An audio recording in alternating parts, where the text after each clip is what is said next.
Secretary of Family Agriculture and Cooperatives of Brazil, distinguished panelists from across the Americas, ladies and gentlemen, good morning. My name is Lloyd Day. I'm the Deputy Director General of the Inter-American Institute for Cooperation on Agriculture. Welcome to the seminar aimed at spreading updated knowledge and experiences of the grains and oilseed sectors in a sustainable food system. The webinar will promote the Western Hemisphere's perspective on sustainable production practices for these sectors in preparation for the 2021 United Nations Food Systems Summit, the UNFSS, later this year. The webinar's content from today's panelists will be published by ICA as a contribution for the technical and policy discussions that will shape ICA member states and industry positioning towards the summit. This is all part of a multi-pronged effort by ICA to serve as a hemispheric platform to provide the summit with information required to help our 34 member states and their ministries of agriculture accurately and enthusiastically articulate the past, present, and future of agri-food systems and the important role they play in our culture, environment, economies, cuisine, and general quality of life. Additionally, it is important to communicate the significant scientific and technical advancements regarding how we produce and trade these commodities globally, and how these advancements are providing an important part of the solution to the global environmental challenges we are facing. We at ICA are very grateful for the participation and contributions of the distinguished panelists we have with us today. A few housekeeping items. This webinar will provide simultaneous translation in Spanish, English, and Portuguese. Please set your language appropriately on your Zoom configurations. While we do not expect to have time for questions, given the amount of material and presentations we are having today, we do encourage you to utilize your chat function so that we can have a record of your ideas and comments. There will be ongoing coverage of this event via ICA's social communication networks, via Facebook, LinkedIn, Instagram, Twitter, YouTube, etc. We encourage you all to exchange this information with your own local authorities and networks to further disseminate the knowledge to as broad an audience as possible. To get started, I would like to introduce our introductory panel. Dr. Manuel Otero, Director General of ICA. Manuel is a veterinarian by training from the Faculty of Veterinary Sciences at the University of Buenos Aires. He began his career at ICA in 1988. He worked as an advisor to the Director General, as Director of Programming and Evaluation, as Director of the Andean Regional Center, and as ICA representative to Uruguay and to Brazil. Prior to joining ICA, he served in Washington, D.C. as an agricultural attaché of Argentina to the United States. He also served his country as the Vice President of Argentina's Instituto Nacional de Tecnología Agropecuaria, INTA, the National Institute of Technology. Manuel was elected Director General of ICA in 2017. Director General, the floor is yours. Thank you very much, Lloyd. First of all, I would like to greet my friend, Secretary Fernando Schwanke, the Secretary for Family Farming and Cooperatives of the Ministry of Agriculture of Brazil, a prestigious institution. Also, Mr. Tom Rosen, Deputy Minister of Agriculture and Agri-Food Canada. Panelists from around the hemisphere, ICA colleagues, all the people I'm seeing once again at this webinar, I send my greetings to all of you. It is really a pleasure to be convening this forum because our idea is to disseminate updated knowledge and proven ideas about the enormous role of grains and oilseeds to assure that we have sustainable food systems. You will hear this expression, agri-food, over and over again. This webinar was organized from the perspective of the Western Hemisphere, as Lloyd so clearly explained, and its sustainable production practices, especially as we move toward the summit on the Agri-Food Systems Summit from the United Nations, UNFSS 2021. The countdown has already started. There are only a few months left, And we need to raise our voices even now in order to make sure that the discussion is fair, is balanced, and we can hear everyone's voices, all of the different positions. Under any future scenario, grains and oilseeds are an essential pillar for food security in the world, and our hemisphere is critical to guarantee global balance as needed in order to move toward a world that is more equitable, more sustainable, such as the one that the Sustainable Development Goals propose. In this sense, the year 2030 is very close. It's right around the corner, and we need to seize the moment that is given to us by the World Summit in order to move, as I said before, into a more in-depth, transparent, and objective discussion where we can hear everyone's voice. An important message here for this forum is that these products are the basic basket for the world, for nutrition all over the world. We do need to promote a more balanced diet, preferably with more fruits and more fresh vegetables in order to improve human health and human nutrition. There is no doubt about that whatsoever. We all agree. But grains and oilseeds will continue to be a critically important component of the diet for our people. This is irrefutable. And we need to emphasize that today we have a system that is working very successfully to provide these foods to the world. It may be necessary to do some fine-tuning, yes, but the central fact is the immense productive strength we have and how the last few decades we have been transforming in the direction of production strategies that are more sustainable and more environmentally friendly. Another point that I would like to emphasize today is what is happening in science and technology and the enormous opportunities that we find at this new frontier of knowledge. This is something we need to bear very much in mind. Progress in this area, especially in the field of biotechnology, data science, IT, and obviously best agricultural practices, all of this will make it possible for us to achieve substantially more production and more sustainable production into the future. And this cannot be delayed. It is essential as we face the challenges, today's challenges of climate change. Another point I wanted to emphasize, and that some do not mention with sufficient emphasis, is the central role of trade. The balances that we still need, globally speaking, will never be achieved without an active, efficient trading system. As a friend of mine said, it is trade that provides the traction for food security. So we need a market system that is more dynamic, that has rules developed from a basis of multilateralism, and something else we will be talking about here, because it needs to be a critical part on the agenda of the World Summit. Along these same lines, this seminar is one of the many contributions that ICA is organizing to create a platform and give a voice to farmers in the Americas and the Caribbean at next September's summit. Our hemisphere, our farmers need to be heard.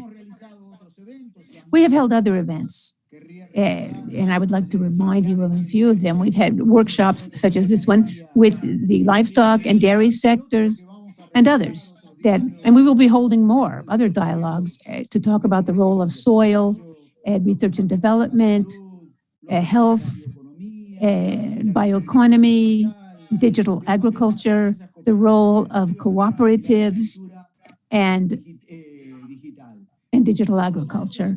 All this is part of a process by which we want to ensure that our region has a voice, a consistent voice, a well-informed voice in the discussion of possible futures. In this seminar, I think it's very important to emphasize that the transformation that we propose for the agri-food systems in the hemisphere can not come from recipes imposed on us from outside. Instead, we need to consider the historical, economic, environmental, cultural, and political realities of agriculture and livestock production for all the countries of the Americas. Por esta razón, y más allá de la inmensa cantidad de datos, información que disponemos y que van a ser presentados en este seminario, desde el ICA consideramos 3 puntos claves de cara a la transformación de los sistemas alimentarios que son un hecho y que ya están ocurriendo en nuestro continente. El primero está referido a la agricultura, a los agricultores, los sistemas alimentarios y, en definitiva, los alimentos no pueden pensarse si le damos la espalda a los agricultores. Ellos son el elemento central y en función de ellos, en función de la centralidad de la agricultura, debemos pensar los sistemas agroalimentarios. El segundo punto es la ciencia. Las decisiones deben basarse en conocimiento científico para reducir la incertidumbre. Should be based on scientific knowledge to reduce uncertainties and progress towards greater transparency. Removing the ghosts of new tariff barriers or other types of shields for others talking about environmental or safety matters. The base should be science, science, and science. And third, not least important, is looking at the glass as half full. Agriculture has contributed very much considering the context of the COVID crisis. It is key to face the post-COVID world and the problems facing humanity. For us, agriculture is an intrinsic part of the solution to all these great challenges. In our continent, we have family agriculture that includes over 60 million people that produce a very important part of all the foods that are traded in domestic markets. It's a large job creation site or area, and it has to be linked to new progress, wealth, and development in our rural territories. Además de eso, enfatizo con el tema de que los productores I also have to emphasize the fact that farmers and agricultural producers had to be at the very center of agri-food systems, as they are the only ones who can help us with the growing demand of more and better food. That's why I insist on repeating that farmers need to have a voice, they need to be listened at the summit, and we expect, or they should expect much of all those of us who are gathered here. The decisions that are adopted have to strive for greater equality, and no one should be left behind. To progress along these lines as strongly as possible, decisions have to be based on knowledge and data, as I've said. The American Hemisphere is the largest net exporter of food worldwide. Therefore, it's undeniable that the region has a leading role as it contributes to global nutritional and food security, being the main exporter of foods. This will certainly be reinforced today. The region is also the biggest provider of ecosystem services, a reservoir of biodiversity, and we have a fundamental role to contribute to environmental sustainability in the mitigation of the effects of climate change. So the time has come to bring agriculture to the very center of agri-food systems. Therefore, my expectations around this dialogue can show us a new road towards the Food Systems Summit. For closing, I'd like to say that we have a Caribbean country that is dear to us, that is suffering very much, St. Vincent and the Grenadines. It is a small country in size, but very large if we think about how fondly we consider it in the whole Caribbean. A third of the population of St. Vincent had to emigrate because of the volcanic eruption of La Soufriere, which began strong eruptions about 10 days ago. So I ask all of you, as much as you can and in your possibilities, to be very sensitive to this problem. It's a social problem. We will have to reassess the foundations of the agri-food system for this small country and neighboring countries. And anyone that may consider donations, providing food, water, and seeds would be greatly appreciated by the authorities of this great country. I'm sorry about that. It's not necessarily directly linked to our webinar, but it is very closely linked to our heart and to AICA's work. It's an exceptional circumstance and a clear example of how a natural disaster can directly imbalance a country's agri-food system. So I thought it was morally necessary to state this. Y estoy seguro que vamos a tener un gran Thank you very much. I am sure this webinar will be a great success. Thank you, Lloyd. You have the floor. Gracias, Director General. Thank you, Director General. As you were speaking, I had an interesting email and I thought I'd share it with you because it shows how we're all connected in this effort together. As I mentioned, you represented Argentina in Washington, and while you were in Washington, one of your friends and colleagues in the USDA was Joe O'Mara, the chief negotiator for USDA. And as you were talking, his son, Matthew, the vice president of the Biotechnology Industry Organization, sent an email saying he's listening, saying that he knows you since he was a baby. And it just shows how even in the policy world of farming, it's a generational process that's inherited from father to son and now for generations. And I thought it was a nice touch how we're all working together and we're all connected. So thank you very much for your comments. I'd now like to introduce Tom Rosser, the Assistant Deputy Minister for Agriculture and Agri-Food Canada. Mr. Rosser joined Agriculture Canada as the Assistant Deputy Minister for Strategic Policy in January of 2017. He is responsible for leading the department on major policy issues, including cabinet and intergovernmental affairs, implementing the food policy for Canada, as well as economic analysis. Before joining Agriculture Canada, he was a Senior Assistant Deputy Minister for Strategic Policy at Fisheries and Oceans Canada, and the Assistant Deputy Minister of the Canadian Forest Service at Natural Resources Canada. A British Chevening scholar, Tom holds a Master's of Science in Environmental and Resource Economics from the University of London, as well as a Master's and Bachelor's degrees in Public Administration from Carleton University in Ottawa. In his current capacity as Assistant Deputy Minister of Agriculture, Tom is ICA's primary contact with the Government of Canada, and we are delighted to welcome him to this event as his introduction to ICA and to this hemispheric community working on behalf of the farmers and ranchers of the Americas and the Caribbean. Minister Rosser, the floor is yours. Thank you very much, Lloyd. Director General Otero, Deputy Director General Day, and distinguished guests. Let me extend to you very warm greetings from Canada. And I'd like to thank AICA for inviting me to speak briefly to you here today. Before I highlight the importance of the grains and oilseed sector, I wanted to take a few moments to thank AICA for its work in coordinating this dialogue and amplifying voices from the Western Hemisphere in the Food Systems Summit process. This initiative is important for the region, and events like today's are a great example of the valuable coordination role that AICA plays.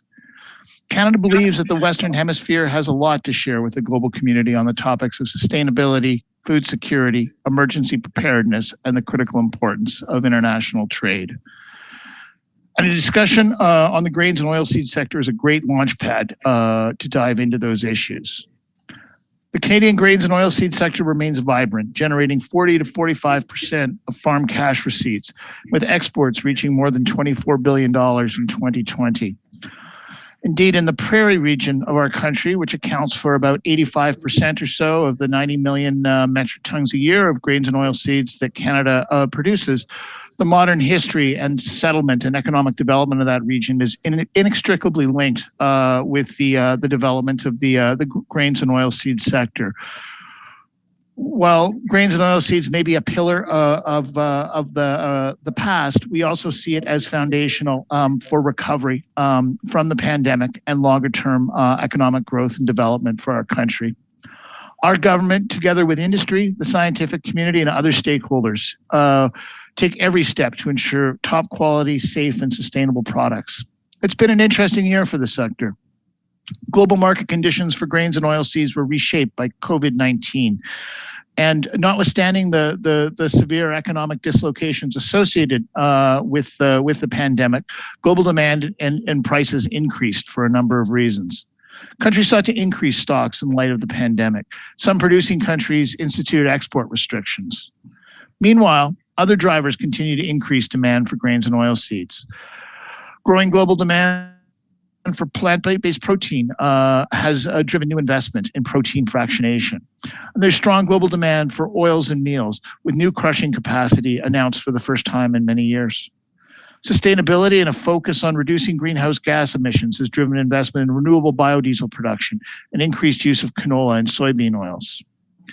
In this context, the Canadian crop sector was able to perform well, setting export records in 2020. In short, Canada has provided record or near record amounts of crucial high quality grains, oilseeds, and pulses, as well as their products, to the international market since the start of the pandemic, and we will continue to do so. Now, of course, we can always do better.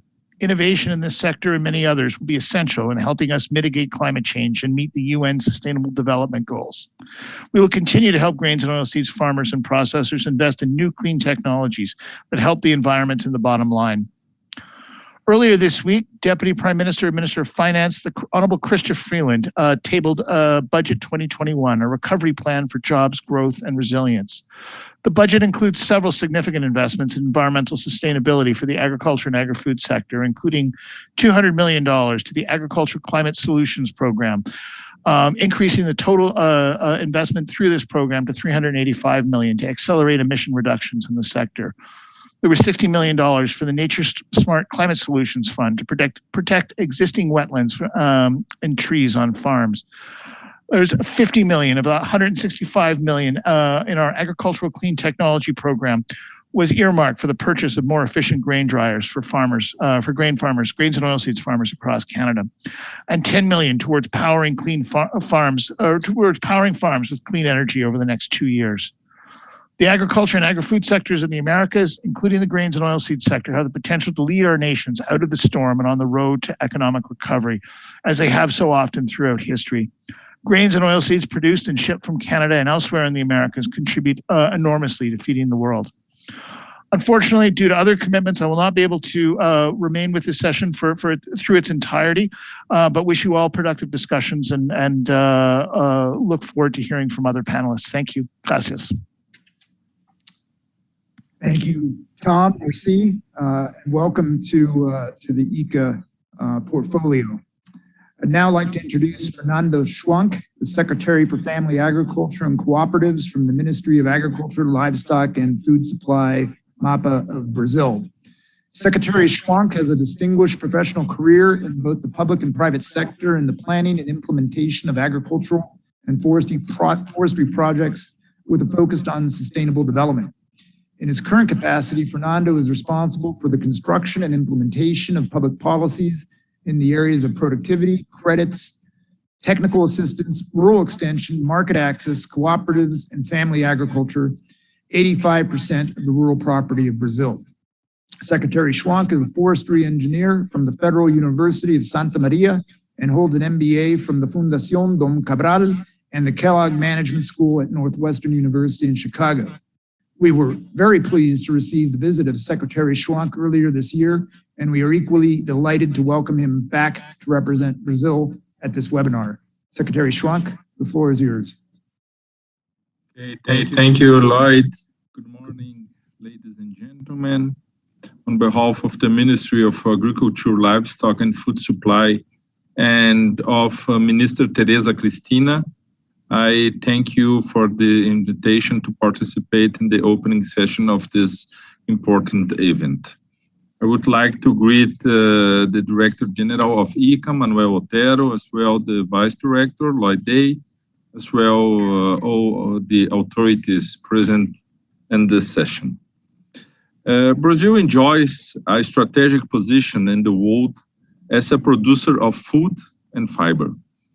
It generates surpluses that make it stand out in world trade in coffee, soybeans, corn, cotton, beef, chicken meat, pork, sugar, orange juice, and cellulose. Brazil went from net importer to third world exporter and first net exporter of agricultural products. One of the pillars of this productive model was based on the production and dissemination of knowledge about tropical production and its transfer to the productive sector. Knowledge, technology, and innovation made the difference. When we analyze the growth of the activity in the country from 1990 to today, the area planted with grains in Brazil grew 71%, while agriculture production grew 5 times, or 335%. This productivity explosion was the result of some factors, which should be highlighted, such as the entrepreneurship of producers and the dissemination of good practices in the field, the advancement of research and science in innovative technologies in the control of pests in the tropical climate and in genetic improvement of seeds. The consolidation of efficient public policies for the sector in tax matters, infra-legal and sustainability, and the increase in global protein consumption and demand for greater diversification of food in the diet that accelerated the integration of trade chains between continents. At the same time that the country is consolidation itself as an agricultural powerhouse, the global challenges are only increasing. At the turn of the 21st century, the United Nations organization presented a study showing that in 2050, there will be more than 9.7 billion people on Earth. And by then, it will be necessary to increase food production by more than 60% to ensure global food security. This scenario was also evidenced later by other working groups with the Organization for Economic Cooperation and Development and the World Trade Organization. These projections reinforce the need for a broad, transparent dialogue based on science and on the inherent characteristics of each region when it comes to producing food, without excluding food systems, but rather seeking to understand the disruptive solutions between the coexistence of production models and the integration of different production chains. The Ministry of Agriculture, Livestock and Supply Chain from Brazil launched on Tuesday 20 the conceptual basis of the sectoral plan for adaptation and low carbon emission in agriculture and cattle raising, called ABC Plus, valid until 2030. The goal is to advance sustainable technological solutions for productions in the field and to improve the rural producers' income, focusing on confronting climate change. Producing grains is killing world hunger. Brazil today produces almost 300 million tons of grains in a sustainable way, and believes that the Americas must demonstrate to the world their importance in global food security. Count on Brazil to build an increasingly sustainable agricultural sector that guarantees food security for the world's populations. Thank you very much. Obrigado, Fernando. Thank you very much, Fernando. We'll move on to our first action track, ensuring safe and nutritious food for all. Taking pride in feeding the world, a look at how the Western Hemisphere contributes to global food security. This session will explore the extent to which grain and oilseed producers in the Western Hemisphere contribute to global food exports and to global food security, while offering perspectives on the importance of scaling up sustainable production, harnessing science-based practices, and embracing technological advances. The first speaker is Jim Sutter, the CEO of the U.S. Soybean Export Council, USEC. Mr. Sutter joined USEC as their CEO in 2010 after more than 30 years of industry experience with Cargill. Since joining USEC, Jim has led strategy development to ensure that the organization's key focus is on differentiating and building a preference for U.S. soy. Key initiatives have included building on the competitive advantage of U.S. soy's sustainability, improving the partnership with China in the area of sustainable food security, and demonstration of the intrinsic and extrinsic advantages of U.S. soy to customers around the world. Jim grew up on a crop and cattle farm in northeastern Colorado, received a degree in agricultural business and economics from Colorado State University, has worked and lived in numerous global locations, and now makes his home in St. Louis, Missouri. Jim is a friend of ICA's, and we're delighted to have you kick off the action tracks. Jim, the floor is yours. Thank you very much. Great to be here today. DG Otero and distinguished guest, thank you. And thanks to ICA for organizing this. Just bear with me as I share my screen here.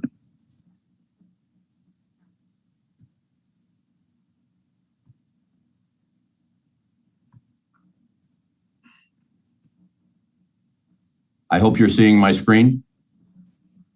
Yes, sir. Excellent. Well, over the last year, we have all become more adept at using technology like this, but I must say it still makes me a little nervous as I try to get it launched. So I think it is important as we think about the future to look back at history and see how we've done in the past. As DG Otero said just a moment ago, we have done well. And I think we should be taking pride in the way that the Western Hemisphere has been feeding the world. And I plan to get into a little bit of information on that. Just, I want to tell you briefly about the organization that I work for and represent. We represent the full export supply chain for U.S. soy, all the way from farmers and those that supply farmers through export elevators. We work closely together with our founding members, the American Soybean Association and the United Soybean Board. And we also work together with other soy growers and organizations that represent them. The International Soy Growers Alliance, ISGA. I see several friends from ISGA who will be participating in this event. We work closely with them, and that's an important alliance for us, as well as groups like NEGA. And I also see Gary Martin from NEGA on this conference. So we can't do anything without collaborating with others. And ICA and the work that they do is a great example of that. The U.S. is the U.S. soybeans are grown on about 35 million hectares of land. We farm about 90 million hectares in major crops. A distinguishing factor of the U.S. is that 97% of the 2.1 million farms in the U.S. are family-owned operations. And many of these, as Lloyd was talking about generational, many of these farms are generational farms. And if you talk with a U.S. farmer, that's always a point of pride for them. About 60% of the U.S. soy that is produced is exported in one form or another, beans, meal, or oil. So exports are important to us. But enough about the U.S. Let me move on and talk a little more broadly about the Western Hemisphere. In 2020 alone, countries in the Western Hemisphere produced nearly 400 million tons of grain for the world's consumers. In other words, we exported about 400 million tons, which is about 60% of global grain trade. Now, as those of you who are doing math in your heads, in this example, I'm using grain being corn, rice, soy, and wheat. So it's a rather limited subset of grain, but that's how we're defining it here. Farmers in the Americas help contribute to this highly productive system through a commitment to deliver high quality, reliable crops produced using the latest innovation and technology. These technological improvements has helped global producers, or our Western Hemisphere producers, contribute to a global food production system that has increased food availability at greater than population growth while using relatively less land. So when I say relatively less land, this will become apparent in a couple more slides, but you see the orange line there is the land that we are using, and the green line is the global ag production, which is exceeding the blue line, which is population. So we're using the land that we are farming, and we're increasing our productivity. In particular, this technology has allowed us to grow yields, especially for corn and soybeans, to outpace the growth in global population. These higher yields have allowed us to increase production substantially, enabling global Western Hemisphere growers to produce nearly 4 times as much corn and 3 times as much soy today as they did back in 1988. This relatively lower land use that I mentioned a moment ago, so we are producing this land using relatively less acres. Farmers are farming about 25% more land today, only 25% more than they used in 1988, but are producing 65% more metric tons per acre than they did in that year. This has allowed farmers throughout our hemisphere to produce more using less land. And in some cases, in the US in particular, we've returned some land back to nature.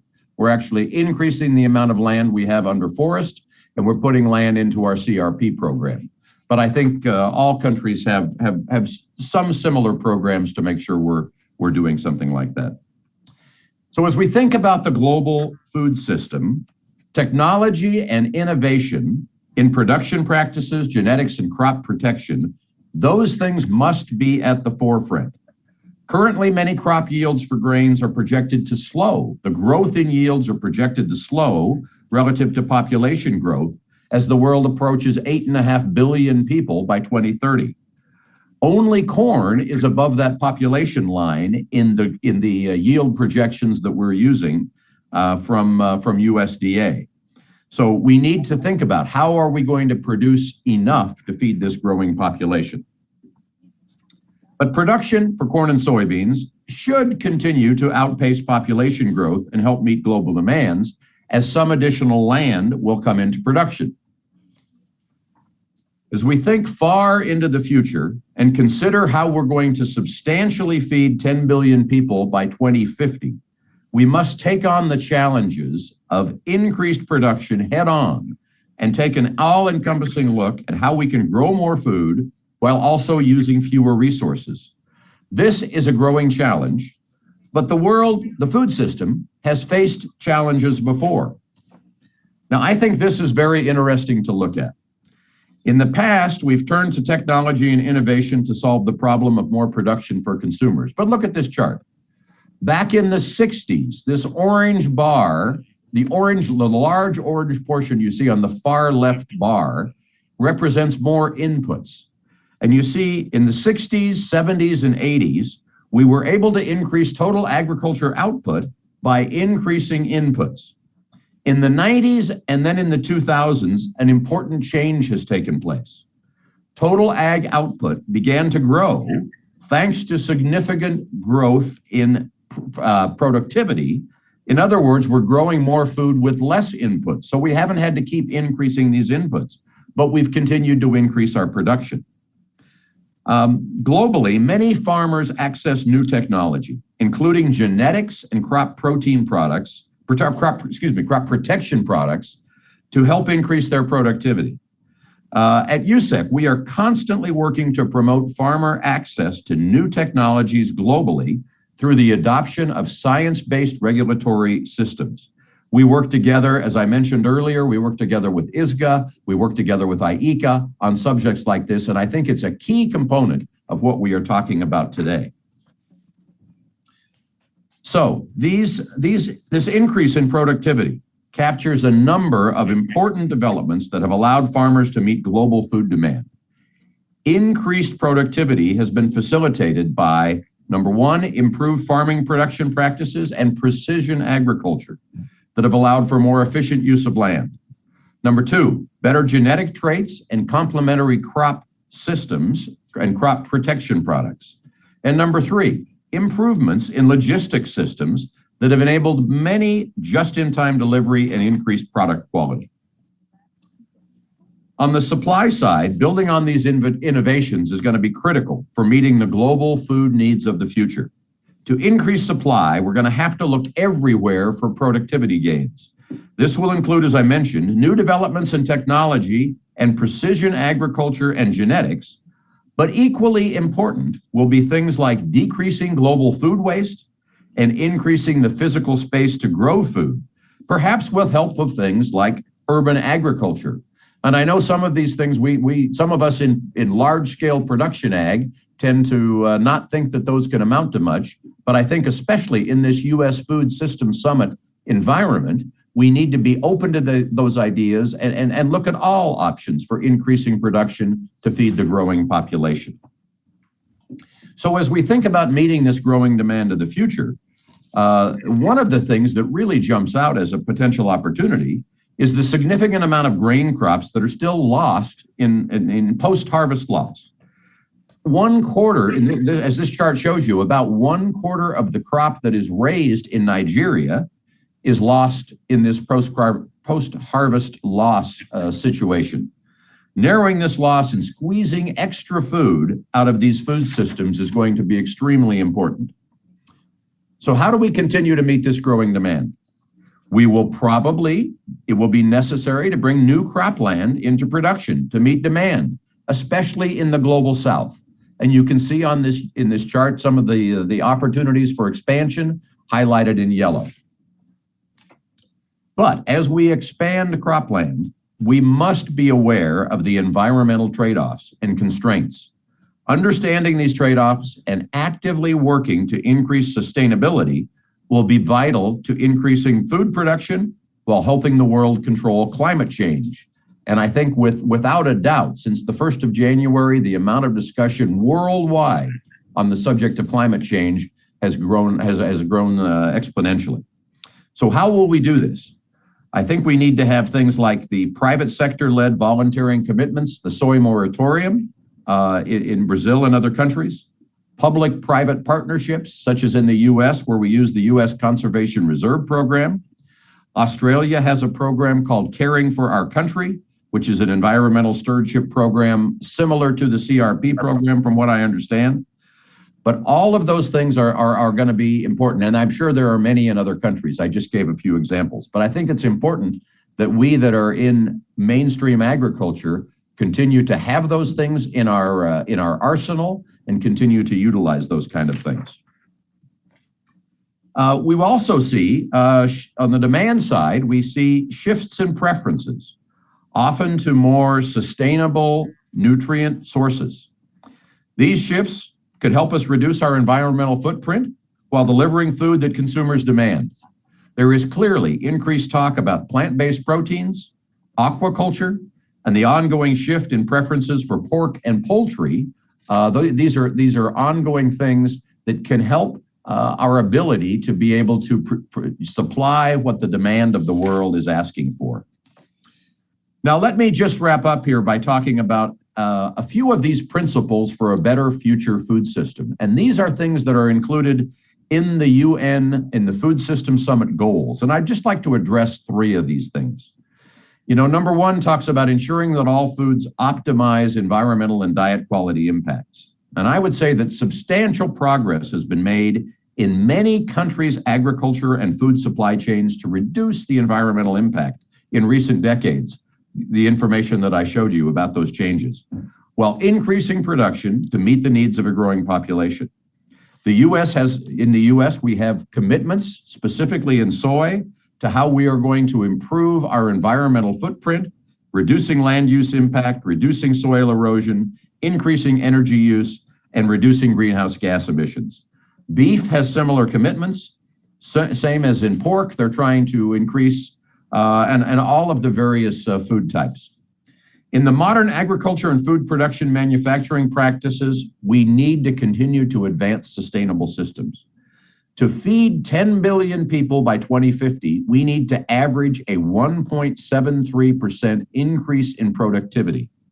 That's over a long period of time. To average that growth, that will be significant. And we need to be able to harness modern technology using innovation to be able to do that. We need to have the freedom to operate and use these new technologies that are available. And finally, a rules-based international trade is a major contributor to food security around the world. We talked about how the Western Hemisphere exports 60% of the world trade in grains. Well, that can only be done effectively if we have a open and free trade system that allows that to happen. According to IFPRI, trade allows countries with scarce arable land to obtain more diverse foods at lower prices, while farmers in countries that have the ability to produce more can produce more and export it and then import other things. A rules-based international trade system has been responsible for a 270% increase in global trade since 1996. So finally, let me thank you for your time. And I just want to remind us, as we think about the food system of the future, we need to take a holistic approach to meeting the world's food needs that embrace all production practices and allow producers to use new technologies that become available. Producers have been here before. We've had plenty of challenges to deal with, and I'm confident that our farmers in the US and the other countries in the Western Hemisphere will be able to produce more with less to feed the world. In this century, the Western Hemisphere will be a critical part of the global food system, and we must continue to lead the world in production and innovation. Thanks for the opportunity to talk with you today. Thank you very much, Jim. Excellent. That's exactly how we feel here at ICA. The Western Hemisphere is the breadbasket for the future, and we must lead with science, with innovation, with technology, and with farmers. So thank you very much. Our next speaker is Marcelo Regunaga. I hope I pronounced that correctly, Marcelo. I'll stick with Marcelo now. Marcelo is the former Secretary of Agriculture, Livestock, and Fisheries of Argentina. In this capacity, he was in charge of the institutional design and initial implementation of Argentina's biotechnology policy. He is also the former Secretary of Industry, Trade, and Mining of Agriculture of Argentina. Marcelo has had a long and distinguished career as an academic director and graduate professor in agribusiness and food industry at the University of San Andres, and professor of the master's degree in agribusiness at the University of Buenos Aires. He is a consultant in technology, bioeconomy, trade, and investments of national and international organizations, and serves as a member of the advisory committee of the Hemispheric Bioeconomy and Productive Development Program of ICA. Marcelo, thank you for joining us. The floor is yours.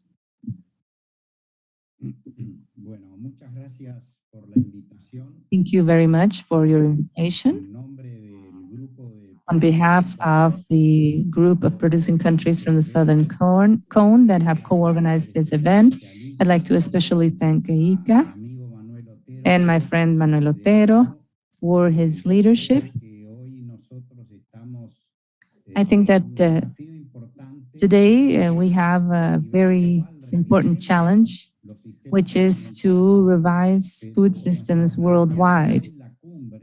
But as the summit is presented today, it is very European-centered and focuses too much on NGOs that are not committed to world food safety. Therefore, I believe, as Jim has already stated, and those speaking before him as well, we have to ensure that we bring a position and the experience and everything we can contribute to from the Americas as a fundamental instrument to incorporate it so that everyone understands we have to revise food systems, particularly some that are not environmentally friendly, such as most of our systems, different from those in Europe and Asia. I will give a short presentation. Jim has already said pretty much everything, so I will share my screen.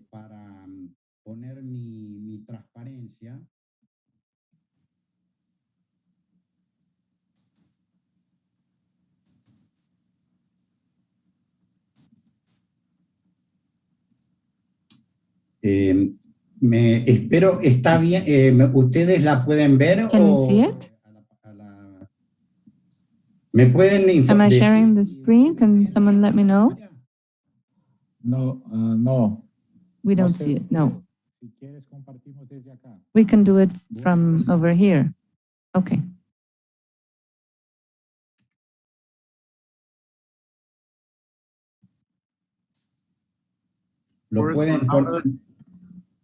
¿Lo pueden poner ustedes o quieren que intenten? Will you be sharing that? Perfecto.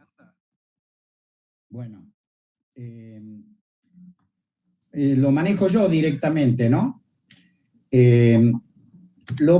Yo voy a tratar de, si puede, o lo van a pasar ustedes o yo. Will I be advancing or should should switch? You have to tell us.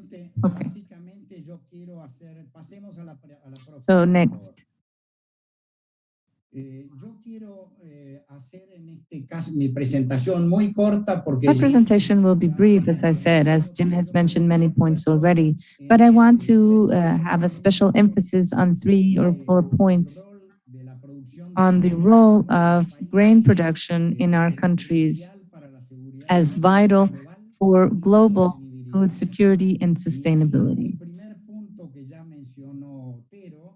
Something that we also heard from Dr. Otero is that grains and their derivatives are and will be, over the coming decades, a very relevant component for food, for human food and global food security. They provide energy and protein. And also, as we've heard, countries in the Americas are key to global food security, as we are the main net exporters of food. Also, very importantly, our food systems in the region started already 3 decades ago in a gradual and continuous process of transformation towards sustainable and eco-friendly systems.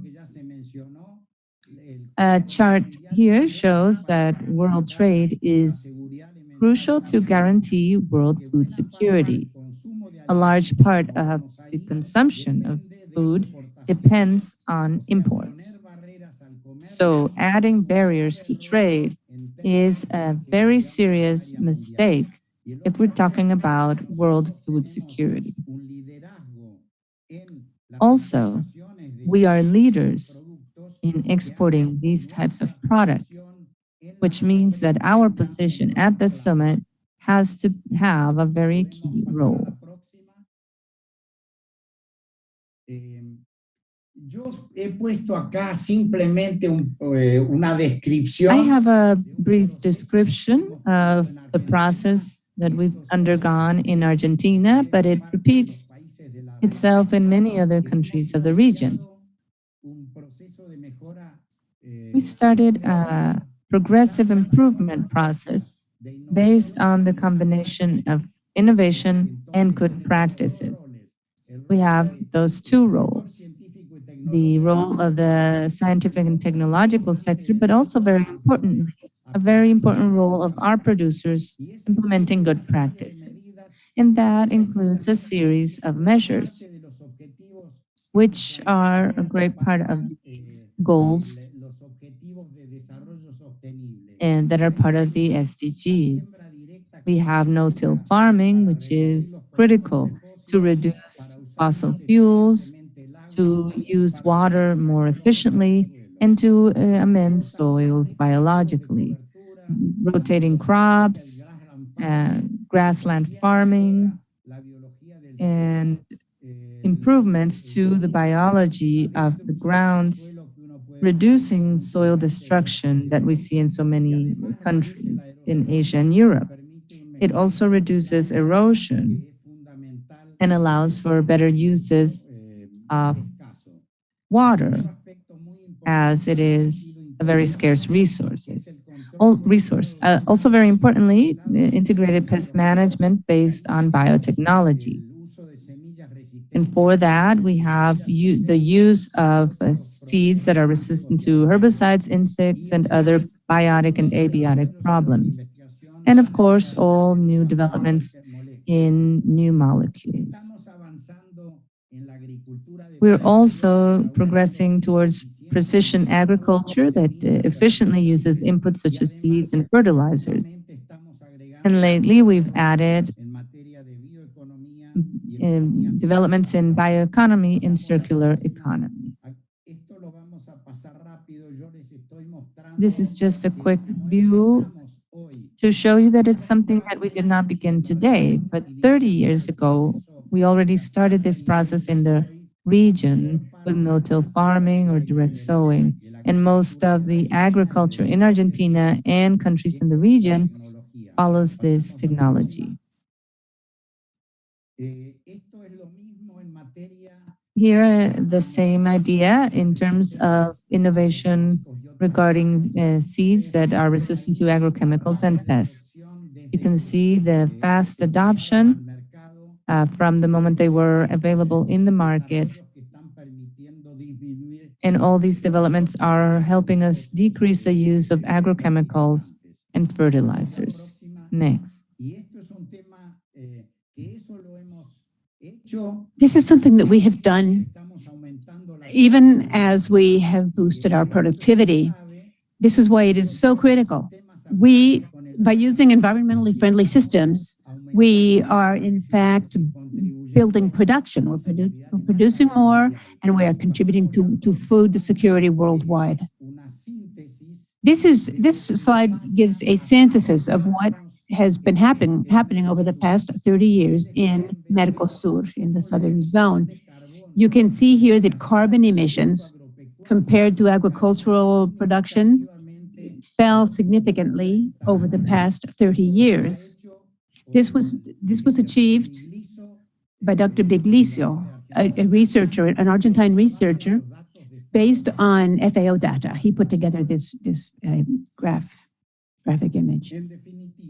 Quite definitely, we face the challenge, and this is what the summit will be talking about, to ensure world food security, local development, sustainability of natural resources, and climate change mitigation, all of this at the same time.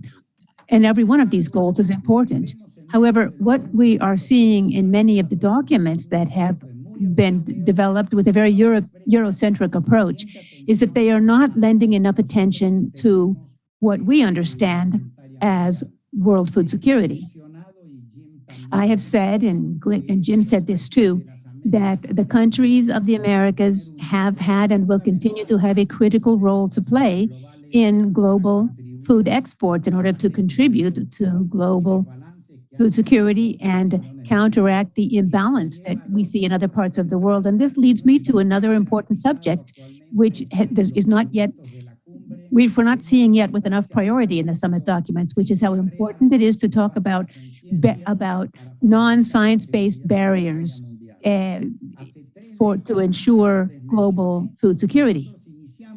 And we started this process of information in 3 decades ago, and it's still underway because it's an ongoing process. And because of this, at the same time, we have been able to become more sustainable while at the same time improving our productivity. I think that in addition, at the summit, this needs to be taken as a relevant background for transforming food services that are very intensive, as we see in other parts of the world, and which are producing so many environmental problems and degrading their natural resources. Thank you. Thank you, Marcelo. I love that last slide showing the decline in emissions over 30 years. I'm going to work with our team here, your friends, Hugo, Federico, et cetera, to make sure that we're publicizing that everywhere. I'd like to remind everyone that all the presentations will be online at ICA, and we will be disseminating through multiple networks. So if you missed something and you want to go back, you can just click on the link and all the presentations will be there. Our next session is on nutrition and health benefits of grain and oil seeds. The session will address the nutritional value of grains and oil seeds and their place in a new healthy diets concepts and debunk food safety misconceptions over biotech seeds. Tall task, Gordon. Our speaker for this session is Gordon Bacon. Mr. Bacon served as the CEO for Pulse Canada from 97 till 2021 and was CEO of the Canadian Special Crops Association as well. Gordon has been an active member of the executive team of the Global Pulse Confederation since 2001 and now serves the GPC as the Director of Food Systems. Mr. Bacon was part of national and global Pulse leadership group that worked to have the United Nations declare 2016 as the International Year of Pulses and a UN designation of World Pulses Day each year in February. For 2 decades, Gordon has been a champion of positioning pulses as an affordable, nutritious, and healthy food with important contributions to both sustainable cropping systems and reducing the ecological footprint or providing protein to diets for both people and animals. Gordon, thanks for joining us. The floor is yours. Thank you very much. Thank you, Lloyd. And I appreciate the comments from Jim and Marcelo to kick off this action track. I want to start my presentation talking a little bit about pulses, but I want to share with you my thinking about how a food system summit changes the approach that perhaps we need to consider, we need to think a bit about. And I just want to make sure we are sharing screens here. Okay, so the key point I wanted to get into is talking about how food system summits will take a look at agriculture and what maybe we need to do and how we position ourselves. So I'm going to start talking about pulses, but I think my message is every bit as relevant for animal agriculture, for animal milks, for fish, for everything. So we have to look at what the Sustainable Development Goals are about, and then how we play a role in meeting those goals. So pulses that we grow in Canada are peas, lentils, beans, and chickpeas. And, you know, they're healthy, they're nutritious. Key part is they're affordable. I'm going to talk using some Canadian examples, but because pulses are grown in the tropical regions of the world all the way through to northern climates in Canada, data and how we look at it becomes very important. And pulses, of course, are both food for people, but also livestock feed as well. I'm not going to go into a lot of detail about some of the health benefits of pulses, but what I want to emphasize is that pulses are part of healthy diets. Nobody in the world just eats one type of food. And what I want to talk about is how pulses contribute to healthy diets by reducing cholesterol. They're high in fiber, so they provide digestive health. They're important in limiting the spike blood sugar after eating, the postprandial glycemia. And they're also an important part of satiety and weight management. And as one of our major global health issues is obesity and the health problems associated with it, you know, we need to be looking at how our offerings of food are going to be delivering against some of these global health challenges, and obesity is certainly a key one of them. You know, this isn't pulses versus other types of food. I think that's a thought that we have to get out of our head. We have to look at how we do this in partnership. And an example of this is to take a look at the nutritional partnership between a crop like pulses and cereals. So for example, pulses are high in lysine, pulses are high in folate, but pulses are low in some of the sulfur-based amino acids. But when paired with cereals, we complement each other because cereals are high in some of those sulfur-based amino acids, but low in lysine. But when we pair them together, you know, we produce a high quality protein. So I think one of the things that we need to be thinking about is how we work in cooperation with other foods and how we drive towards a healthy diet. A lot of data here. I'll let you look at it after the presentation, but basically we have 4 columns, which are Australia, Canada, the US, and the EU. The rows of information are basically taking a look at macronutrients like protein, and the shaded boxes are telling you where pulses are eligible for health claims based on nutrient content. So we know that standing alone, pulses can contribute and can be used to make health claims for things like protein, for certain minerals, as well as some of the vitamins. But again, what I want us to be thinking about is how we move beyond looking at individual food products as making a contribution to the food system and start shifting our thinking to look at more of a dietary approach. Lloyd mentioned earlier that we were successful in having International Year of Pulses, something that we actually started back in 2012. And this really focused on the health and nutritional value, sustainability of pulses.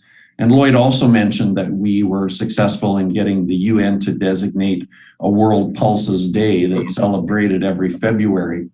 And one of the outputs of some of our work with the United Nations was a graphic that took a look at, you know, some key messages, some 10 important messages around pulses. I want to pick up on one of them that I think is really relevant to the Americas, and that is sort of the cultural significance of beans in the food of the Americas. And one of the cultural stories that really impacted me was the story of the three sisters, because it illustrates a key message I wanted to leave with you. And it's the partnership between crops to contribute. So the story is that three sisters are made up of corn, which provides carbohydrates to a diet, beans, which are indigenous to the Americas, which contributed protein, and squash, which served as the source of vitamins and minerals, and a fresh vegetable that stores very well. So the story of the three sisters has an environmental component to it. It has a nutrition component to it, and has an important societal message about working together. So I want to reference the three sisters and have that as a cornerstone for the discussion that I want to go through with you today. If we take a look at food guides that are developed by national governments, or food guides in this slide's case, looking at health issues where we have controlling blood sugar or glycemic response, we have cholesterol, we have blood pressure diets, and each country develops their own diets. And this is reinforcing the idea that we need to take a dietary approach to our food system. And the diets that I've illustrated in this slide are really focused on diet and health. National governments often look at diet and nutritional requirement. And I'm going to add something to that, but just before I do, we'll advance my slide. Little problem advancing it. There we go. One of the earlier speakers, I think, Jim, you talked a little bit about the focus on plant protein. We need to have a little deeper discussion about balanced protein and approaches to balanced protein. And, this is certainly one of the important attributes of animal proteins in diets. And if we're going to be substituting in more plant protein, then we need to make an effort to ensure that we have that right balance of amino acid. There's a lot of information here that I'm not going to get into in detail, but the boxes that are highlighting in each of these segments of Canadian population are showing how much of the plant protein is coming from cereals versus how much is coming from pulses. And you're going to see that predominantly the source of plant protein in diets of Canadians is from cereal crops. And yet what we need to do is make sure that the amino acid profile delivered by plants are going to meet the nutritional requirements. So this is, without getting into a lot of detail and keeping an eye on time, the point I would make with this slide is that we have to look at how we formulate diets to ensure that we're not just focusing on plant protein, but we're ensuring that we have balanced protein requirements met by those plants. But really, we focused for many years, for decades, on health and nutrition. What the UN Food System Summit is bringing into sharp focus is the requirement to be considering diets from a healthy planet perspective. And since Paris climate change, we've had a lot of discussion about greenhouse gas emissions. Of course, that's important. Water use is important. Impact on biodiversity has been mentioned. Soil health, the impact on the ecosystem in which crops or animals are grown. I think Jim and Marcelo also mentioned contribution to post-harvest losses as well as food waste, and the importance of considering food culture locally. So this is adding an element to our discussion about dietary approaches and a food system, and it's something that all of us will have to respond to. These bar charts are taking a look at land use, water use, and global emissions of greenhouse gases. And so it makes sense when you see the presentation that agriculture is going to get a lot of attention, and that's really why we're having the Food System Summit.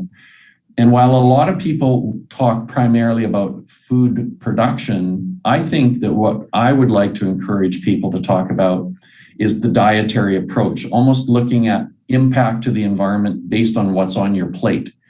As you'll see on using this global data, while 75 to 80% of the impact does come from primary agriculture, we can't ignore food processing. So the first lesson I want to give in this presentation is on data and to create a healthy approach to having an inquisitive mind when you see data presented to you. So on the right side of this screen, you're going to see global data that takes a look at greenhouse gas emissions associated with 100 grams of protein. The point I want to make here is that you'll see that beef is at the top of the list at nearly 50 kilograms of CO2 per 100 grams of protein. That's global data. I've put the Canadian data in to illustrate that when you see a number, you really want to dive in and understand what's the range of values around that mean. So globally, I'm not going to argue that it's close to 50, but then the question becomes, well, what is it in the specific region in which the beef or the pulses are being grown? And to dive into this a little further, I'm going to use a pulse example. And if you go down to the bottom, you'll see pulses and peas noted as they are in terms of greenhouse gas emissions relative to 100 grams of protein. On the left side, you see a graph. This is from Western Canadian agriculture. And you look at non-renewable energy use per hectare for crops that are common in the rotation. Again, you see that peas, because of their nitrogen fixing, have a very capable story. But hopefully I've convinced you to ask the question, well, what is the variability around that pea data? So remember that the green bar is representing all of Western Canada. But now we have, I think it's 11 ecosystems where I'm showing you the variability in carbon footprint across ecozones in Western Canada that grow peas. And the key part here is that global numbers may provide broad indications. National numbers are better, but what we do need to do is dive right down into ecosystem-specific approaches to environmental impact. And I'm using peas as the example to illustrate that we know that the environmental impact is very ecosystem specific. It will be that way for all foods. And so as we look to optimize environmental impact, meaning minimize the negative of an environmental impact of food, we have to be very careful about the data that we use and understand the variability around the mean. I mentioned that pulses are a nitrogen fixing crop. I wanted just to show you again, these are Canadian pulses that show a range of variability of the impact on the environment in terms of CO2 release. A second lesson I want to make in my presentation is that I would encourage that we have some discussion around carbon balance. Every crop will have emission because we burn fuel to apply fertilizer to harvest. We sequester some carbon. We have to be careful that we don't just focus on the good or the bad, that I think we really want to look at the net position of contribution to the environment. And so a term that I like to have discussed is carbon balance. Again, we don't grow monoculture pulses in any part of the world, nor in my mind should we be looking to monoculture agriculture. Crop rotations are important. Marcelo mentioned that in his presentation. And I think we need to look at the synergistic effect of crop systems rather than look at it crop by crop. This graph is showing the impact of CO2 emissions from a continual wheat rotation versus one that has peas or lentils in it. And you see that the cropping system has a 13% reduction in greenhouse gas emission. And the red line is showing you that there's also a positive contribution to wheat yields by having that cropping system in place. But I started out by saying that I'd like to have everything shift to a discussion about food. And this is really how we're going to provide information to consumers to make the choice that's right for them. So we did some work, which was published by ETH Zurich, and we looked at traditional food items, and we looked at what happens when we reformulate them, both looking at it from the perspective of nutritional value of the food, as well as impact on the environment. And you can see that the rate of substitution of wheat into these products varied from 53% for breakfast cereal down to 15% for bread. So the punchline on the environmental perspective and why we need to look beyond just primary agricultural production for the impact is through innovation in food formulation and innovation in food manufacturing, we can change the environmental impact. By reformulating pan bread, we decreased the carbon dioxide emissions by 5%, 12% on breakfast cereal because of that higher inclusion rate, and 18% on pasta. So again, I use this as my example to say we need to focus on the plate rather than the field. And because we want to look at food systems that are inclusive of all sources of protein that can be produced in an ecologically responsible way, an affordable way, providing proper nutrition, we also wanted to take a look at how pulses might make a contribution to the livestock sector and their goals to reduce emissions. So this is taking a look at the feed. Again, considering time, I'll go quickly. But by inclusion of peas in swine ration, we were able to reduce the CO2 emission by 25% and 13% in layer feeds. And just to sort of fill out some of the additional information that we had, when we actually looked at the expression of value on carcass weight, so in the meat itself from pork, again, if we're going to translate that to the plate, it's not the feed that we need to measure, it's the end product, which is the meat. We were able to, through this LCA assessment, take a look at reducing the pork greenhouse gas story by 15%. So I want to finish up with some key points and then we can get into questions if there's time. These are kind of the framework that I think become really important as we take a look at how ICA, how Western governments, how groups like Pulse Canada or the Global Pulse Confederation should tackle it. We have to have food that's affordable. And so we have to be cautious of policies that will create a negative impact in the value of food because food affordability is a challenge across the world. We need to focus on the plate. We know that farming makes a major contribution. We know that food processing and food manufacturing also play a role. So I think that we want to encourage that the discussion takes a dietary approach and is focused on food. This is a measure that consumers will understand, and it gives us a way to ensure that all of us are making constant improvements in the environmental performance of putting that food on the plate. I've talked about data. I want people to really question the data. It does come down to understanding how the ecosystem in which food is being grown is being impacted, whether that's livestock, whether that's plants, or whether it's aquaculture. We have to understand how the local ecosystem is impacted. And I'll echo what Marcelo said. We need science-based metrics that focus on dietary outcomes. So the message in my mind for agriculture is it's not per hectare of land anymore. We really do need to have a series of measurements that will be transferable from the area of land all the way through to the plate. Consumers have the right to make a choice into what kind of food that they would like to have, but I think it's government's responsibility to ensure that they have a science-based approach. And I'm going to end on number 5, which is consumer knowledge and consumer choice. Ultimately, I am a supporter of looking at how we would have front of package information on the nutritional value of food, as well as the environmental impact. It's an enormous challenge, but this is the only way that we're going to create changes to demand pull based on the nutritional and environmental value. So I went through quickly because I know our time was getting away. If I was to have to summarize in 4 words, I'd say our opportunity and our requirement is to take a look at the Food System Summit and ask ourselves how we will make a contribution to improving the health of people and the health of the planet. And so with that, Lloyd, I'm going to turn the program back to you.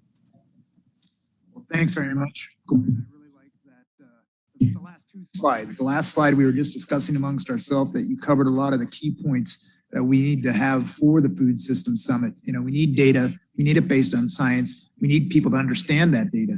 And we need as we all know, we need people to understand where their food comes from. And that's a real challenge for agriculture. I've been working on that for many years.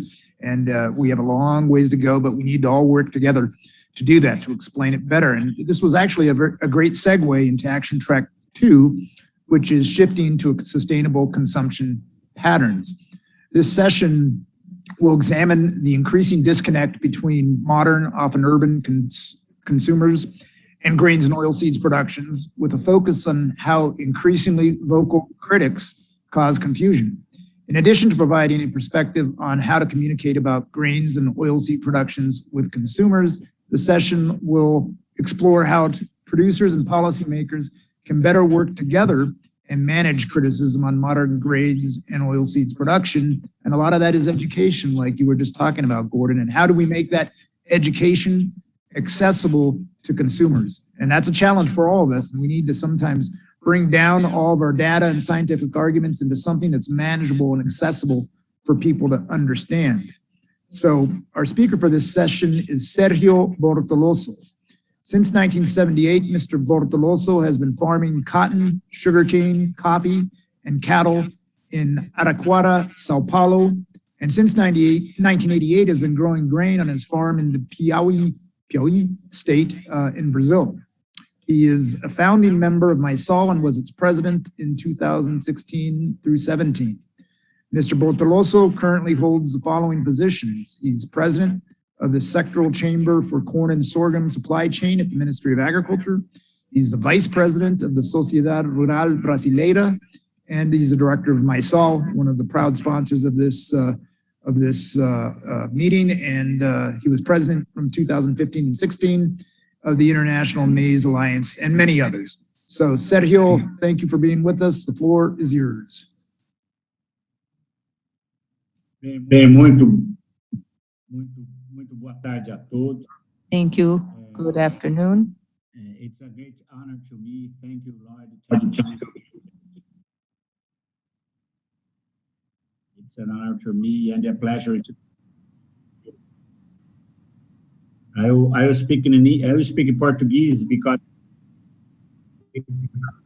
farmers in Brazil now in this by network, but my presentation will be in English. Okay.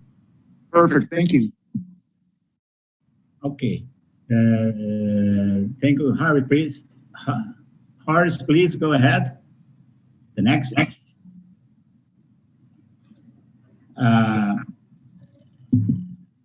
Entendemos que é preciso diminuir.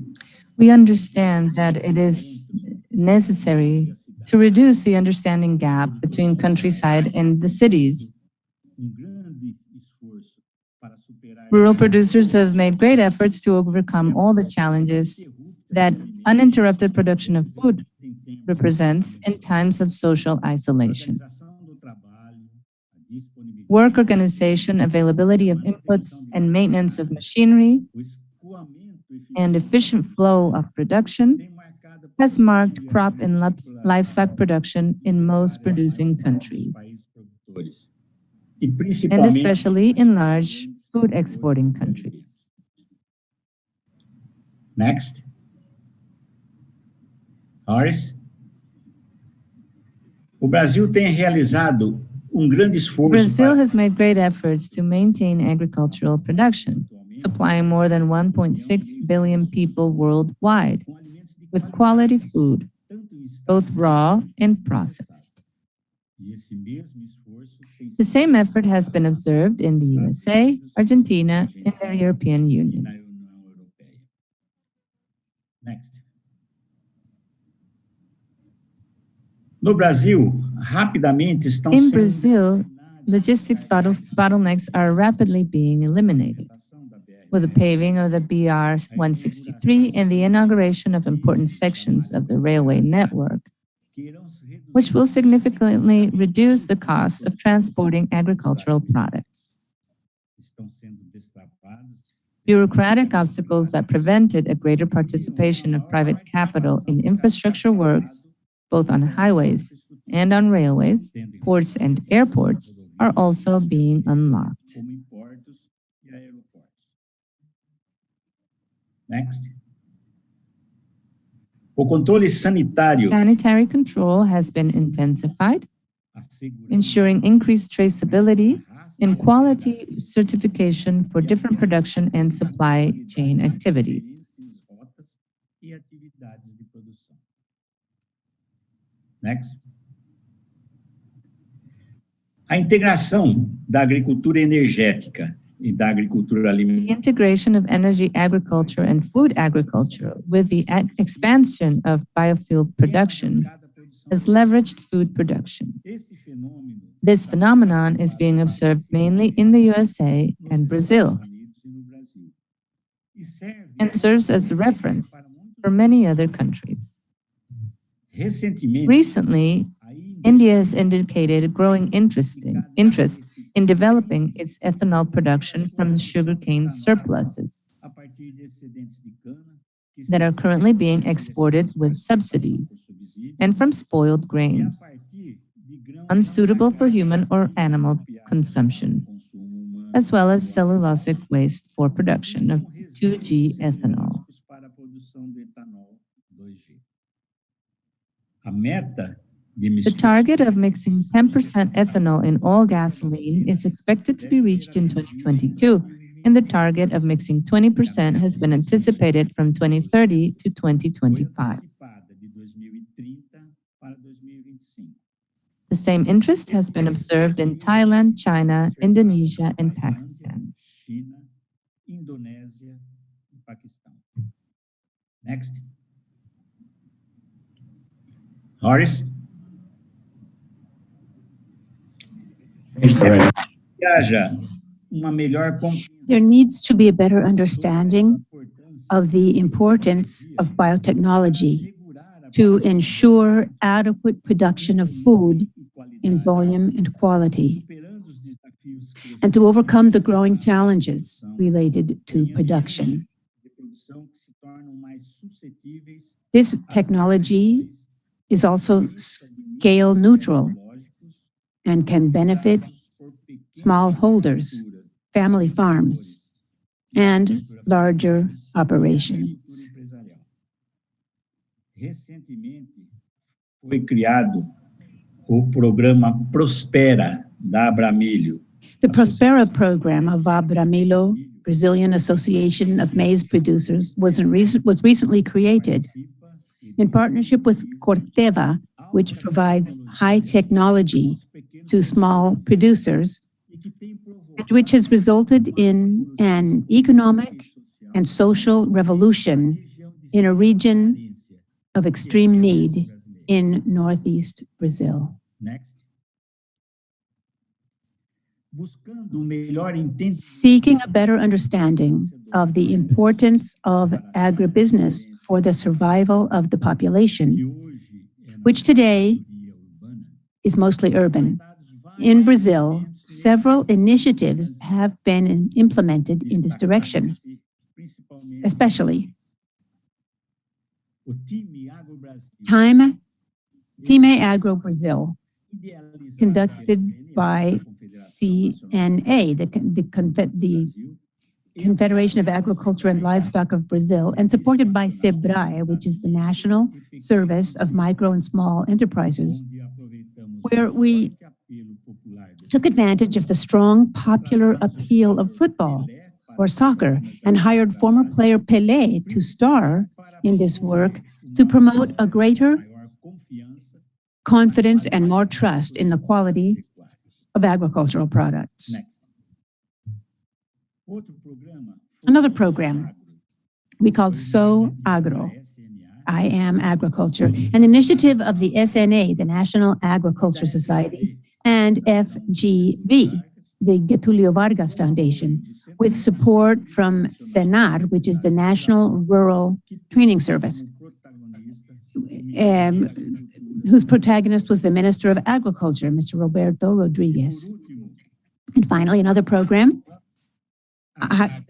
Agro is pop, agro is tech, agro is everything. This was an initiative of the Global Rede, a television network, which is the largest network in the country, and it clarifies the origin of agricultural products since from the time they are first produced, from production.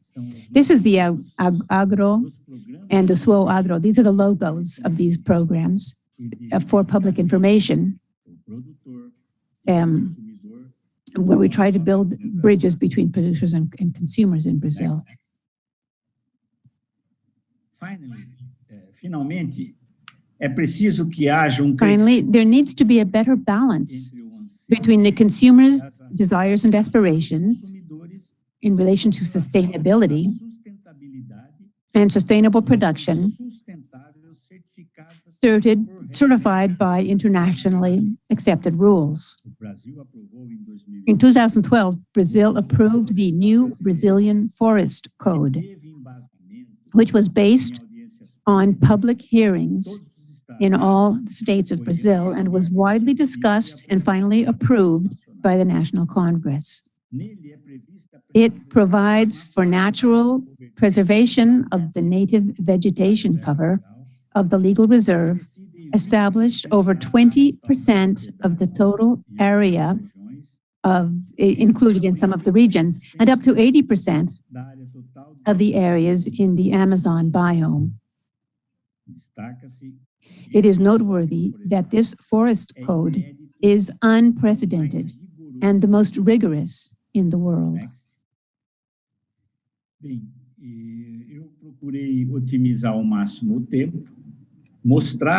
I have tried to make good use of my time as much as possible and show you some of the work we have been doing in Brazil to promote a deeper and clearer understanding between those who produce and those who consume. And as you can see, we're evolving. We're developing. It's been a long process. It's been a real fight sometimes. Today, in our organizations, we have systems that are now focusing much more on this type of approach. We have the Institute for Rethinking Agriculture, which coordinates and provides technical assistance for our Congress. The trend seems to be that in the very near future, the understanding between producers and consumers will be strengthened. And this is an important step forward. It will be much better in every way.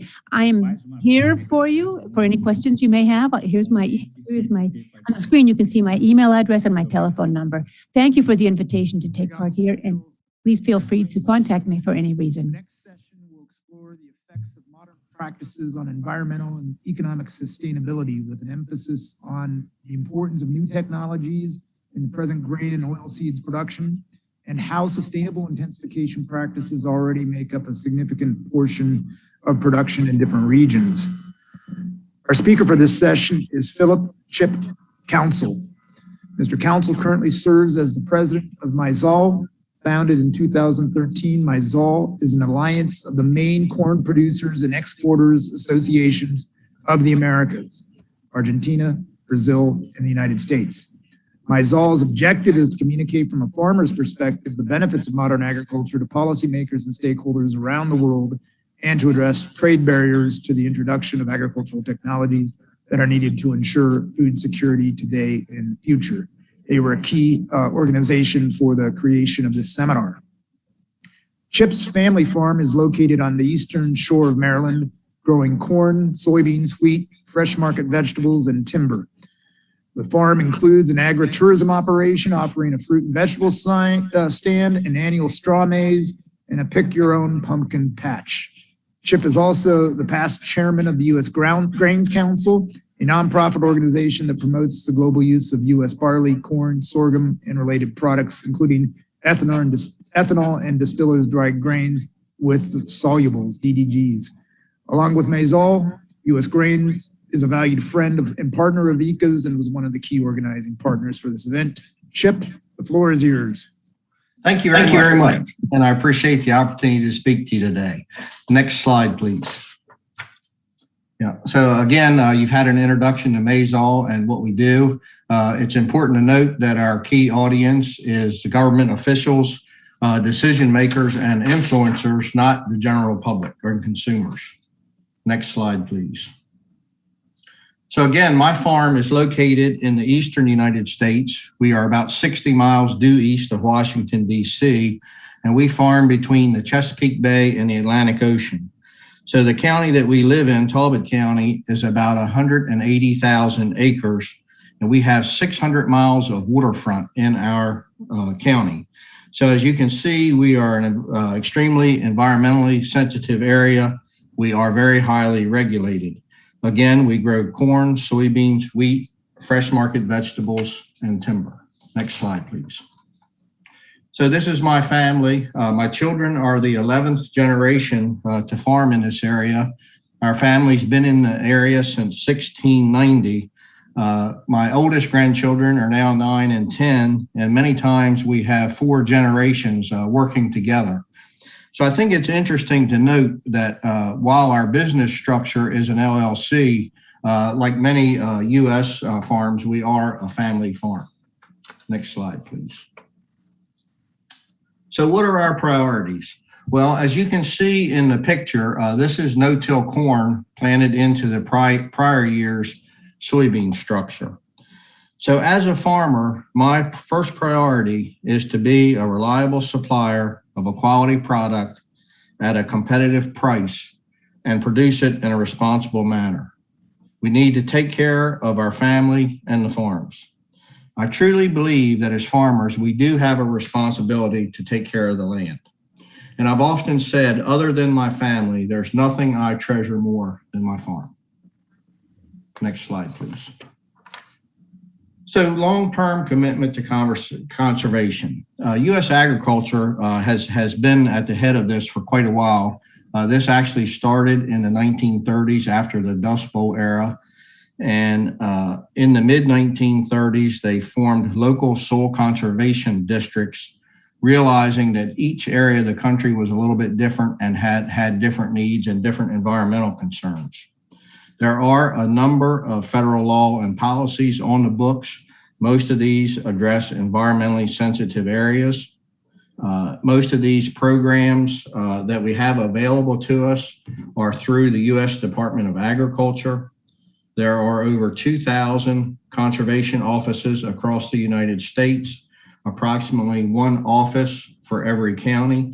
These county offices provide technical and financial assistance for conservation practices that address environmentally sensitive areas and best management practices.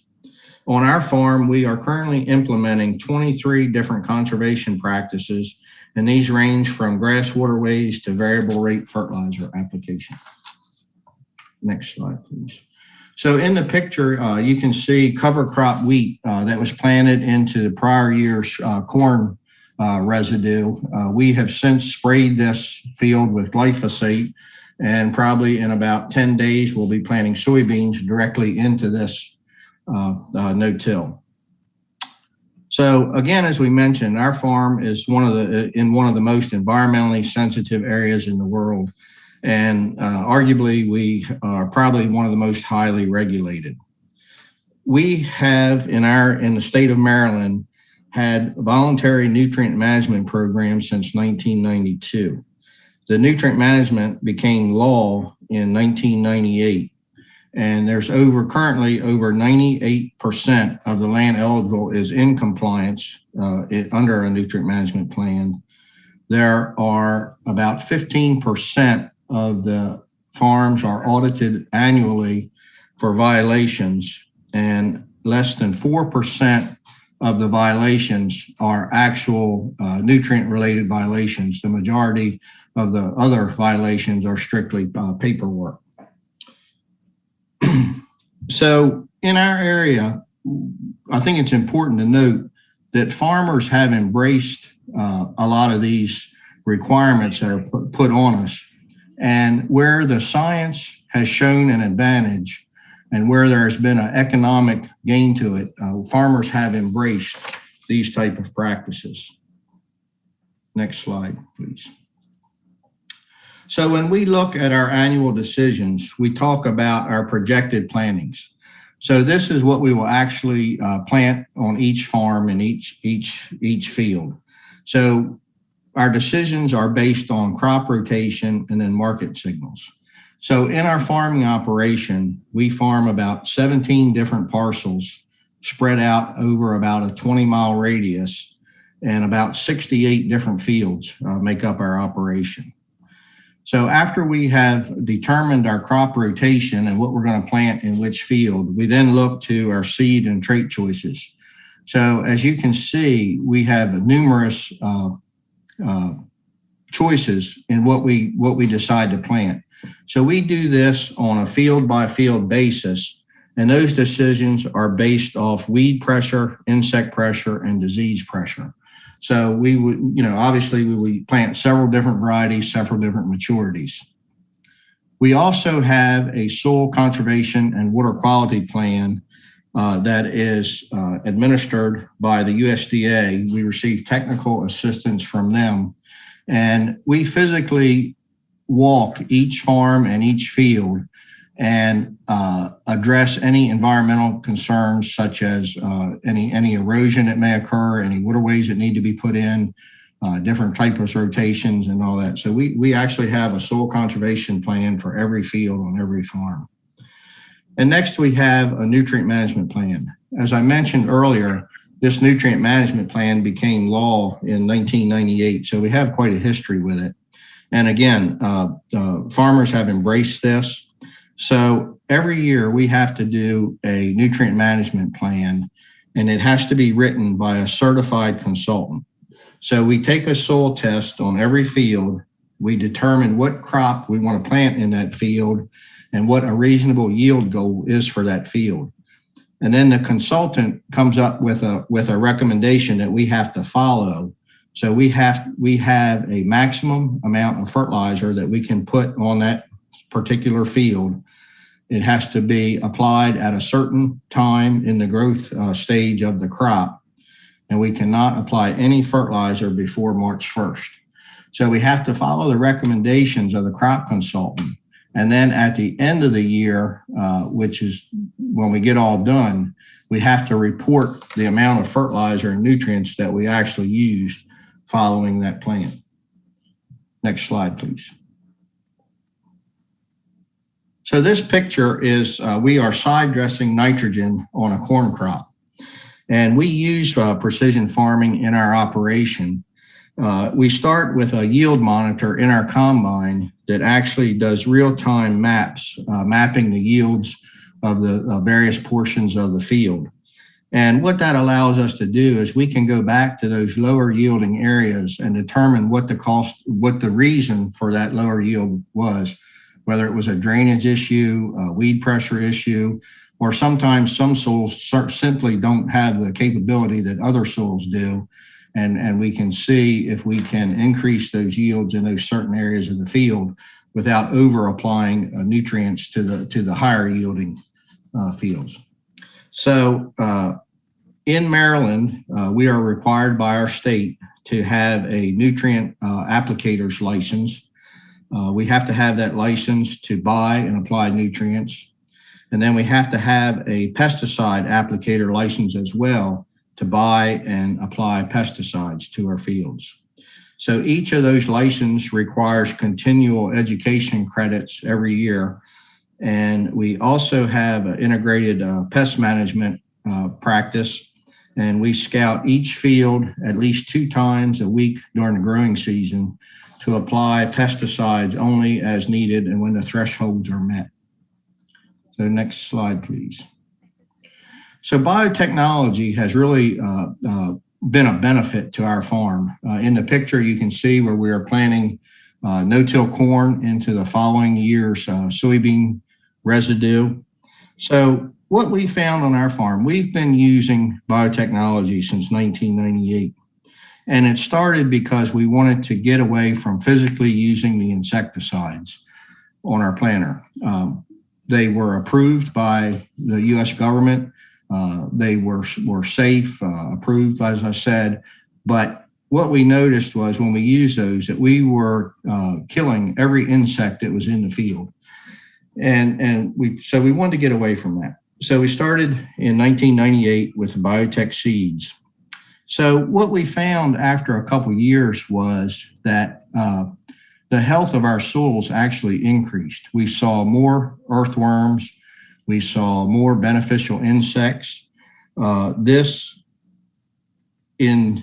As a response to that, we actually saw more diversity in the livestock.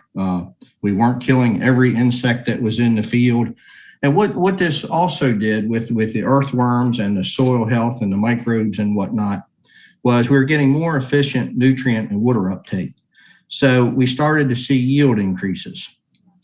And also we noticed at harvest, we were seeing less insect damage to the grain itself. So as you know, grain quality will never get any better than the day it leaves the field. So with less insect damage going into storage, we had less mycotoxins in storage, and therefore we had a higher quality corn for our end users. So I think, my opinion is as we travel the world and we look, certainly biotechnology is size neutral. It has a lot of benefits and when it comes to food security, food safety, and it also addresses many of the environmental concerns.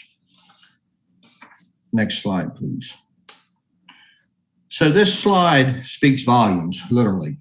So if we look at average U.S. corn yields, and they look much like our friends in Argentina showed us earlier, but we started using biotechnology in the late 1990s.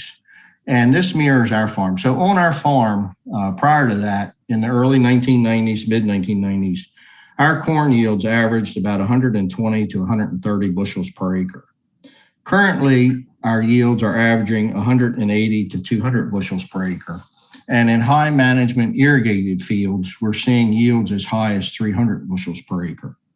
So when we talk about efficiencies and carbon footprint and those type things, the slide to the far right shows that it would take 33% more acres to produce the same amount of corn that we're producing now.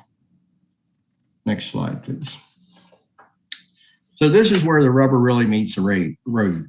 When we talk about environmental gains from 1980 to 2015, land use per bushel down 41%, energy use decreased by 41%, CO2 emissions declined by 31%, irrigation water use decreased by 46%, and soil erosion decreased by 58%. And I think the majority of these gains were actually from the late 1990s until 2015. And I think a lot of these benefits can be directly related to the adoption of biotech. Next slide, please. So what are the messages for the UN Food Systems Summit? The maize-all growers' corn is part of a commodity production and handling system for domestic and international markets. A growing population and climate change means we have to produce more with less land, less energy, and less water. Innovation and access to technology will be necessary to do this. We will need different approaches tailored to local conditions as required. We need an open global trading system to supply areas of deficiency. And we need science-based, predictable, and transparent rules.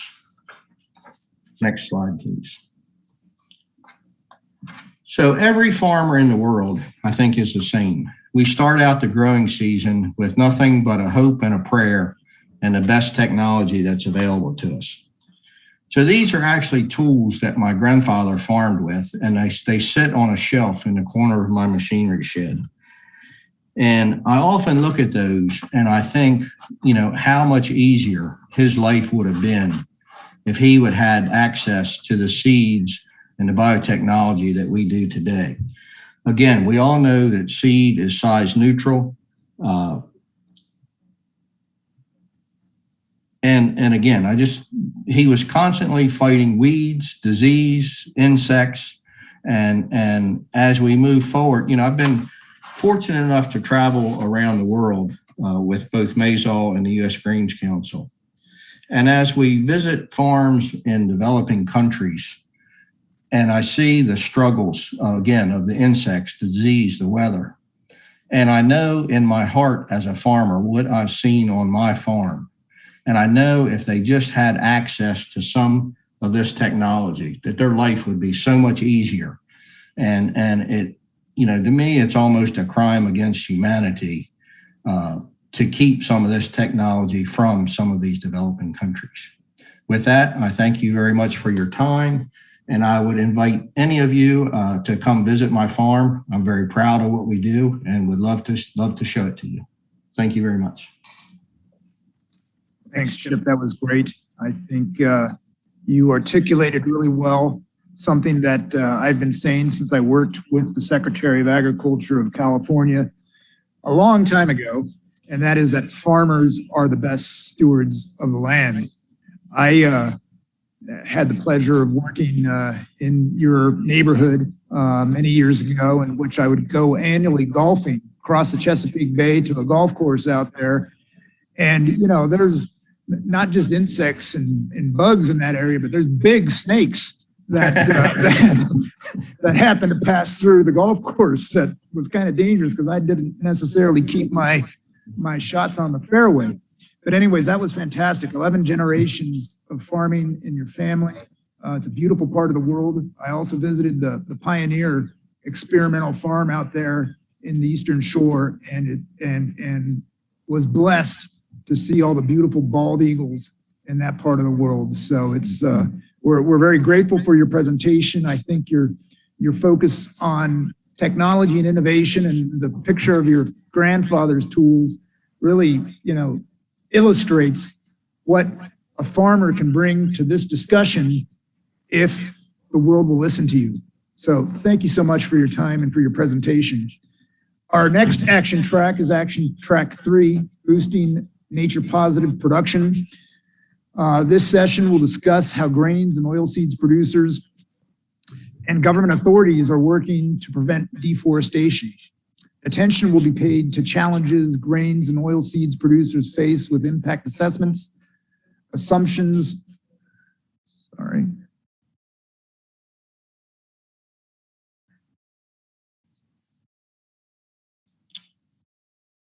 Sorry about that. Will be paid to the challenges grain and oilseeds producers face with the impact assessment assumptions and metrics. Ongoing efforts to ensure responsible grain and oilseeds production, much of it regulation as just discussed by Chip, and to inform consumers of these efforts will be described. Our speaker for the next session is Robert Coviello, the Chief Sustainability Officer of Government Affairs at Bunge. As a member of Bunge's team for more than 15 years, Robert has held a variety of commercial leadership positions in Asia, Europe, and the United States.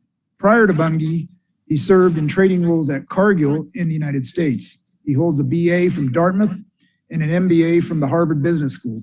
He also serves on the board of directors of the Celevo Group, which is a leading provider of innovative and sustainable solutions for agriculture and industrial growth in Africa. Rob, the floor is yours. Lloyd, thank you for the introduction. It's a pleasure to be here and to be able to part of this important conversation on behalf of Bunge. I'm going to try to share my slides, so give me 1 second here.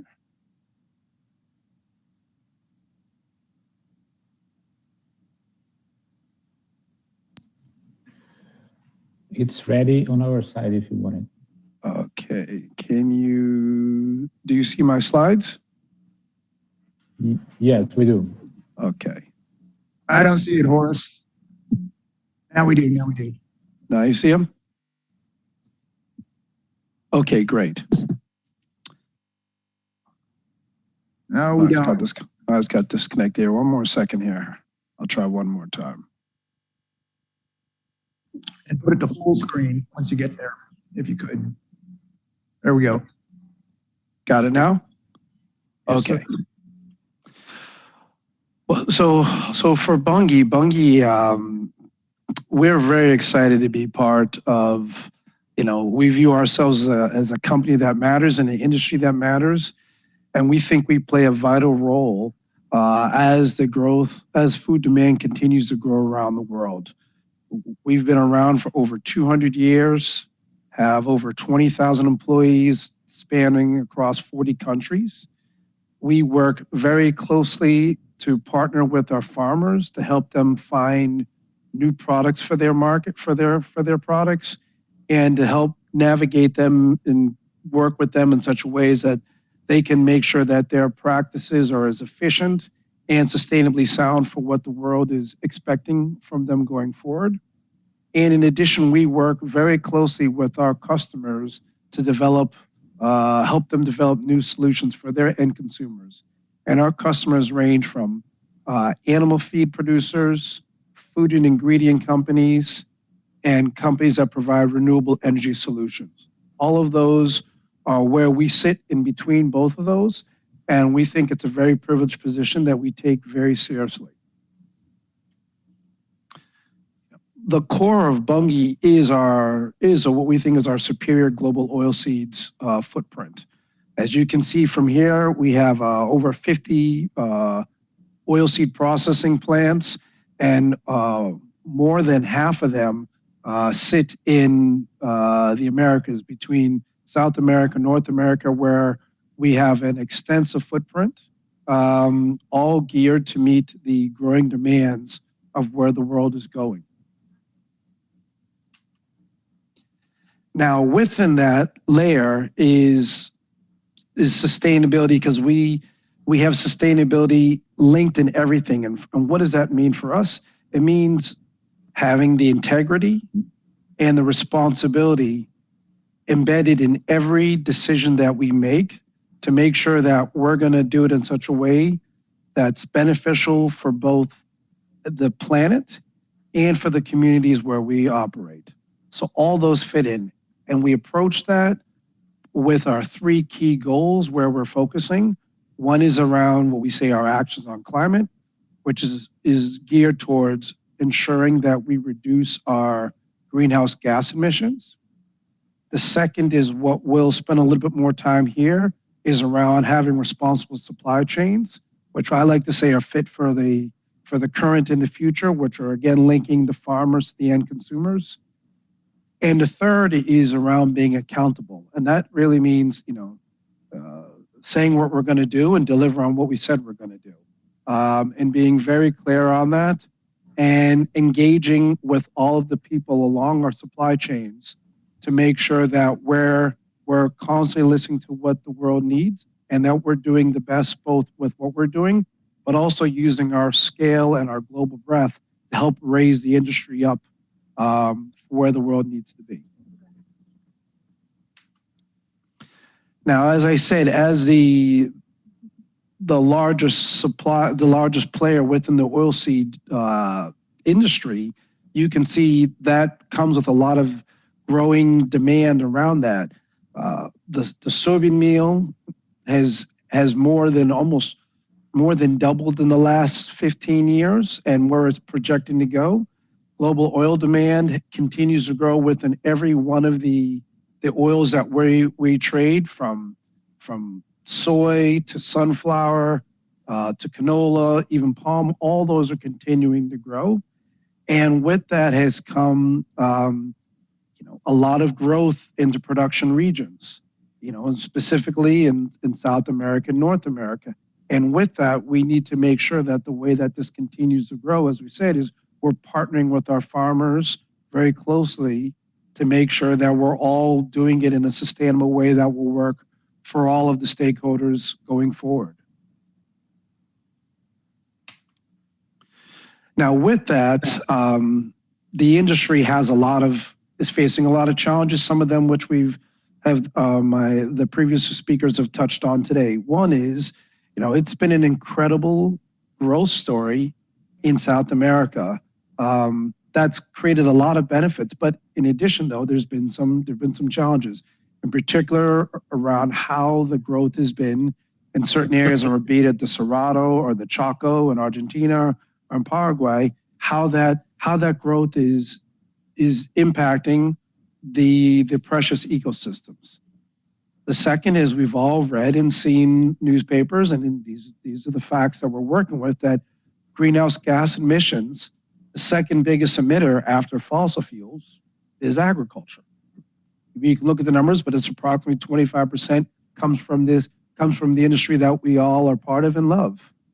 The third one is, how are we going to address this increasing demand in a way that doesn't negatively impact the traditional communities in those areas?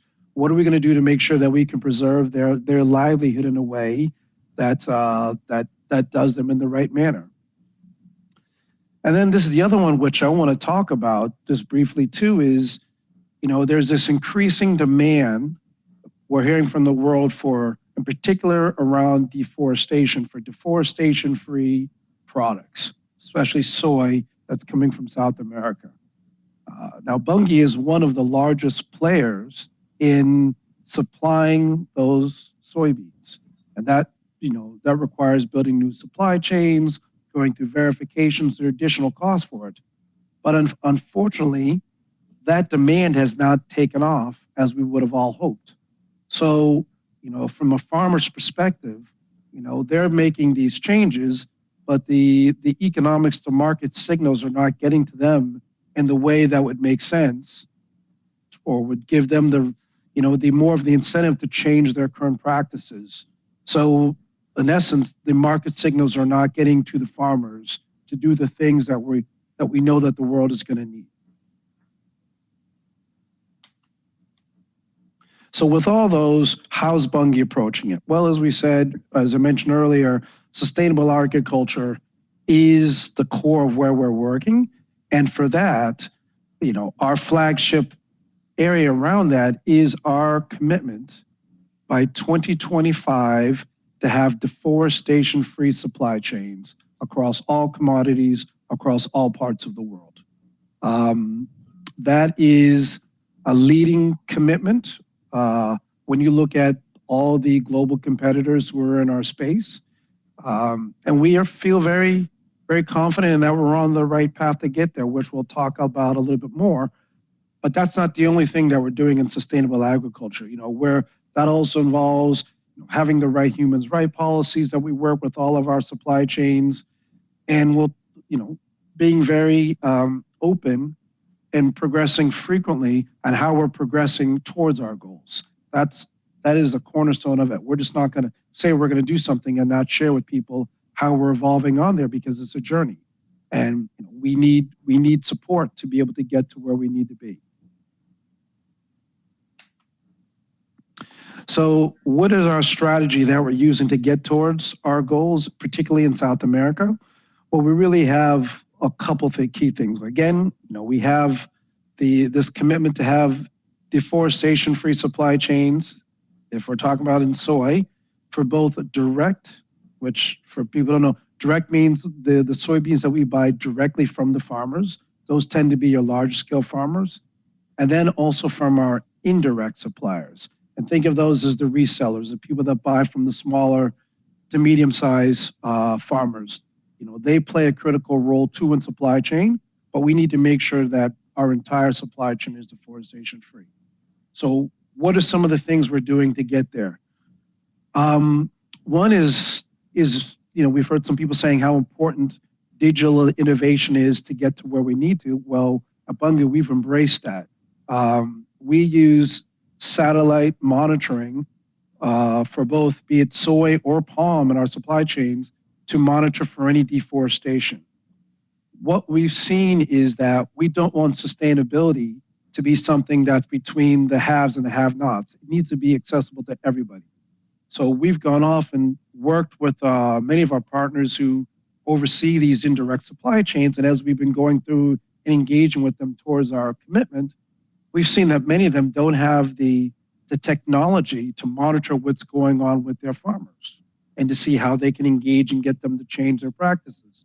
So what we announced earlier this year is that we will allow any of our partners in Brazil to use our technology for free that they can use to then monitor their farmers. We don't need to know what they're getting with their farmers. It's their farmers, but now they're able to use this technology and leverage it to find out and find ways to engage with them to see if there are any legal deforestation practices that they can work with. It's been very well received, and these are some of the things that we're working with. Also, engaging with partners because we need to we can't do everything by Bungie. We need to engage in these solutions, and we're using technology for that. One of them is this thing called Agri-Ideal, where we've partnered with NGOs, banks, other players in our industry to build this tool that people can go on to find more sustainable ways to expand in Brazil.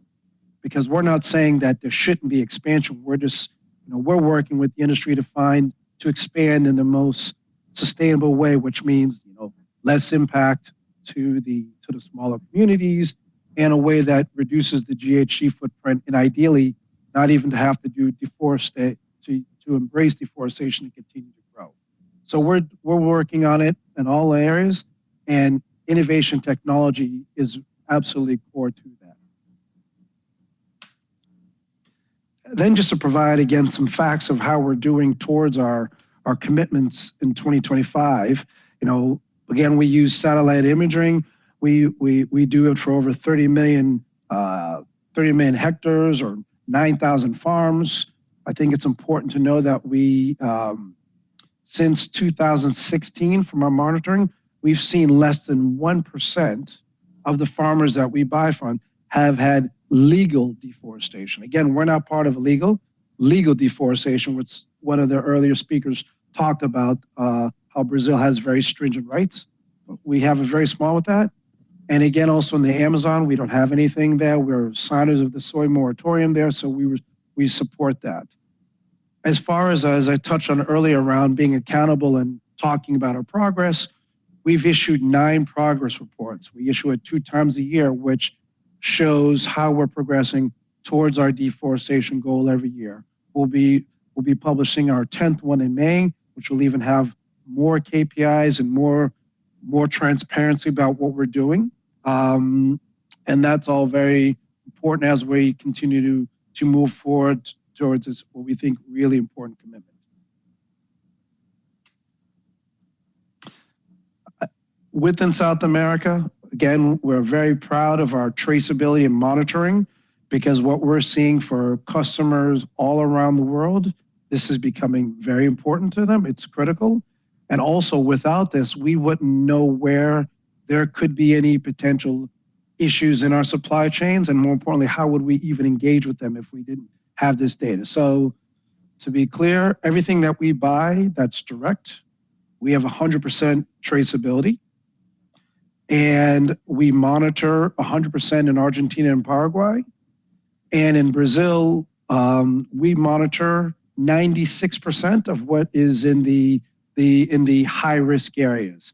Only 4% was not that, and that's the indirect supply chain, which we're working on very closely and have confidence that we'll hit that goal within the next couple of years. This gives you a little bit fact of the land that we're monitoring and how we've progressed. If you look at for the monitored properties, we've gone up almost 2,000 properties in less than 5 years. And the land, we're almost doubled what we've done also in 5 years. So, and this is all by using technology, but also just a lot of engagement on the ground with farmers. We use GPS, but we also have one of the more sophisticated where we use the car registries, which are the shape files of the farms. So our monitoring is even more precise than just a GPS that sits somewhere. We have the full shape of the farm. So we have a real granular understanding of what's going on within our supply chains. And then lastly, as much as we have our goals, we know what we need to do what's right within our supply chains. We're firm believers that the biggest impact and the long-lasting changes can come when you have sector-wide solutions. And we're dealing with that in multiple different ways. With the sector, we're on all of the leading associations, be it the Soft Commodities Forum, which is an association that has the leading agribusiness commodity players, our peers, all working on building more traceability within South America. And with that, one of the key elements that we need to continue to focus on is getting common definitions and standards. The more we can standardize it, the faster we can be to implementing these type of solutions, and even better communicating to the world about all the good things that are happening in that part of the world. I can't say enough about this next one. We need to ensure that the financial incentives are flowing to the farmers to compensate them to continue to change their practices. You know, we're talking specifically here right now in South America, but I would go back to, to Chip and the farmers in the US. We need to make sure that the funds flow to the producers so that they continue to have the right technology and the right practices to change their farming things for where the world is taking us. And then lastly, we have to be more transparent. We have to act that everything is available, and the more transparency we will provide, the higher trust we'll have with all stakeholders, which will only be beneficial for all of us as we continue to move the food industry forward. So those are my last points. It was a pleasure to talk with you, and be also open to engage with any people after the sessions today. Thank you very much, Rob, and thanks for your and for Bunge's participation in this event. We think it's important that we get all segments of the supply chain involved in this, from the farmers all the way to the consumers, and the role of the trading companies is vital. The soybeans don't magically appear from the eastern shore of Maryland or from Brazil onto the farms of Europe or into Africa or Asia or anywhere else. It takes the investment and the technology of big companies like Bunge to get those things there. And what you're doing to help farmers and the whole sector with digital tools, with precision data, et cetera, in order to reduce the environmental impact of farming and of logistics is very important. So we're very grateful to your participation. The next section is on designing and implementing an approach that transcends sectoral sectors and national boundaries. The session will explore the key drivers and consequences of a system-wide approach to sustainable production that is increasingly gaining interest and traction within the U.S. system. Our speaker is Gustavo Irigoras. Mr. Irigoras is the president of the Oilseeds Industry Association of Argentina's Chamber and the Cereals Exporters Center. He's a director of agribusiness consultancy, BIM, and a postgraduate professor at the University of Buenos Aires and UNTREF. He's a principal investigator of the GPS, the Group of Southern Producing Countries, a director of the Center for Agri-Food Studies at the National University of Lomas de Zamora, and a director of the WTO and IDB program to train health services in Latin America and the Caribbean. Gustavo has been an Argentine government official for 17 years as an international negotiator representing the country before the European Union, as agriculture minister counselor in negotiations with the Mercosur, China, the United States, and the European Union. He holds a Bachelor of Political Science and a Master's in International Relations from Belgium. Gustavo, adelante por favor, the floor is yours. Muchas gracias. Thank you, and good morning or good afternoon, everyone. I want to thank ICA for the invitation, the initiative, and also GPS for coordinating this activity. I am going to present some slides and talk about some of the topics of this meeting. Following in this section, we're talking about sustainability, as we've said before, and the challenges of the summit, of the upcoming food system summits by the United Nations. I think it's important to talk about action track number 3 here, because this is the central challenge for sustainability to be discussed at the UN summit in September. There is an overarching goal here, which we're trying to examine, which is to develop a positive natural production. And there are a number of possible solutions, changes, involving three main pillars. Deforestation-free, to begin with. We've already talked about that as the bungee policy, especially in Latin America, it talks about that. And also, no land use changes, and finally, sustainable management. And there are a number of areas for collective activity and innovation and development that are still being reviewed and proposed. But there are many subjects that arouse considerable concern because of the approach being taken under Action Track number 3.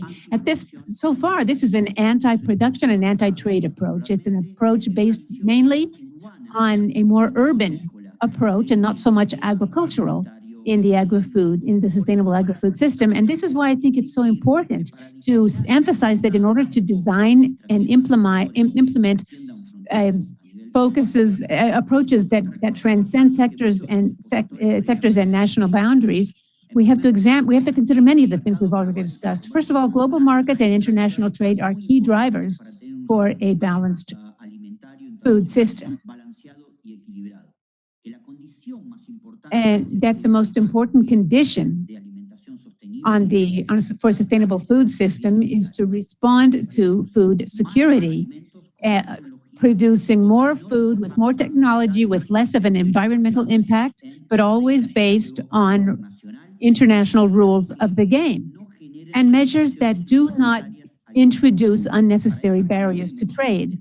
This is why we, as the countries of the South American region, are urging the introduction of the concepts of sustainability in the food systems, such as good agricultural practices or practices for conservation, such as direct sowing, direct planting. It's important for us for all standards on sustainability to be respected. And this is why the UN summit needs to say this very clearly in its concluding statements. Always based on science. That's what our emphasis is always that everything be science-based, especially when you talk about trade. The IPCC, for example, and the IAEA and Codex. It's also important to take in mind, with respect to deforestation and changing land use, that it is critical to follow the national lead of the producing countries. This is the best way to try to avoid new barriers to trade. So I want to talk briefly about a long-standing policy that we have had in the private business sector of agriculture in Argentina, which is decarbonization of agriculture. There are three pillars here. One is the no-till practices, which involves 90% of our land right now, but we have two new programs as well, which addresses the worldwide issue of sustainability. First of all, no deforestation. This is in the Gran Chaco, and the other one is carbon neutrality. I want to talk particularly about the first one, the Gran Chaco region, which has already been mentioned. This is the second largest biome in the Americas, and it covers much of our country. In Argentina, it covers the same amount of land as the entire territory of France, just to give you an idea. We've developed national legislation for protecting the forests in the Gran Chaco. But at the same time, we as grain exporters and soybean exporters and other grains have developed our own program. We call it Agro Ideal, and it's present in other South American countries as well, Brazil and Paraguay, through a strategic partnership with civil society organizations and environmental organizations such as Nature Conservancy. And it's also supported by scientists. The program has drawn a number of conclusions. Deforestation of the Gran Chaco region has is very much caused, the influence of soy is very low. Only a very small percentage of the deforestation in the Chaco in recent years is the result of soybean crops. So the level of impact that it has, that is 2.2%, its impact on world trade for Argentina is very limited. Nevertheless, the criticism that we hear from many countries, especially European countries, is very high. But they're not science-based, and they're not based on real figures. This is why we have undertaken a commitment by all of the exporters, the soybean and grain producers of Argentina. We started this just last year. It's a platform to work on zero deforestation and guarantee of deforestation-free soybeans from Argentina over the next few years. We are inviting other civil society organizations and other producer organizations to join forces with this platform so that in the next few years, Argentina can provide absolute guarantees, but based only on Argentine legislation, which is what we need to comply with in our country. We also have a carbon neutral program where we are working so that over the next few years, we can certify a carbon balance and carbon neutrality in all soybean-based products and other crop products. We've already started. We've already finished the first handbook, the National Handbook on Good Agricultural Practices for soybean production and derivative and byproduct as production, following in compliance with international standards. And we will continue to work in other value chains as well. The most important thing to try to summarize is that when we talk about regional approaches or international approaches, as we understand things, there are three broad issues that we need to address. The first is technical cooperation, international technical cooperation and capacity building at the local level. Rob was just talking about Bunge's experience internationally. And it's important to understand that not all the countries and not all farmers can have high-tech tools for satellite monitoring or information to be able to provide the guarantees of their farming practices. And this is why it is so important for international cooperation to play its part. And we want the International Food Systems Summit to set this out as a primary condition, make an essential condition to work on sustainable agri-food systems. This needs to be a requirement. Second, we need to promote strategic alliances. We need to think about a dish of pork anywhere in the world if it needs to be sustainable. And if we want that, we need strategic alliances so that all raw materials meet the same conditions. Right now, we have a world value chain. What is eaten today, even if it's in Europe, was produced in Argentina or Brazil. So we cannot simply set aside the strategic alliances for working together in coordination in the private business sector, and the governments cannot always governments must never set regulations that do not take into account the global value chain. You see it in Brazil, Argentina, Brazil, Paraguay. If you have soybeans or corn, it should be useful. It should be useful for Vietnam's consumption. And in order to do this, we need strategic alliances, business alliances, to strengthen world value chains. But governments must never overlook or ignore these value chains. It would be inconsistent. It would be inappropriate for food security to ignore global value chains. And this is why we encourage the Food Summit to focus especially on development and dissemination of strategic alliances among businesses in order to strengthen food security and food systems. And finally, it's especially important to work on equivalences. When we talk about sustainability, every country has its own laws, but there are international standards. And these standards define methodologies for us to achieve equivalence. So we're all seeking the same goals, even though we use different methods. It is essential for the United Nations to adopt the concept of equivalence in implementation and certification. Otherwise, we will end up with so many different as many certifications as we have purchasing countries, consumer countries, and it will be chaotic, utter chaos. It will be impossible to make it happen, and it will pose very high costs on food, and it will also jeopardize food security. This is why we advocate for a working pre-summit among governments to consider the practices and processes for implementing good agricultural practices and environmental certification programs so that they can hammer out worldwide equivalence agreements. This is the best mechanism for achieving sustainability in food systems in order to provide food security and promote a normal flow of world trade. Thank you. Thank you very much, Gustavo.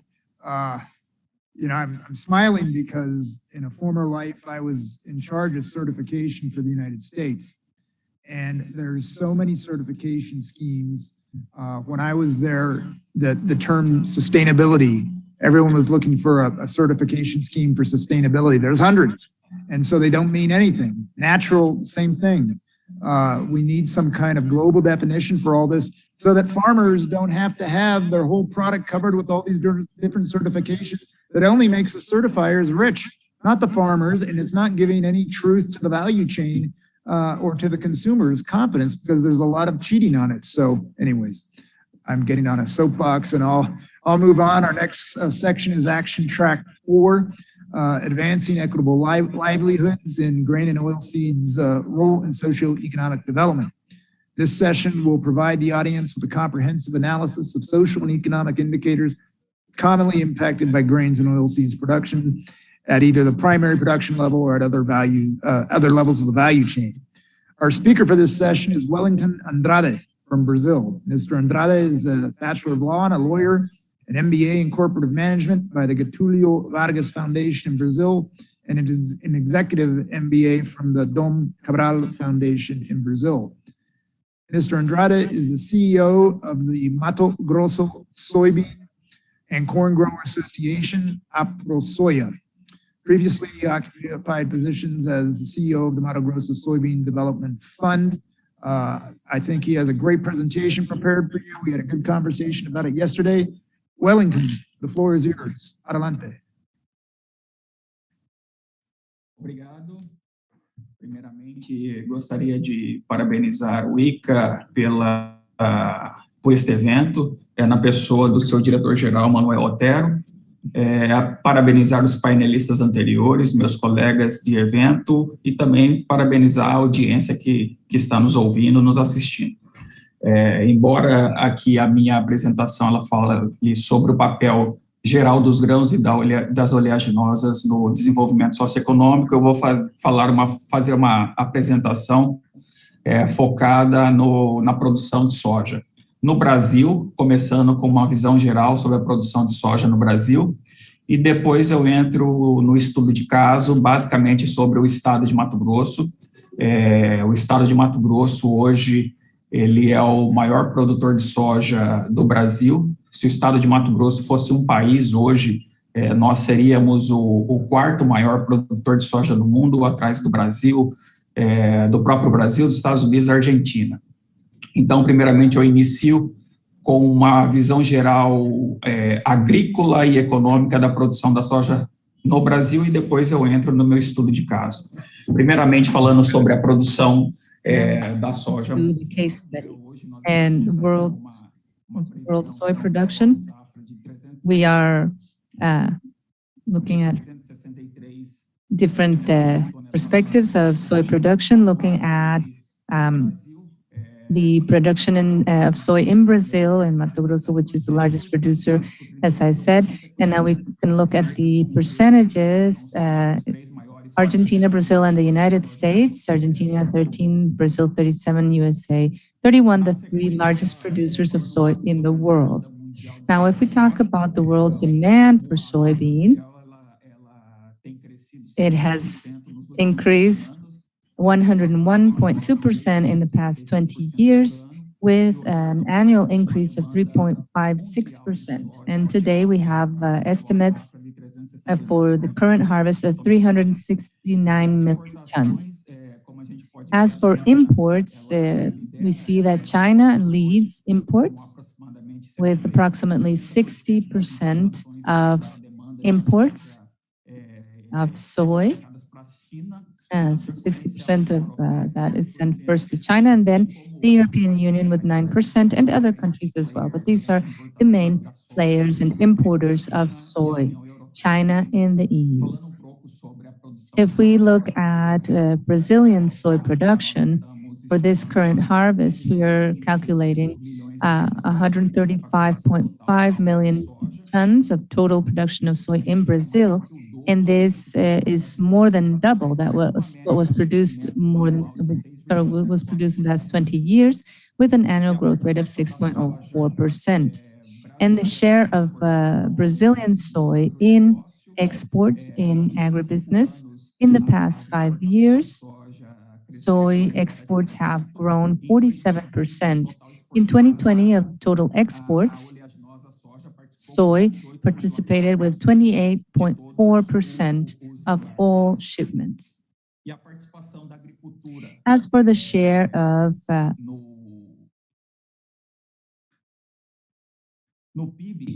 agriculture in Brazil's GDP and total GDP, today, agriculture overall accounts for 7.54% of all GDP in Brazil, compared with 2019.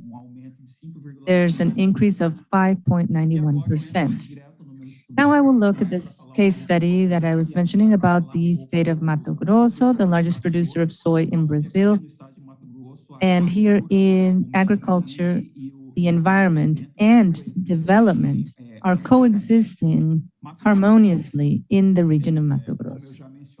As I've said already, Mato Grosso has a total area of 903,378 square kilometers.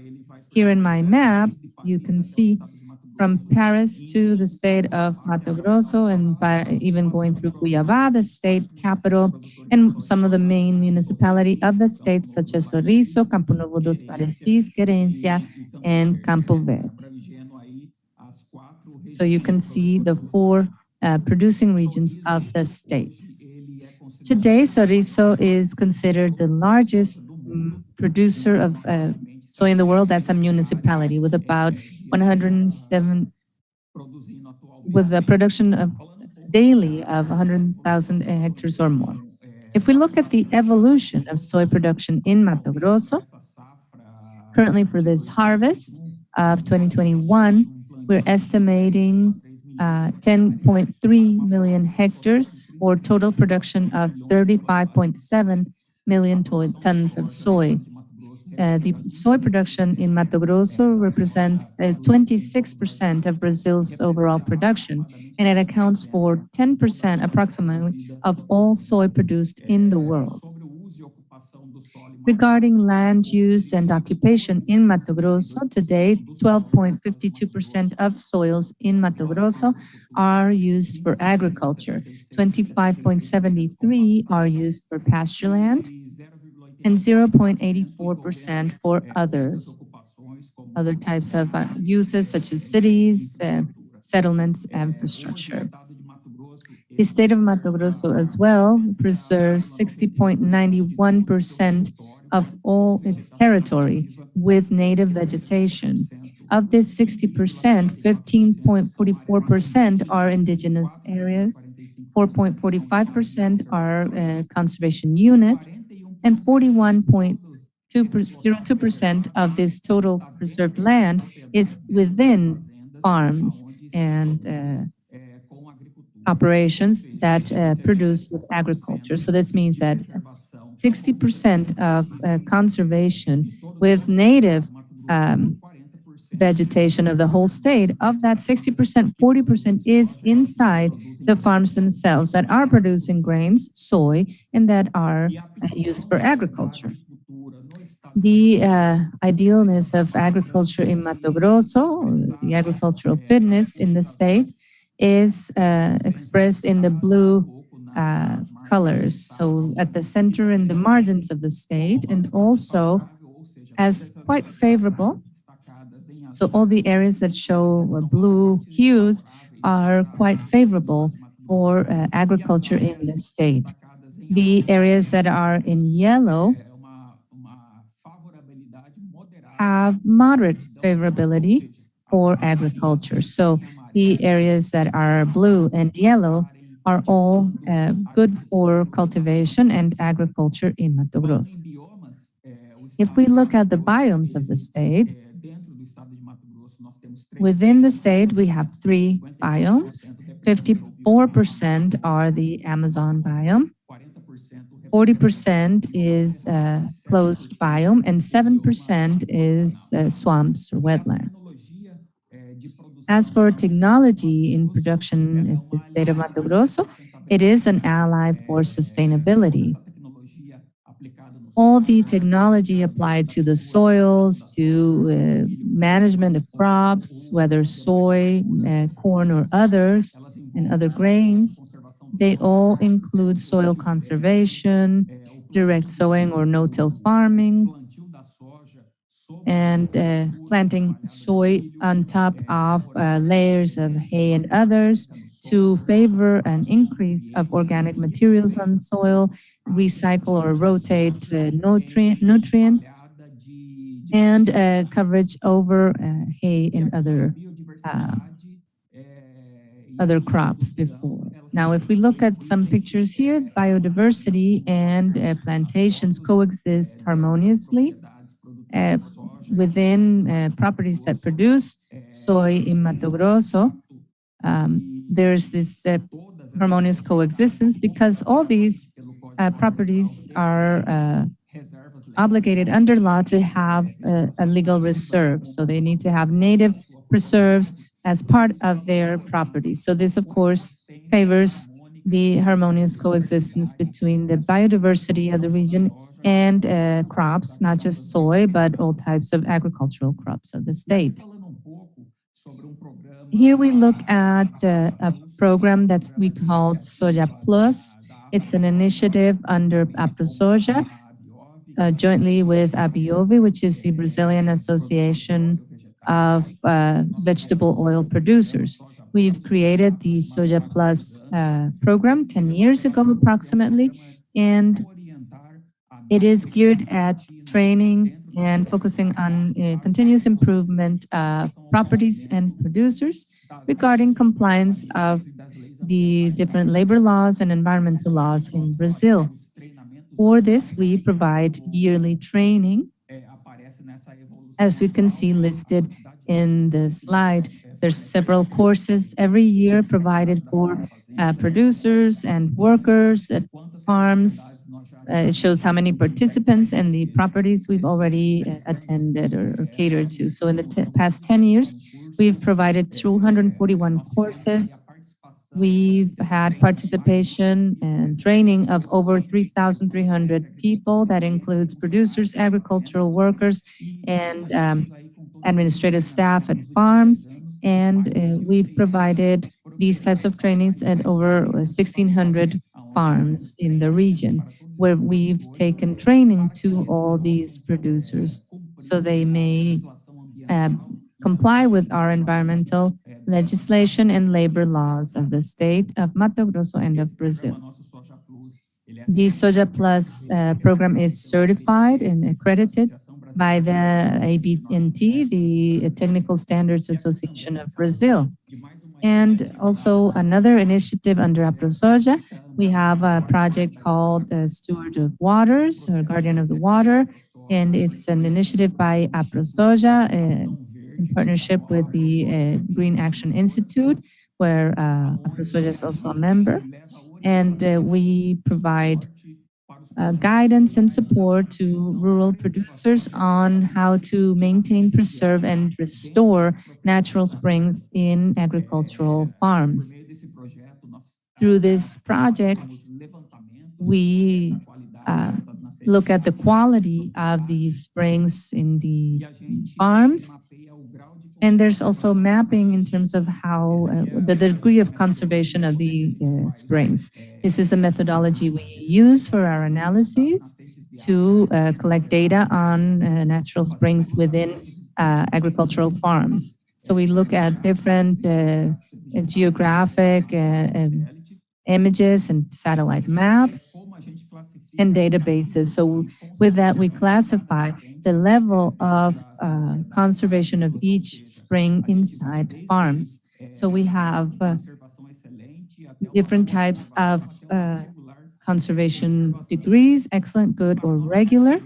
And to our surprise, well, before I get to that, some images to show what we use and how we have our digital geographic system to monitor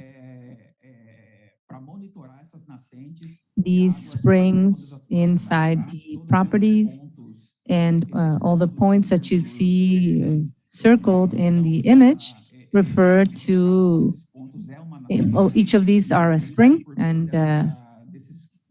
through these, we also see the blue lines and the coverage shadowed in blue. It's the whole watershed in the property. And so it's a way to map all natural springs. And this mapping, again, is done inside the properties where there's farming, where soy is planted, where corn and others are planted. And to our surprise, when we started monitoring the springs inside the agricultural land, we started with the Sorriso municipality, that, as I said, is the largest producer of soy as a municipality in the world. And to our surprise, in the municipality of Sorriso, we found that through our monitoring, it was at an average of 95% of springs, water springs that were well preserved. So they were either excellent or good in level of conservation inside the municipality of Sorriso. So all these small blue dots on the map are a water spring in that farm.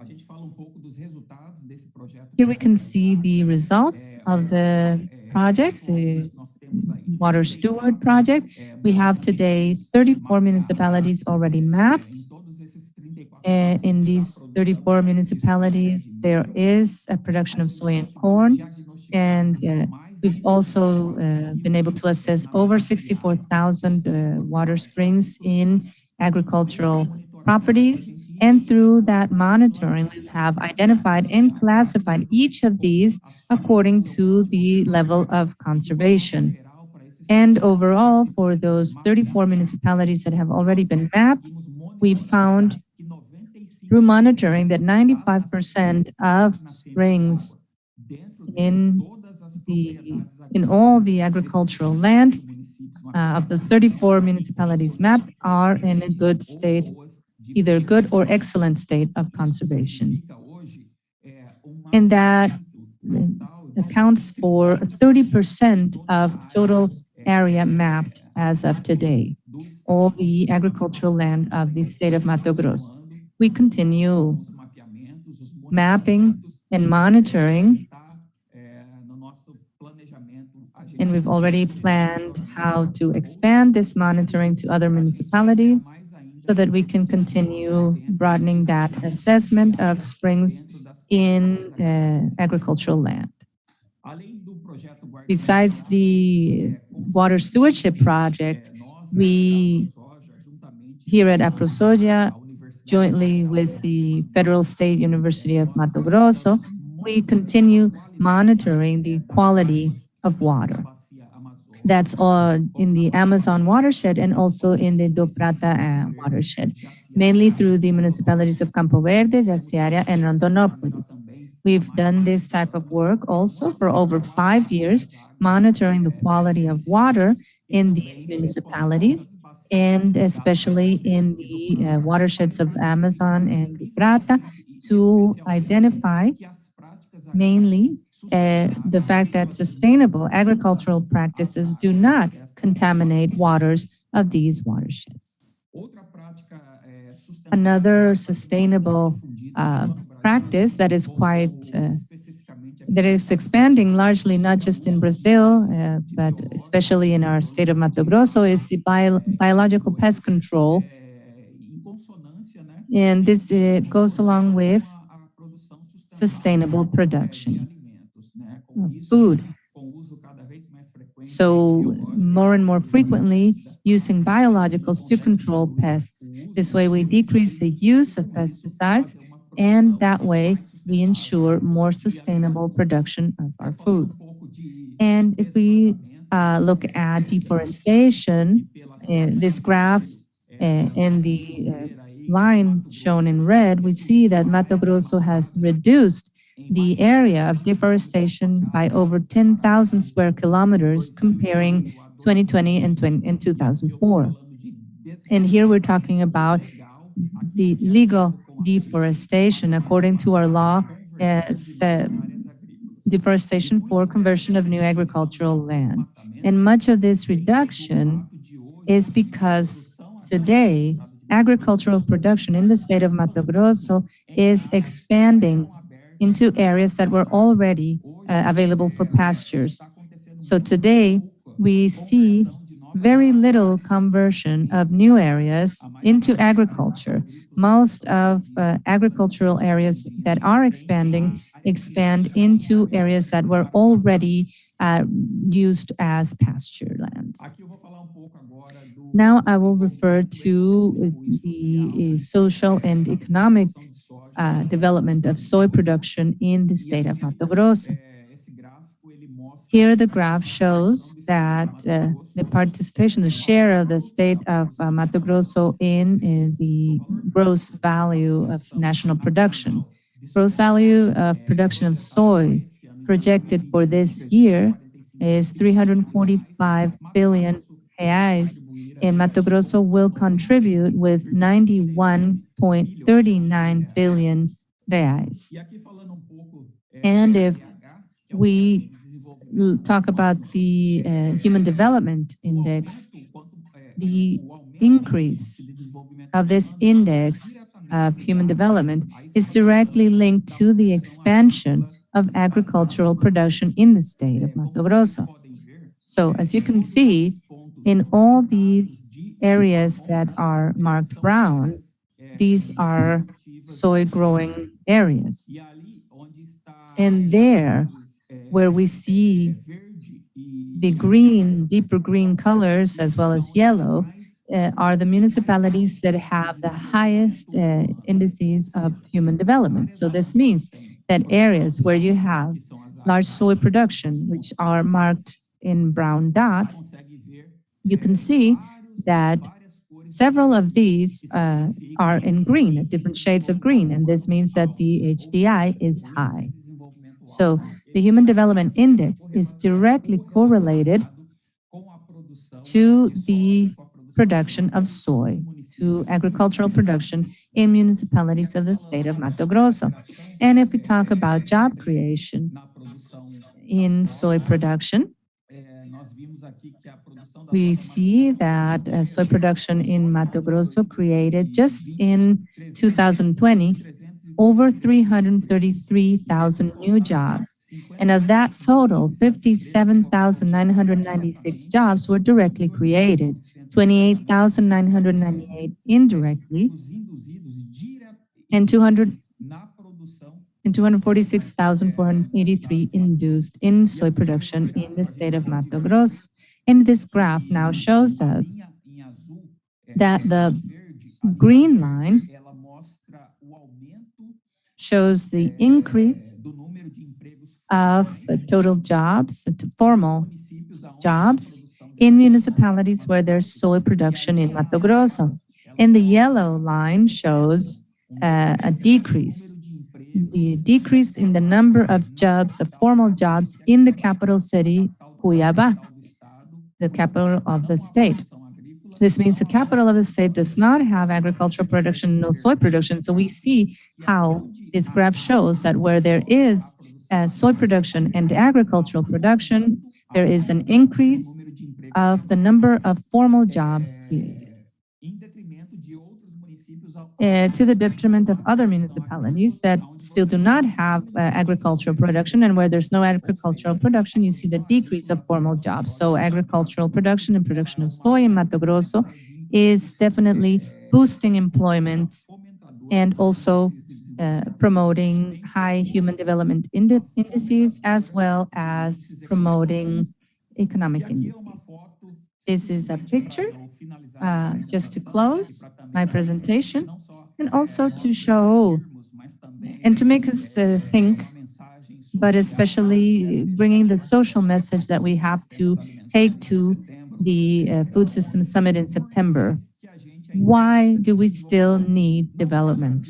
Not just in Brazil, not just in the state of Mato Grosso, but in all of Latin America and beyond. We need development, much more development, and beyond what we have, agricultural development in Brazil, in the region, because development of agriculture, of soy production brings jobs, it brings profit, it brings sustainable development, and it helps people come out of poverty. In Brazil, in 2018, there was research by the Brazilian Institute of Spatial Geography looking at how in 2018, over 10 million Brazilians were under the line of extreme poverty. By that year, there was also a study coming to a close by the University of São Paulo showing that because of the pandemic, over 9 million people have now entered under the line of extreme poverty. So how can we get all these people out of poverty? How can we ensure that they can have more profit and develop? We need more development for them, and development in Brazil goes hand in hand and has one of its main pillars as agricultural production, production of soy, production of grains. That is why we cannot forget our agricultural production. We cannot see it restricted for any international guideline, for any standard that is not science-based. We need to place science at the table.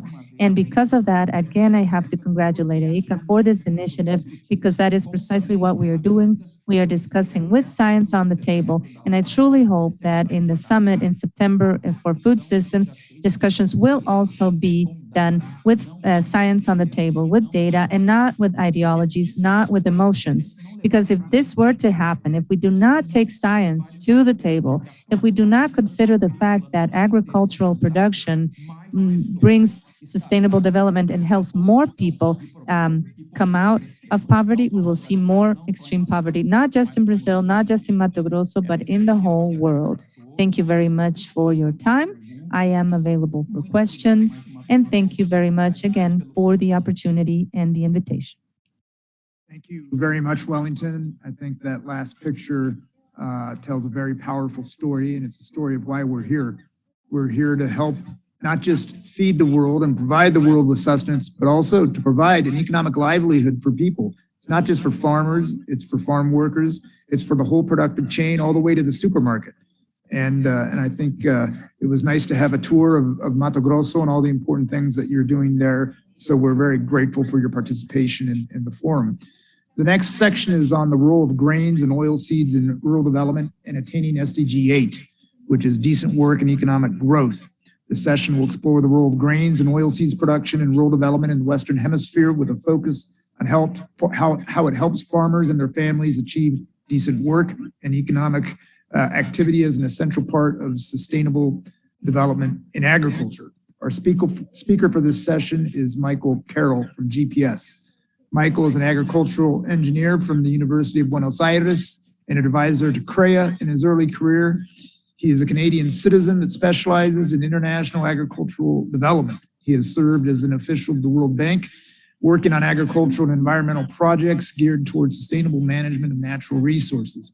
He's worked on more than 50 studies and projects in 26 countries around the world, in Africa, Asia, and Latin America, including Uruguay, Paraguay, and Brazil. Based in Uruguay since 2012, Michael has worked for multiple international organizations like the World Bank, the FAO, IFAD, ICA, and many others. I'll ask Michael to kick this off and provide an introduction on the case study commentator of Maria Noel Sanguinetti, who is the manager of the Association of Rice Growers of Uruguay. Michael, the floor is yours. Thank you. If you allow me, I will switch to a rural language. We thought that it would be better to present in Spanish. Spanish. Bueno, el interés de esta presentación es un poco complementar muy buena. This was an excellent presentation, and I'm grateful to ICA for having invited us to take part in this event, working together with our colleagues in GPS. And also with the section on presentations that have been given.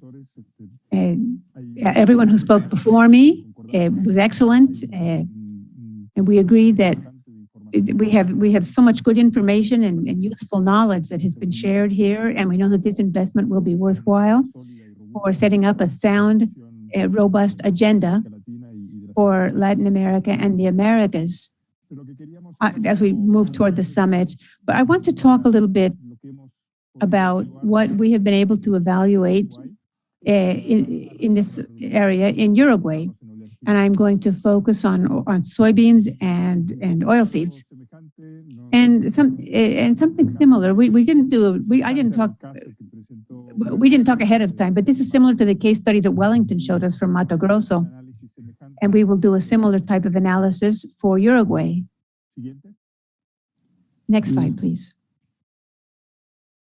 Entonces, en Uruguay creemos que in Uruguay, we believe that way before these three little circles, these three circles became the flavor of the month. Even before that, that for sustainable production, Uruguay already knew that we needed to work on this.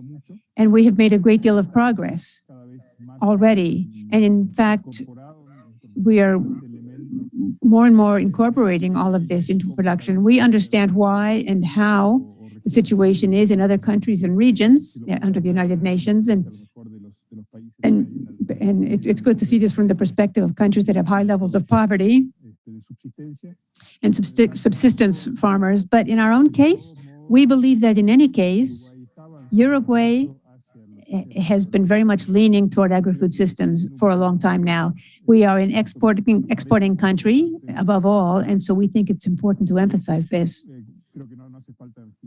I don't think I need to explain all of the details of this. You are all familiar with the subject of the three circles. So we will move on to the next slide. Uruguay, when you talk about projects in Uruguay, the international organizations always think that Uruguay, just because it's a small country and just because it's has progressed so much, that it's a good laboratory for experiments with technologies, policies. And I think this, in some sense, in Uruguay, is a very valid consideration, and we all appreciate we all know that what Uruguay is doing is important for the interests and desires that so much of us wish to pursue at the Food Summit. Very quickly speaking, Uruguay has 40% of its land in beef production. 30% of our land is used for rain-fed crops. 15% is forest plantations, and rice is the fourth largest product in Uruguay, which is 11% of arable land. And Maria will talk a little bit more about that in a little while. Our system is quite balanced. It's not a monoculture country. It's not monoactivity. We have considerable diversification. There are a number of important features. I'm crossing with some of the other tracks here, but the action tracks, because in some ways Uruguay has already progressed considerably in many of these things, such as the agro-environmental approach, an institutional framework where public and private sectors are very coordinated together, good environmental regulations, including licensing processes, protection of water resources, wetlands, biodiversity protection. We've been doing good work, not only in the public system, but also we're the only country that does not have public-private land. Like, if we have preserves, they're privately owned by producers, but they have to follow certain rules. We don't have public reserves. And also a good system for research and development, which is very much interconnected with our neighboring countries in medical suit in terms of exchanging and developing technology. And I think we've had a great deal of international recognition of the development of certain instruments that Uruguay has, including the soil mapping, the current system for land use and management, which has been recognized internationally by FAO, for example, as best practices for soil management in the country.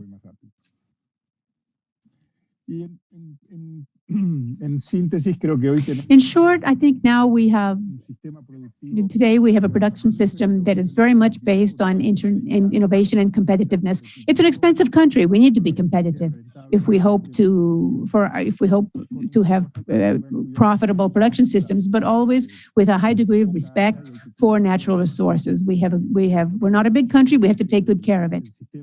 And so we think the system that has been created with crop rotation systems, compatibility between different land uses and soil capacity, land capacity. All of this has been especially critical, and this is why we have a whole forested area, which is very important for the economy, but is very much located on land that has forest capacity and therefore doesn't compete with agriculture. On this basis, we feel that we have a system that is very much based on the considerations we need in order to develop sustainable production in general.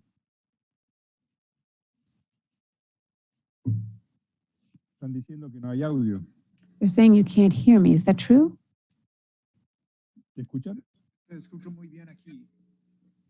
Hubo en el chat un comentario de que no había audio. Someone sent a chat message saying that they couldn't hear me, but yes, we can hear you. Please go ahead.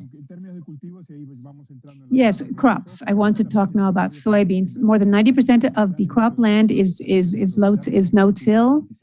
Land use plans covers 96% of the land, and we do not allow year-round production, either sometimes because you lose organic matter or erosion. And we've made great progress with information systems based on weather systems online. We're working with Columbia University, working a lot on planning and decision-making.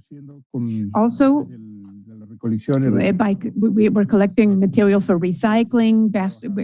We have low agrochemical. Recycling the packaging material for agrochemicals. We're trying to focus on circular economy in many of our activities.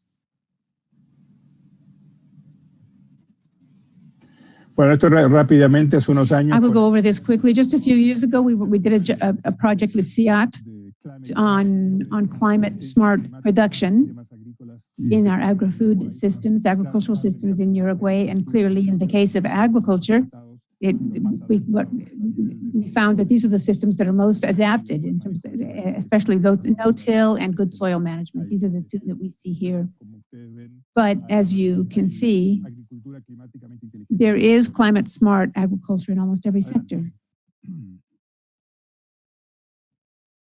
Bueno, en términos generales creemos que estamos. In general terms, I think we've made particular progress and are still moving ahead. And we, as was said earlier, in some of the prior presentations, we need to be thinking about bioeconomy, green economy, improving the circular economy. We need to continue contributing to environmental differentiation of products. And we talked a lot about that already. Not just certification, but also offsets. We need to work to eliminate barriers, trade barriers, to improve competitiveness. And we also need greater integration between the private sector and the governments, local governments to develop for capacity building. But to a large extent, I think that if we look at Uruguay as a laboratory, as multilateral institutions often say, then we can see that good progress is being made. And there have been good and good results have been obtained. And we'll talk about that with respect to soybeans.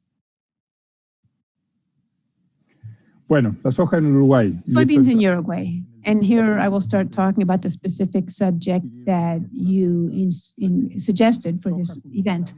Soybeans, together with meat and cellulose, are the main export products of Uruguay.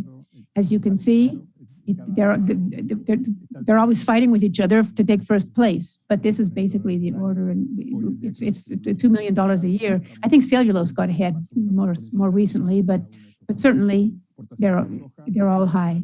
As soybean production does vary,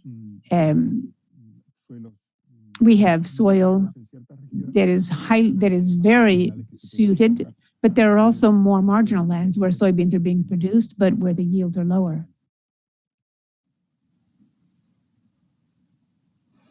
Bueno, ahí usted ve las exportaciones de oleaginosa. Here you can see exports, soybeans, they vary considerably. This year, unfortunately, production has not been so good. There's been an offset in terms of prices, but even so, it's been a very dry year. The La Nina current affected us pretty powerfully. And in any case, soybeans have become one of the most important activities in our agricultural system. La soja es producida en Uruguay y bueno. Uruguayan soybeans, and having heard the presentations from Mato Grosso, is another dimension. Yeah, so I think of all the soybeans in Uruguay, I think it's a little bit more. Our whole country produces about what the state of Torrizo grows in Mato Grosso. It's around, we have about 2,000 soybean producers, and it's a very important crop because from here on out, I will be showing you how 2,000 producers can have such an impact on the, have a spillover impact on the entire economy. When you talk about an export country, you're not talking just about what we can send to other countries, but also what remains in the country as a result of the production system. In this sense, we export 90%. For the industry, it's less, but the value of production per farm is about $700 million, but $750 million. But to that, you add $100 million for processing, transport, marketing. So it's a large amount of money. All of this information has been shared thanks to a very good study that was done by an institution that's been in Uruguay together with a consultant. We have an observatory that works every year, that produces information every year, and we've been able to use that information in order to show you what's happening with soybeans in Uruguay. Bueno, y aquí es donde empieza un poco lo que nosotros consideramos. I will talk a little bit about what we consider that needs to be kept in mind when you talk about the food summit, which is that an exporting country does not just export, but we don't care what happens domestically. That's not the case. So here we can separate out the volume of resources circulating in order to bring about soybean production. You can see that there's a significant amount of added value. We also have a large amount in terms of production, inputs, services, which is a large amount, a high value. And for better or for worse, we still don't have much about, there's also a figure on imported inputs, which this comes from other countries that are able to subsist because of what we buy from them, our inputs, agrochemicals, fertilizers, not so much seeds, thank goodness for that, but in terms of production and conditioning, processing, transportation, marketing, we have significant amounts of added value in inputs and services, which is what generates the most value for Uruguay, especially when you talk about production value, 200 million. valor muy importante. It's a high value for in terms of local added value. No, aquí se duplicó, Joris. Vamos a la siguiente. Aquí. No, perdón. La siguiente. No, next slide, please. I thought we had skipped one, but we didn't. And percentage, this is the same information, but in percentage terms. The added value of soybeans, basically. It's median 1.4% is the average. If you add beef and other products, in percentage terms, we have about the same value that Wellington was showing us for Brazil, 6%. Of course, it's a different scale, but the contributions to the gross output of the sector are quite similar to what you find in other countries.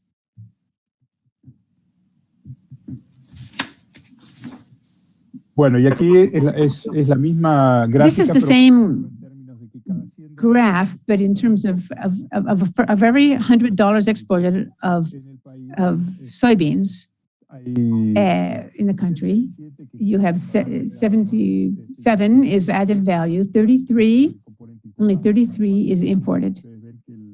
So this shows you that what we generate,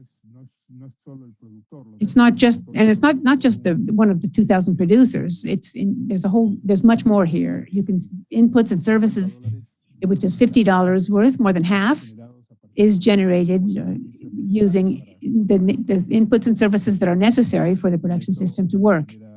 And this, so it generates employment and a powerful spillover effect for development of the whole country. Aquí aparece lo que es mano de obra y ustedes Here you can see labor.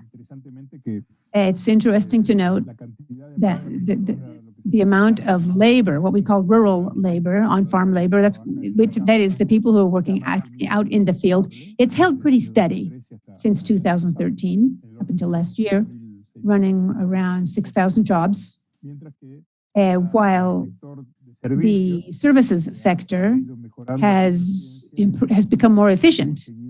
And therefore there are fewer jobs being generated. Nevertheless, the sum total of jobs generated by the soybean sector continues to be quite significant, considering the proportions in Uruguay.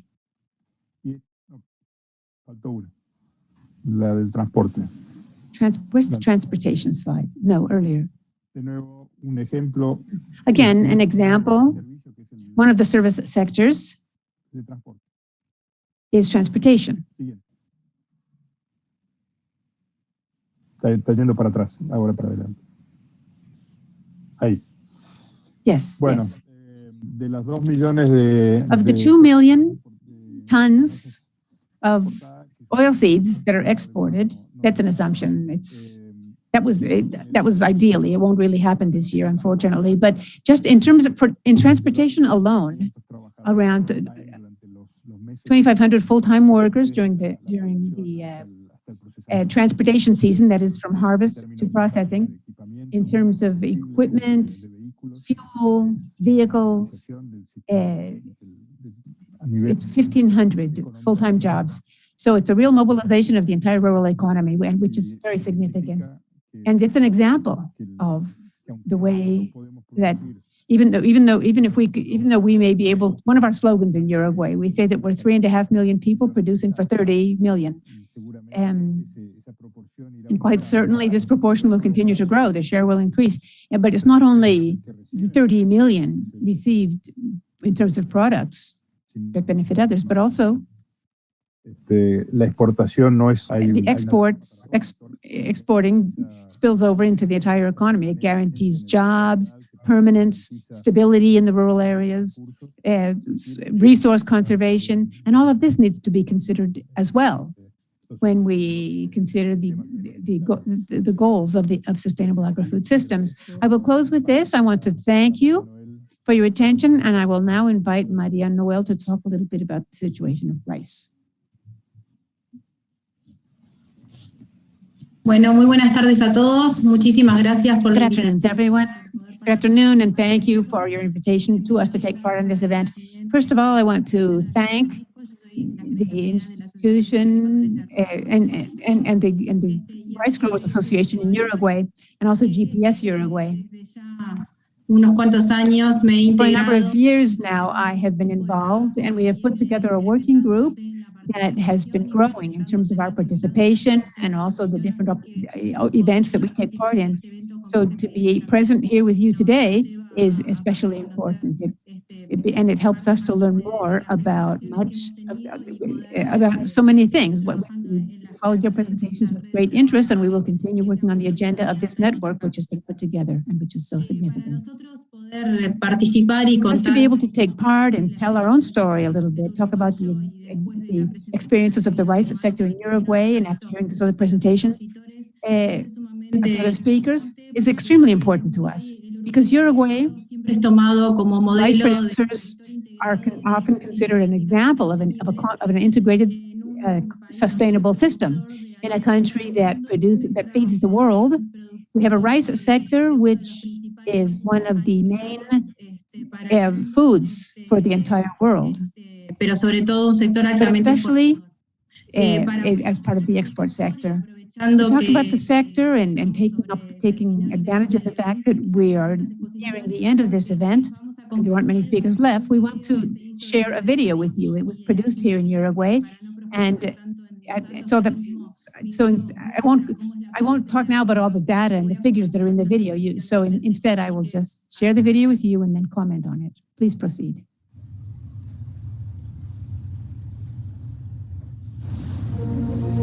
El arroz ha alimentado a la humanidad por Rice has been feeding people for centuries. 7,000 years ago, it was grown in China and India. Today, it is eaten all over the world by more than 3 billion people every day. el cultivo del arroz en el Uruguay. The rice crop in Uruguay, rice growing in Uruguay started over 100 years ago, led by visionary producers who not only understood how important rice was as a foodstuff, but also who knew Se desarrollarían but by growing rice, they could develop some of the marginal, very low productive areas of the country. Hoy, la zona arrocera se Today, the extiende rice areas covered 10 different departments of the country. In the east, Rocha, La Baceja, and 33. In the northeast and the central part of the country, Durazno, Cerro Largo, and Rivera. In the north, Artingas, Falto, and Paysandú, covering 165,000 hectares, 70% of which consists of family farms and small-scale farms and tenant farmers. The rice sector from the very beginning was challenging, was ingenious, and transmitted knowledge. We had to learn to work together as a team. We had to live in a world of solidarity, sharing with one another, sharing technology to improve our production, even in the face of difficult climate conditions. filosofía de trabajo With se this forma working philosophy, in 1947, the Rice Producers Association was created as a civil society organization, a nonprofit organization whose goal was to protect, guide, and represent its rice growers' interest nationally and internationally. el cultivo del arroz The rice exige crop, una rigurosa rice planificación production requires discipline, planning, and the mobilization of machinery and specialized labor. en cada etapa. Hay un gran At each esfuerzo stage of the process, major human efforts and economic efforts need to be made. todo comienza con It la all adecuación begins with careful selection of seeds, and then a series of very rigorous processes in specialized laboratories and in experimental fields.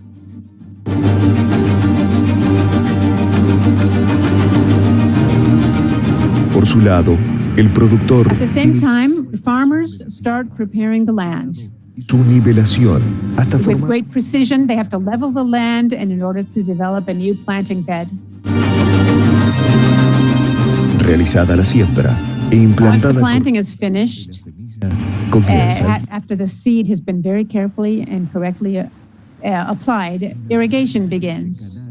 y obras de A ingeniería large network of channels and water engineering based on dams, hacer llegar a pipelines, el agua necesaria send water to all the farms as needed for growth.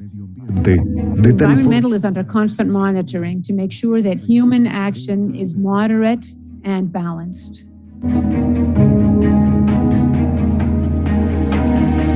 en las chacras se puede On the apreciar farms, el número de aves y you can mamíferos see a large variety of mammals and birds who are part of the landscape of this crop.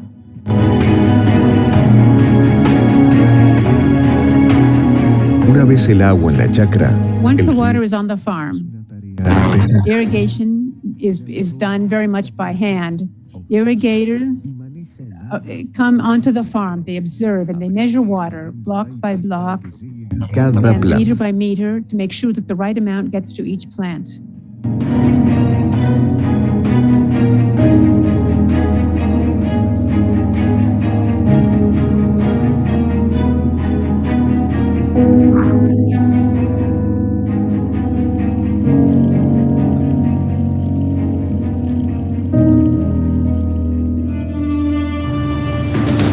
El productor arrocero se apoya en Rice las farmers receive guidance from engineers and technicians from the extension department who are always alert to the proper development of the crop.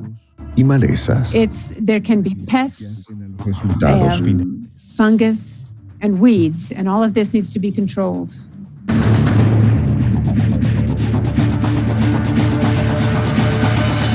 Al comienzo del otoño, el cultivo está maduro. At the beginning of autumn, the crop is ripe and ready for harvest. La cosecha implica un gran Harvest requires an enormous deployment of technology and equipment. Tractors, combines, trucks, all of these come together to load and unload the grain. It's a vast network of highways and roads makes it possible to take the grains from the farm to the processing plant. When it's in the mill, it can be dried, husked, and industrialized so that it's ready to be taken to Montevideo and then exported to the rest of the world. Uruguay es el séptimo Uruguay exportador is the world's seventh largest exporter of rice, and our rice goes to more than 70 countries and feeds more than 17 million people.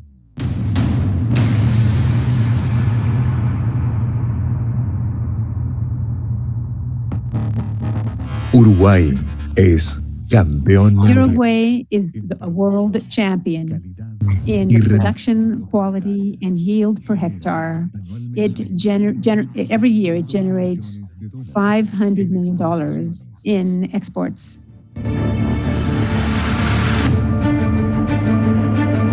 El arroz en Uruguay es una obra Uruguayan rice is a social genera más de project 30 in and of itself. It generates more than 30,000 direct and indirect jobs. It provides stable jobs and is a good source of employment. mejora la calidad de vida de It ciudades improves the quality of life for cities and towns. It encourages science and technology. cada grano de arroz Every es por grain of rice y el esfuerzo carries de the intelligence and the effort of our people.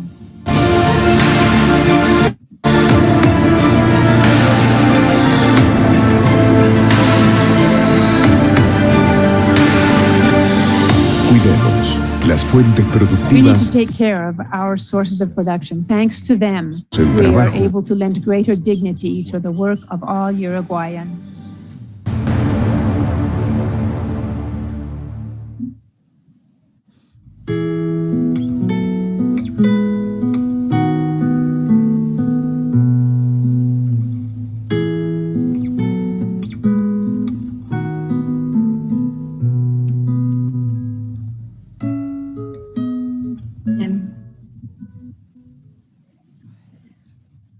Bien, bueno,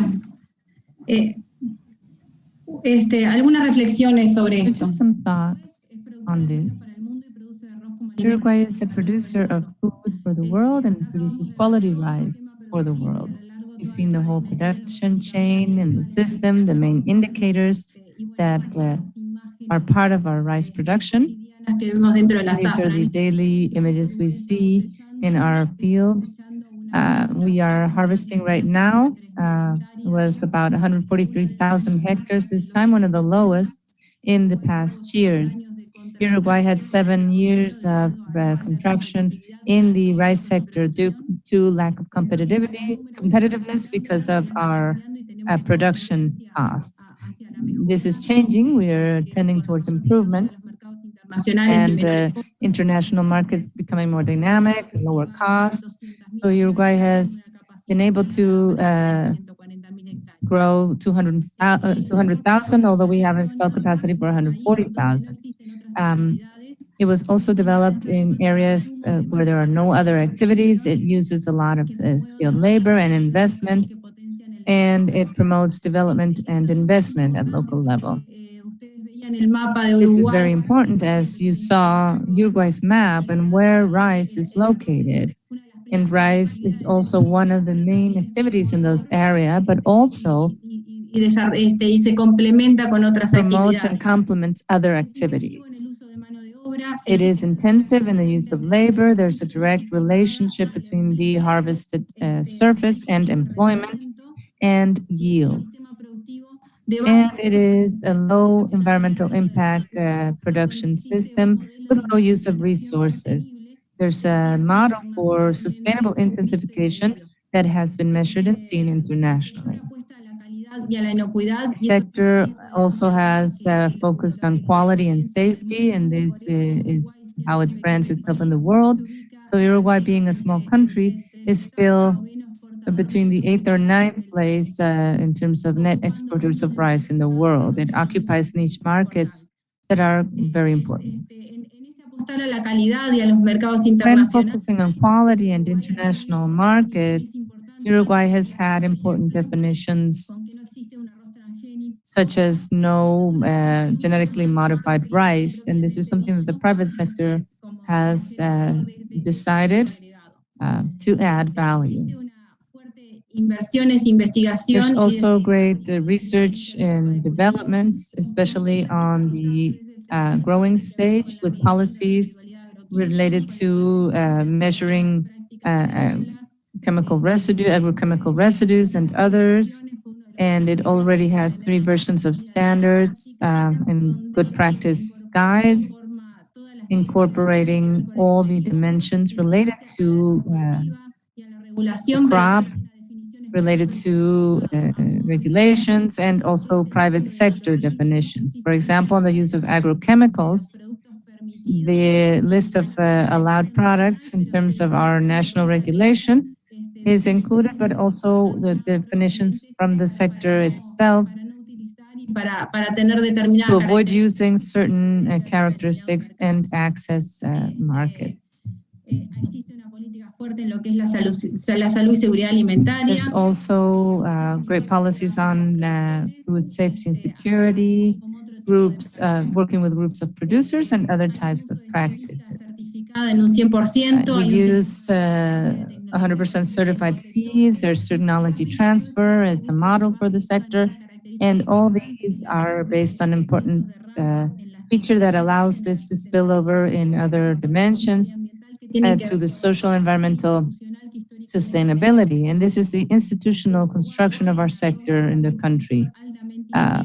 It's a highly integrated sector in Uruguay, as we saw in the images, and it has certain instruments that characterize it. First, there's an agreed price that covers a large percentage of producers, and there's a negotiation among the main mills and an important group of producers through the Growers Association. So based on export values, we negotiate a single price to 80% of producers, and the rest are taken as reference. So no matter what your scale, producers receive the same price for their rice and with a series of instruments that provide follow-up.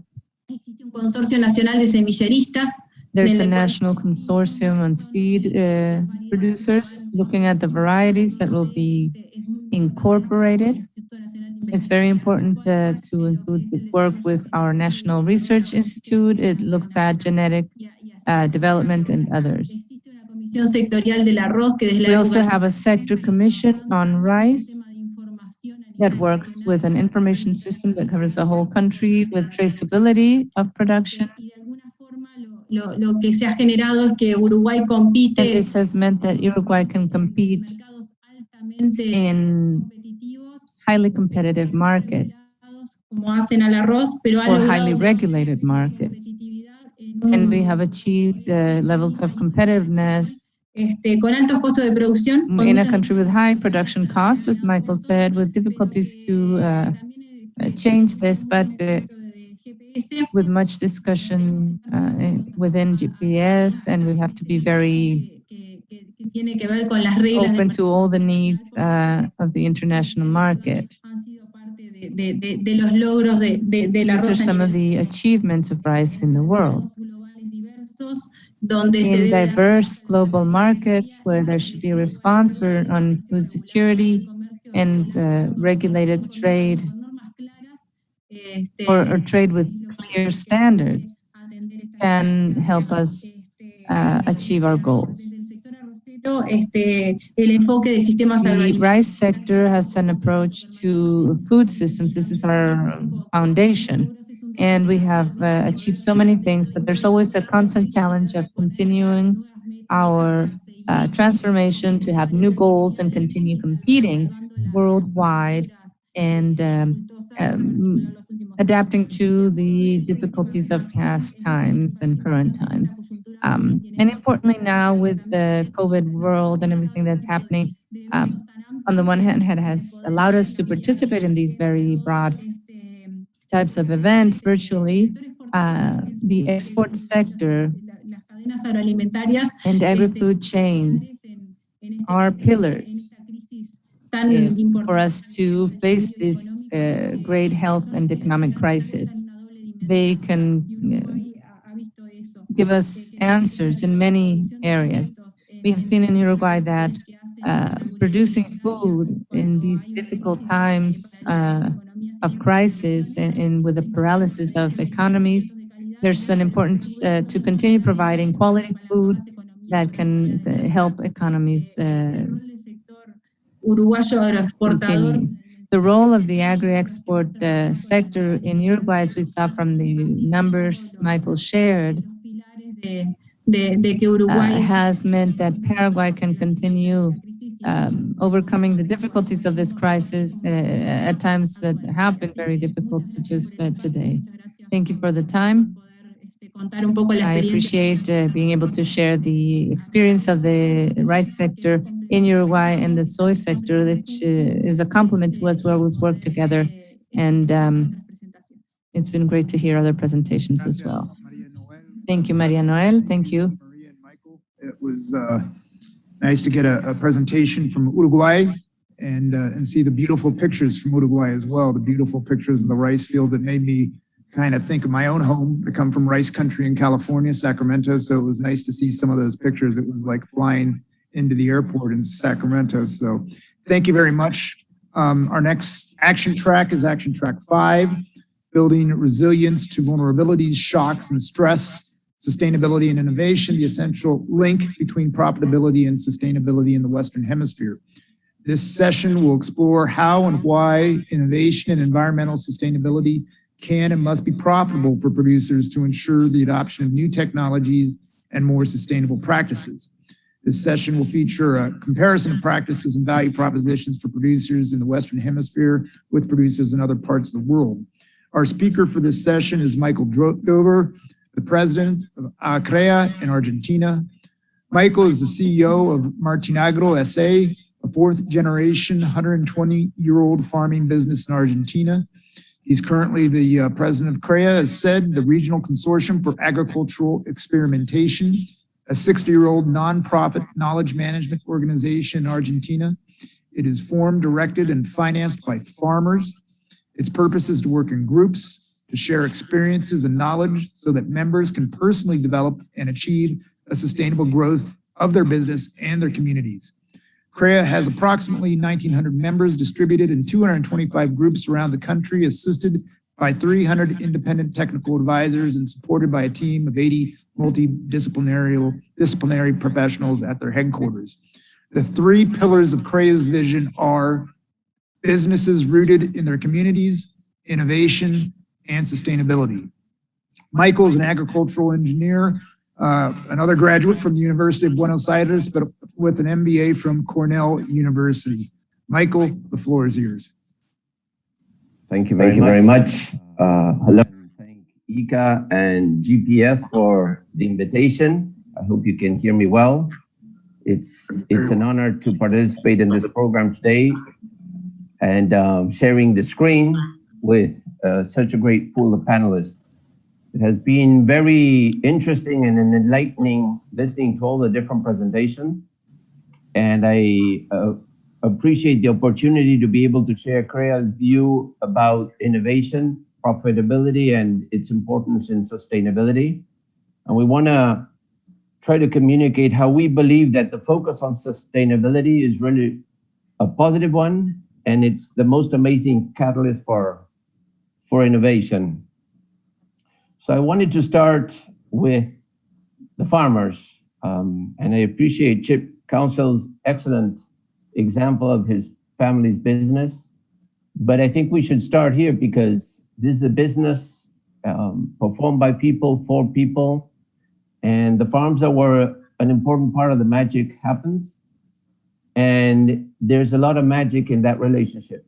It's where people live, where they raise their family, where they work with others, and they build a community with others. And that community can be farmers and non-farmers because we need each other.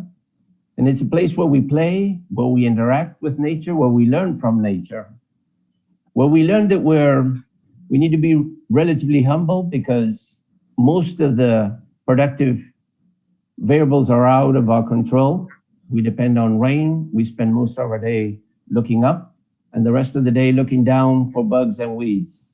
So we've got a very special connection to the land, and we're definitely interested in promoting and taking care of it.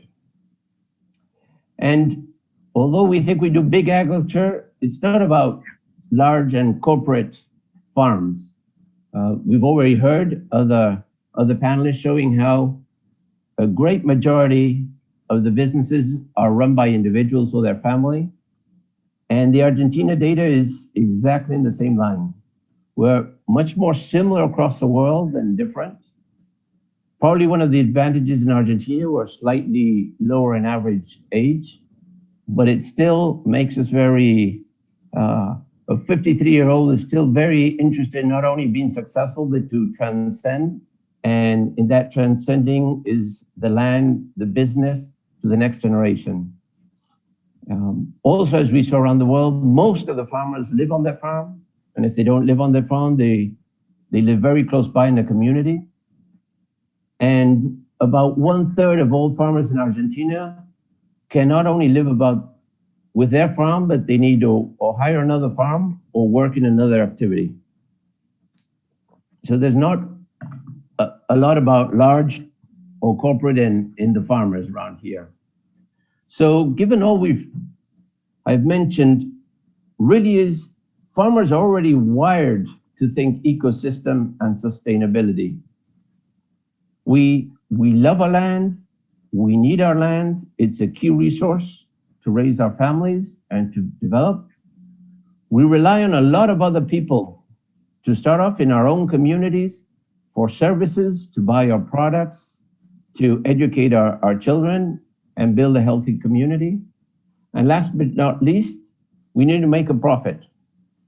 It's a win-win relationship. We need to be able to live, achieve our individual goals, and prosper as a community. So farmers are a very interested party in this integral social economic system. But let's take a step and go to the other extreme. Let's take a global view. And we're in a very fast changing world where with the rise of the modern era, people began to migrate to farms, to add to the industrial urban areas and activities. And with more powerful energy sources, the mass manufacturing process began. And we transitioned very quickly in just a few decades from being a very small world on a big planet to being a big world on a small planet, where global economy is now the primary driver of change within the ecosystem. And if we think in the industrial age, people and capital were the scarce resources, and we had an abundance of natural capital. Today, we have an abundance of people and goods, but scarcity of natural capital. We've already mentioned, and we've heard it plenty today, that we need to do more with less. We all know about the mounting pressure to grow a growing population, not only in quantity of food, but in quality, the need for animal protein. And we know how we have to use wisely our very limited land and water resources. And we also know we've got to protect a soil that is also being degenerated. So it's not only about the resources, it's also about dealing with an evolving consumer trend and social demands. We are in the area of all free, no GMOs, no sugar, no animal protein. I'm not making any personal judgment on those needs, but there are specific demands that are coming through. No pesticides. These are things we have to deal with. And on top of that, we have a couple of new customers and industries, the pets that are demanding some of our food, and the opportunity with the circle economies, the bio industry of fuel and materials. So how do we then make decisions on the farm? First of all, although it seems very selfish, we've got to think about profit. With no profits, there are no businesses, and with no businesses, there are no resources. And when we look at price times quantity produced minus costs, very few of those variables, when we're thinking about a business that is commodity products in an open sky environment, in nature, we have very little control over those variables. So immediately, we've got to start balancing risks and benefits.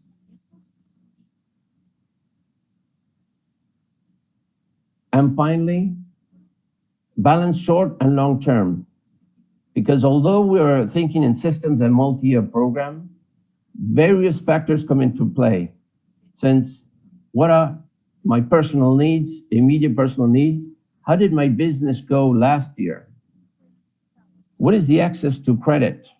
In some countries, these things are very stable, but not in Latin America. And I'm sure that it's the same situation in many other continents. There's also a lot of local regulation and laws and availability of technologies that make us take very different decisions depending on where we are and what year it is.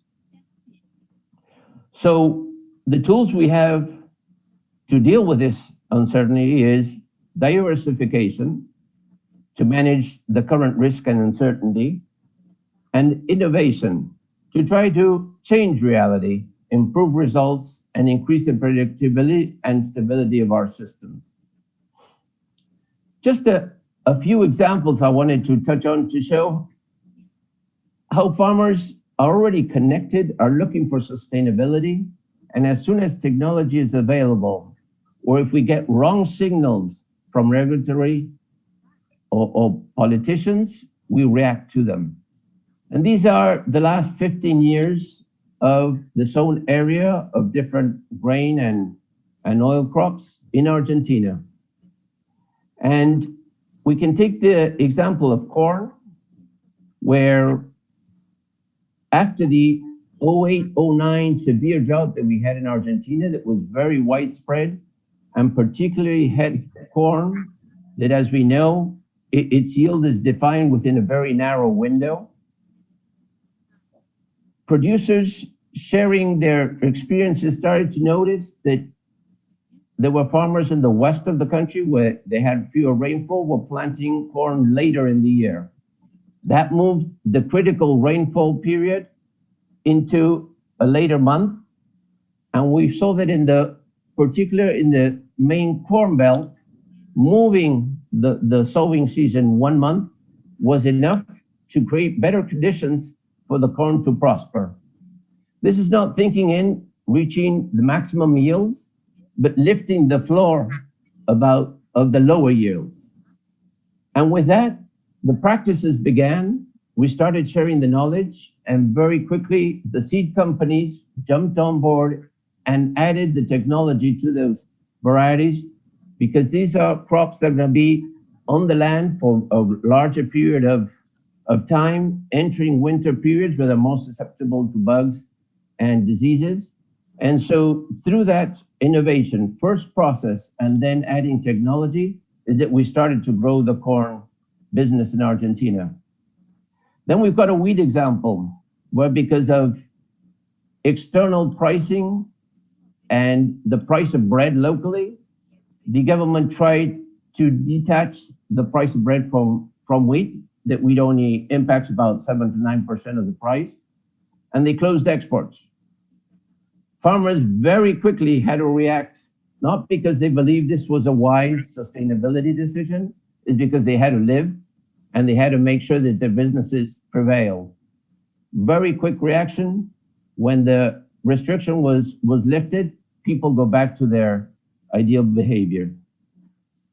And finally, I don't know how many are aware, in Argentina, it's funny that we pay taxes to export grains. And we had a change in government in 2015. They immediately reduced these exports on soy, wheat, and corn. Soybean was at 35, they reduced 5% and promised to go gradually reducing. Wheat had a 23% tax. This is a tax on the price, not on profits. So out of the gate, Argentinian producers received this percentage lower on the price. And corn went from 20% to 0. In 1 year, you can see how the producer reacted. Why? Because we know that we needed more grasses in our system. We know that soybean wasn't the ideal, but soybean is cheaper to produce, is more reliable, and didn't have limitations for its exports. So just to show how quickly a simple policy, a simple change in a number can create a big impact in change in behavior. So that's why we think that sustainability is a great opportunity. It's a great opportunity to think innovation, because we know that we want to make our systems sustainable, so we should not see it as a problem, but as an opportunity. But as we think about it as an opportunity, we've got to think about 3 key aspects. One, it's about self-preservation. Self-preservation of the farmer, of a country, of a sector and an industry, of the world. And it has all 3 dimensions: economic, environmental, and social. We've got to work on all of the 3 at the same time and not look at working on one and not on the other. It forces us to understand our ecosystems that are complex, they are diverse, they are different in Argentina versus Europe, they are different in Buenos Aires versus La Pampa, they are different in Argentina versus Uruguay. We have to think and include this complexity as we're thinking about innovation. And obviously the last one is doing more with less. We've talked about it a lot, but it's not going to come from magic or simple solutions. or layering simple solutions. We're going to have to think much more holistically, think packages of innovation and combining processes, genetics, ag techs, all and people development, because simple solutions are not going to take us to lasting innovations. And another example of how things have emerged in Argentina, this chart only goes through 2010, but it's from our National Institute of Technology, and this is the pace that they're working at right now. But it's just to show how the Argentine farmer is willing, just like most of the farmers around the world, to adopt technologies that are really adding value and are making an impact in their business. But it's interesting to note how when it's related and innovation is related to processes, it takes much longer, like seed treatments or no-till or increasing fertilizing. Now, when it's an off-the-shelf technology, I buy one seed or another or a specific product, the innovation is adopted much faster. And here we know in Argentina, we've already mentioned it before, the no-till system that has created a lot of advantages. We adopted the GMO soybeans extremely fast and expanded the agricultural area in Argentina. Part of that expansion of agriculture in Argentina is thanks to the silo bags. Some people think the silo bags is a way to skip the commercialization through other middlemen, but it's been a key driver to be able to increase production and sustain the production with severe logistical problems, where we have our ports basically spread about 150 kilometers in a coastline, and most of it is transported in trucks. So if you want to harvest on time, you're going to need a silo bag to mix trucks and be able to store the product. It has also allowed agriculture to reach farther from port areas. It has also allowed the same farmer to store his own product to then add value through conversion into meat or process on his own farm. And then the precision farming is also a slowly evolving technology where we're looking for the efficiency of doing more with less and not thinking plots, but on square inches. And the latest adoption of technology in Argentina, where there's a lot of focus, are the service crops. Usually they are known as cover crops, but we call them service crops because we're thinking of many more ecosystem services, from water management, nurturing the soil, reverting compactation of the soil, etc. So it's another technology that's piled on all the other technologies. It's not a replacement for no-till. It's in addition to ensure the soil is protected all year round and with life in the soil all year round. And today, about 5 years after this technology started to spread, about 1 out of every 5 CREA members is actively working on this. So it's a very complex world.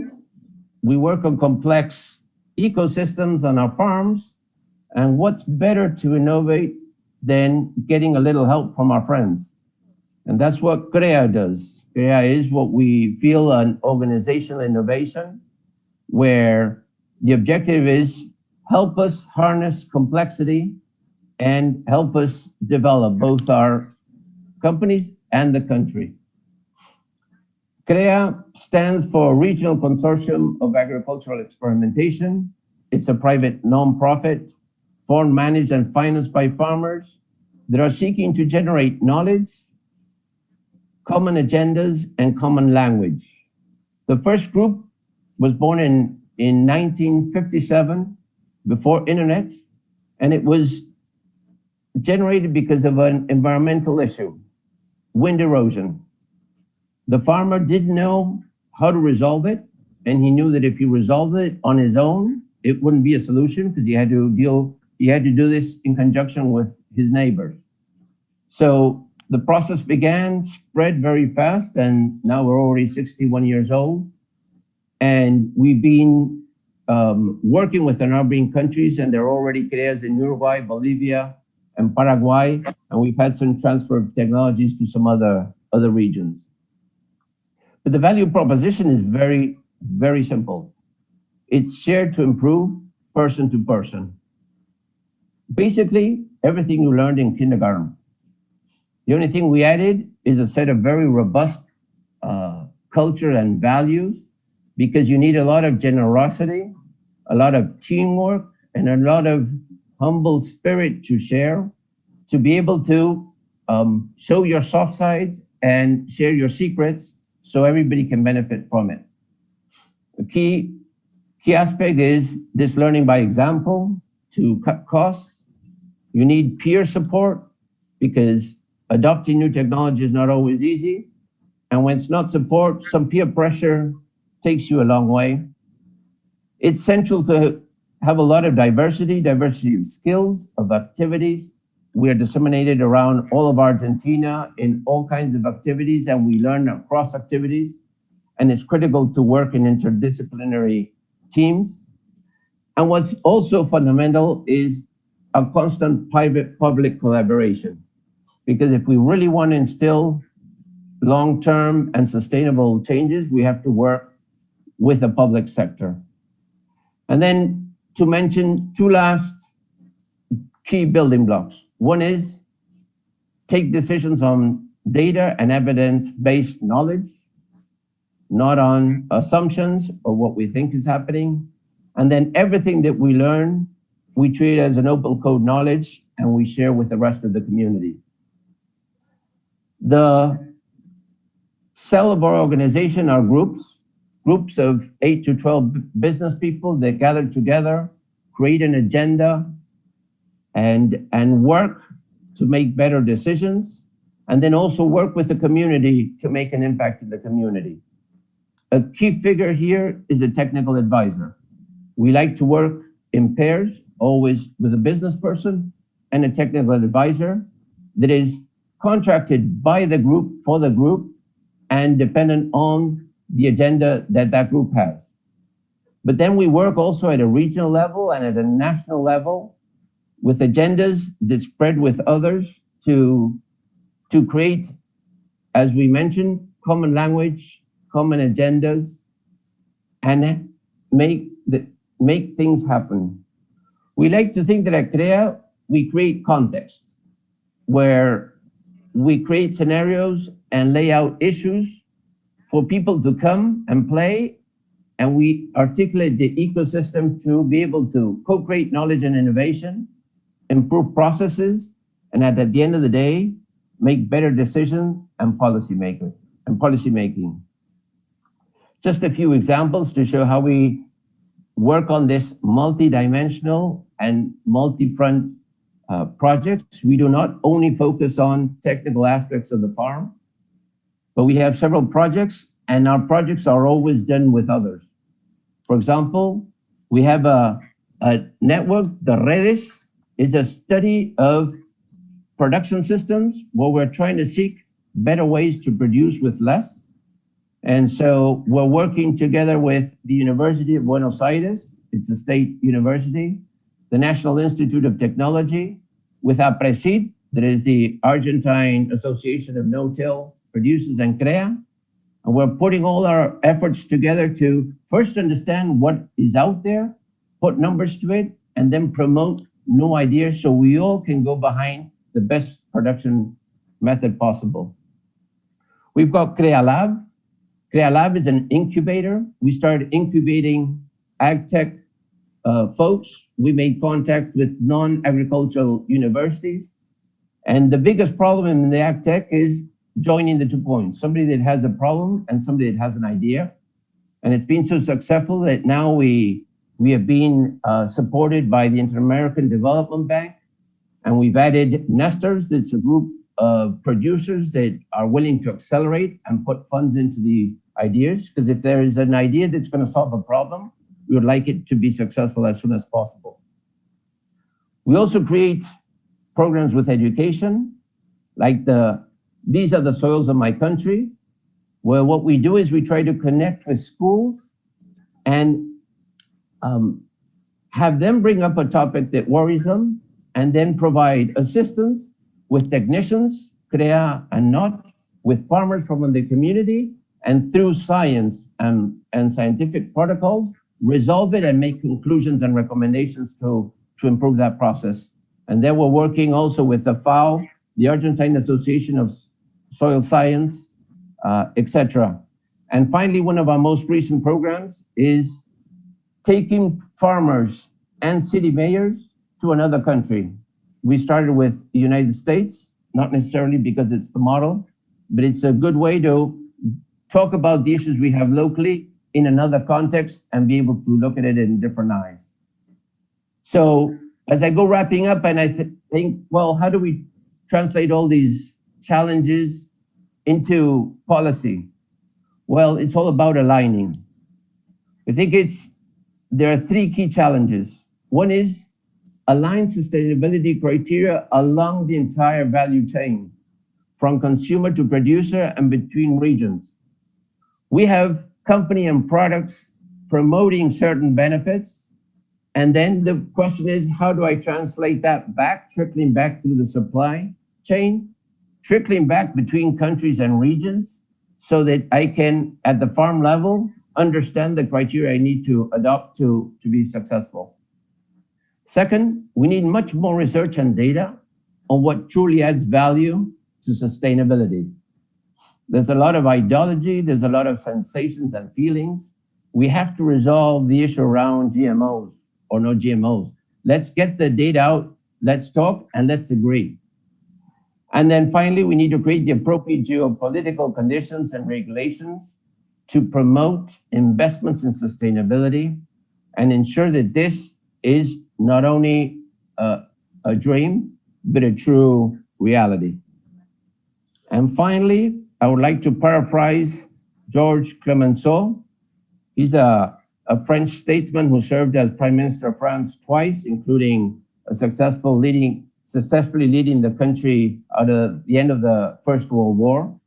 And using one of his famous statements, war is too serious to be entrusted to generals. And we would like to play upon this, and we believe that sustainability is too serious to be entrusted to politicians.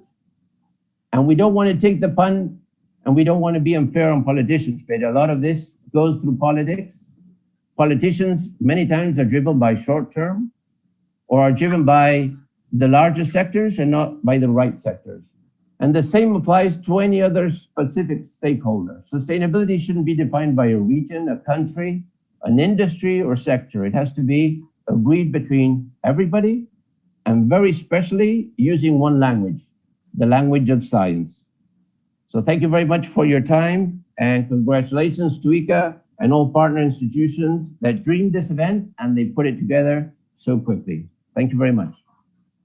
Well, thank you very much, Michael. I liked your final slide and a lot of the other slides, especially the three-legged stool of sustainability, which is economic, environmental, and social.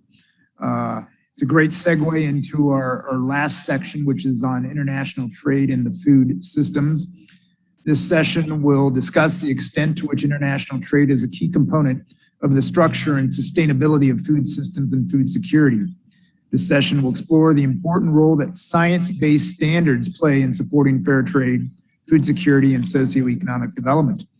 Western Hemisphere countries have placed significant priority on international standard-setting bodies and strive to adopt science-based international standards.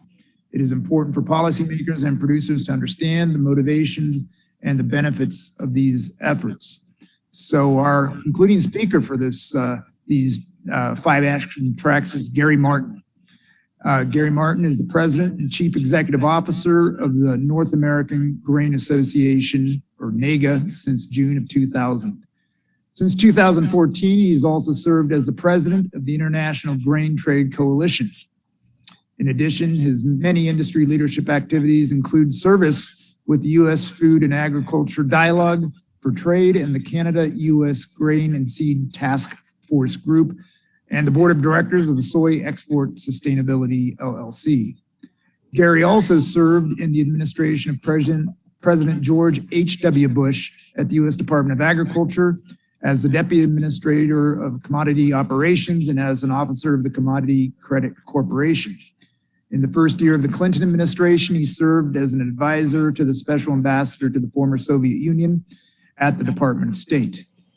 I have worked with Gary in the areas of trade and biotechnology for many years, and he carries a great deal of respect and admiration in the global grain trade community, and we are very pleased that he could join us today in representing IGTC and NAGA. Gary, the floor is yours. Well, thanks. I trust you can see my screen and hear me. Okay, great. And thanks to both IECA and GPS for making today possible. I don't want to take too long. I think Marcos is still in the queue, and I want to listen to Marcos as well, and note that we're a little bit past time, so I'll try to change my approach here a little bit. My role is, at this point, is not representational. It's more of making observations and making some suggestions for how we may proceed, because, in my view, the program up until now has been just excellent in demonstrating the importance of trade, investment, and, of course, the capacity of the Americas to deal with the challenges and opportunities that are out there. And at the same time, I think we do need to recognize, and have recognized through this discussion today, for me it's mostly afternoon, about the importance of the United Nations Food Systems Summit and the diversity it brings to the table, which results, I think, in an opportunity for communication of all of us, build on the capacity that's been demonstrated. That just fantastic what you put together here from a program standpoint and understanding not only the opportunity, but the obligation to respond and participate in the UN Food Systems Summit. I think we're in great position from a hemispheric standpoint. I think we have lots of opportunities to communicate, particularly in some of the major consumption parts of the world, Asia in particular. And we've already talked about some of the regional learnings and differences as we move forward. And building on today's program, the seminar today, I think is an absolute priority. Well, I've learned a lot from all of you and really appreciate that, and appreciate the time of everyone who's listened to even parts of today's program. I want to first give you an idea in short order of the sources of most of my learning, or make observations about that. And then second, make just a few suggestions about priorities for moving forward with the UN Food Systems Summit. I think all of that builds on what we've learned today, particularly what I've learned today. So thank you again. Looking at from where I come, of course, it is the grain and oilseed supply chain. And I've had a lot of experience there. And I think some of the learnings that I take away from that is that we really do have a challenge, and it's been talked about. I think safety was emphasized, appropriately so, and of course for the grain trade itself, of providing for a safe product that's compliant with regulation, at the same time providing for cost efficiency, which results in that key issue of profitability, is absolutely important. I think one thing that didn't come out when I was a little bit surprised, and I want to bring it up now, is security of the supply chain, whether it's physical security or cybersecurity. We see, and what I've learned from the people I get the chance to work with, is that it has a high priority as well. So we really do recognize that we're working with essentially perishable raw materials that are produced in nature, and we move forward. This is the North American Export Grain Association, the member companies that are primary supporters of the work we do at NAGA, with a very strong staff that is looking closely at the UN Food Systems Summit. By the way, at NAGA, we're putting together a library of information. We've got a third-party contractor looking at developing a library and communication material about the UN Food Systems Summit. And it's because of these companies, thank you all, for that we can make that happen. As you mentioned, Lloyd, I also work with the International Grain Trade Coalition. Here again, from an international perspective, we have the opportunity to learn from and communicate with a global network that, certainly consistent with what we've heard today from all of you, can be effective in communication across the board, particularly on the vital needs of trade.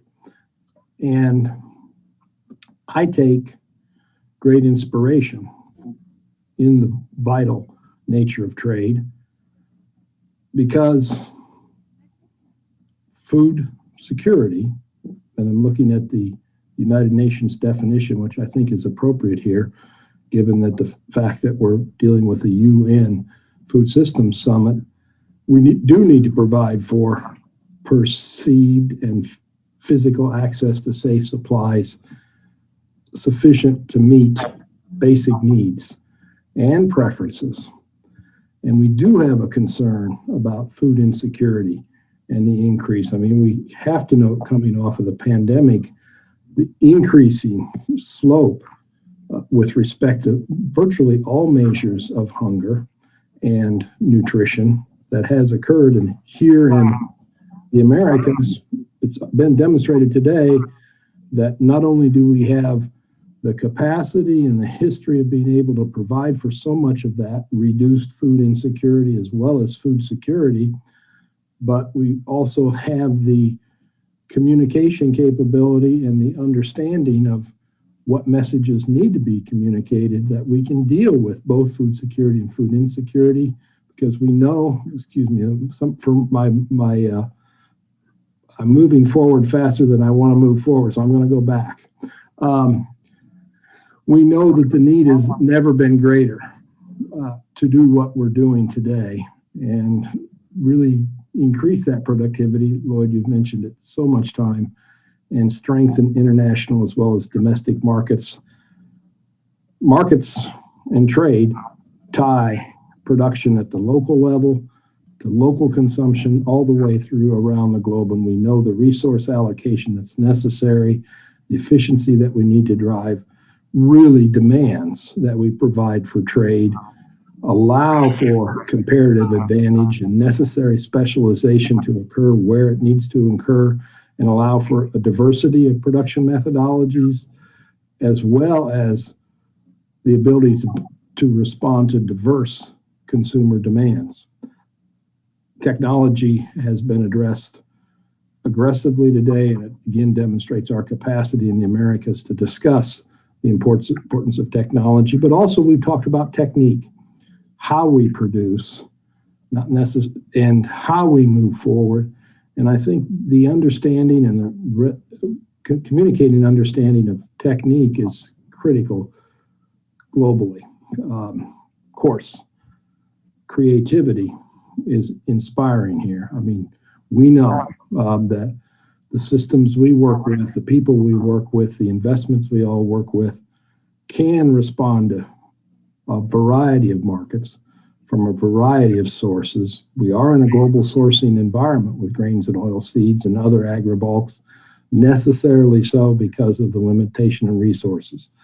And ultimately, as I mentioned before, I think we do need to be inspired by complying with changing and increased demand for quality and safe products throughout the value chain. Just a quick slide to just show one of the learnings, and that is sort of a foundation of what I've seen and is important in communication. And that's important. It's important to communicate that the pathways or the systems used to produce grains and oil seeds are common between export and domestic consumption. May take a little longer, may result in larger accumulation of bulk commingled, adequately fungible inventories of grains and oil seeds. But at the end of the day, it's still the consumer focus that's important in all of the things I talked about before. So today we were talking about Action Track 5, which is resilience, the ability to change, basically. I think the systems that I look at are really concerned with 4 R's: responsiveness, resilience, reliability, and responsible systems that provide for, number 1, safe trade and working environment. Number 2, competitive and open markets with a preference for international rules and discipline that facilitate trade. We had a lot of opportunity to talk about that today. Integrity across the value chain, much discussion related to that. Consumer-driven market decisions, not decisions made by bureaucracies, but decisions made by consumers. And then another important concept that not sure came through in the discussion in the balance of today's program, in addition to security, physical security and cybersecurity, I think information management, retention, and assessment, the ability to take advantage of the digital world that we're now in and look at metrics, look at how we operate from really a very close, in-depth view to provide for that resilience, as well as reliability and responsibility, and move forward into the future is critical. So with those understandings in mind, I would like to make just a few suggestions for our consideration going forward. And I know that GPS is interested in this, and many of you that we've had a chance to talk leading up to our consideration for the UN Food Systems Summit. I'd like to make just a couple of recommendations or observations about how we might move forward collectively to address what is indeed an opportunity, but also an obligation with respect to this situation we find ourselves in that provides us with really a palette of the opportunity to address so many people in such a diverse environment. I wrote these down as we were going through today's program, so I apologize that they're not on a slide, but I wanted to learn from all of you and really appreciate that. I would place number 1 observation is that we should be placing a priority on people. The people that work within the food systems, as well as the consumers. We need to place that priority on education as well as incentive.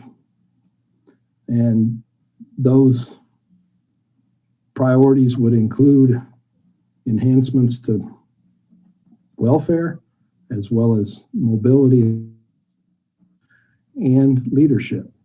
So the collective opportunity and obligation here, I think, is built on the fundamental resource of people. And all of you today have exhibited that, at least convinced me that we have the capacity within the region, the hemisphere, certainly, to take this story much broader, much more targeted, and be effective within this system summit as well as elsewhere. There are similar dialogues going on in Asia and elsewhere in the world, and we really have the opportunity to do that. Of course, we do need to promote the positive values of trade, local, regional, as well as international, and that's built on a fundamental understanding of private sector investment and financial flows. And when we do that, ensuring a competitive commercial environment, I think, is a key. Now, a commercial environment is one that is driven by commercial decision-making and not necessarily by political process.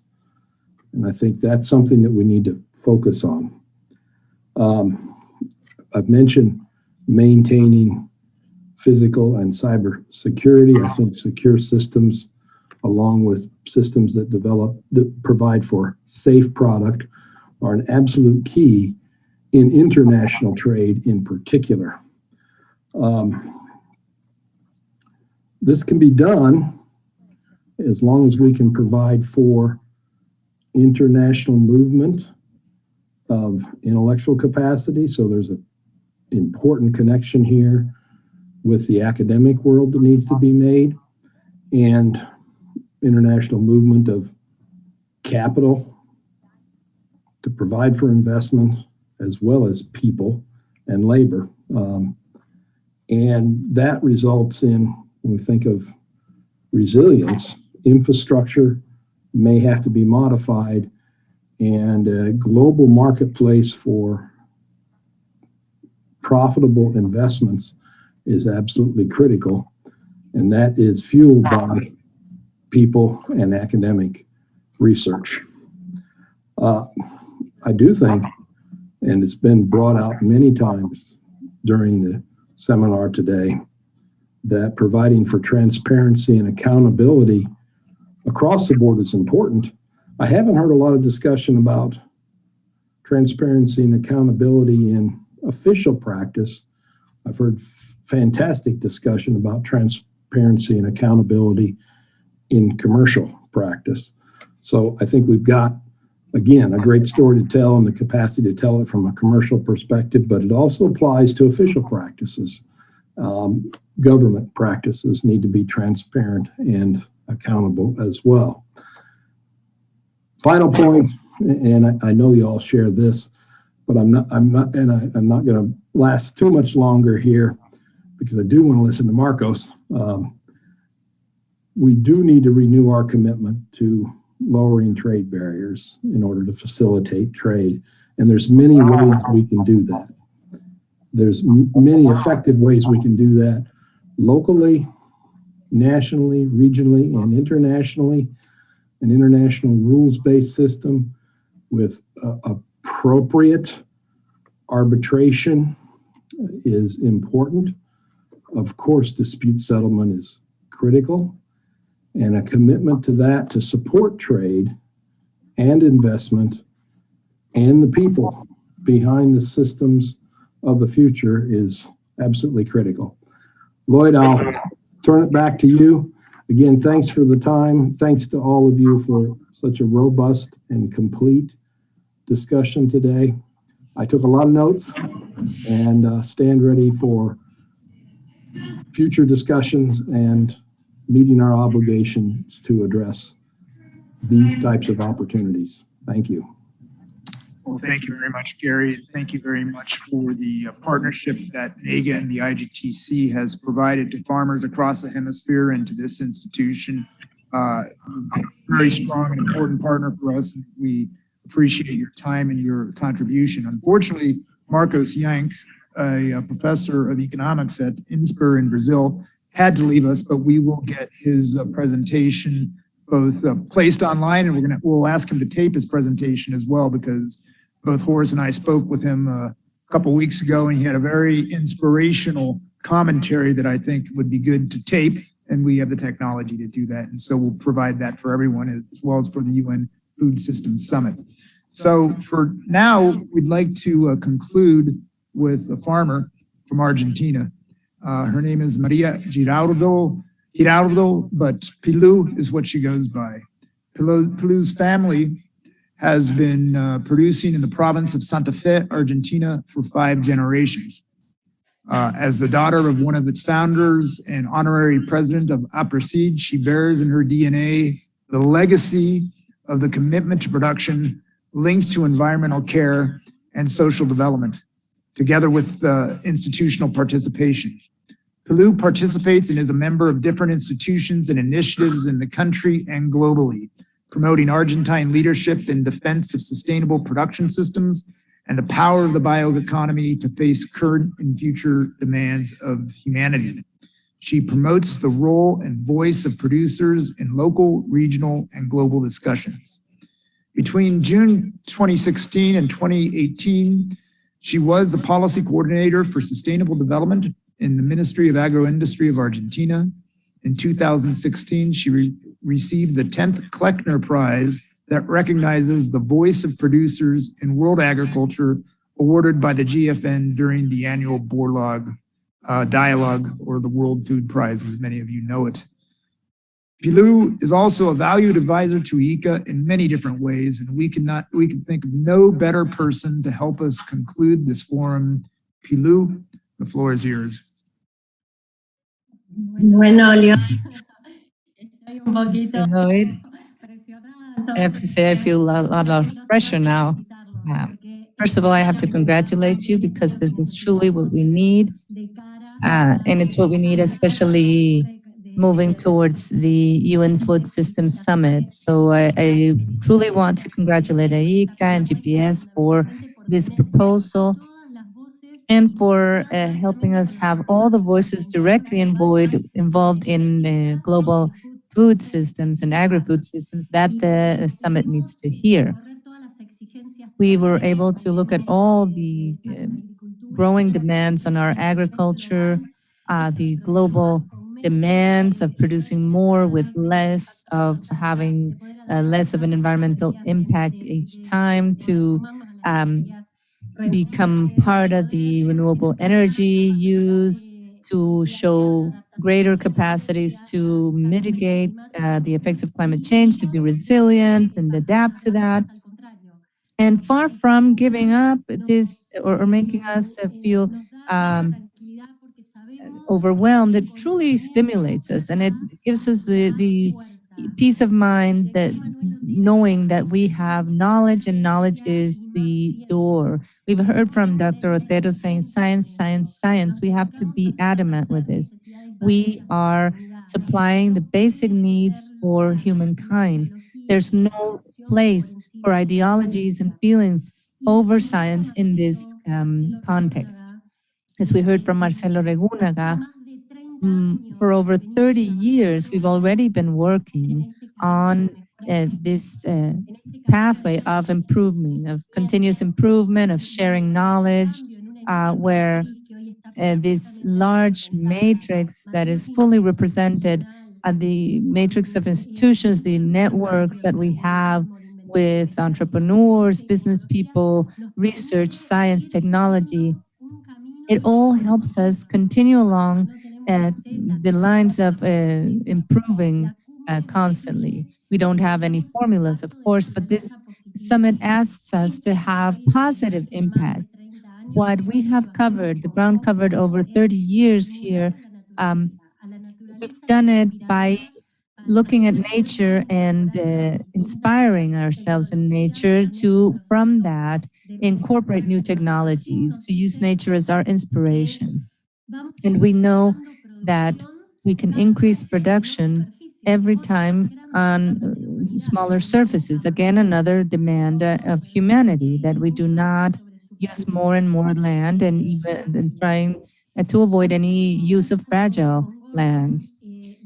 We also saw with Gordon and his presentation on pulses and trying to demystify biotechnology and GMOs, that they are important tools for this continuous improvement to satisfy and meet the needs of humanity.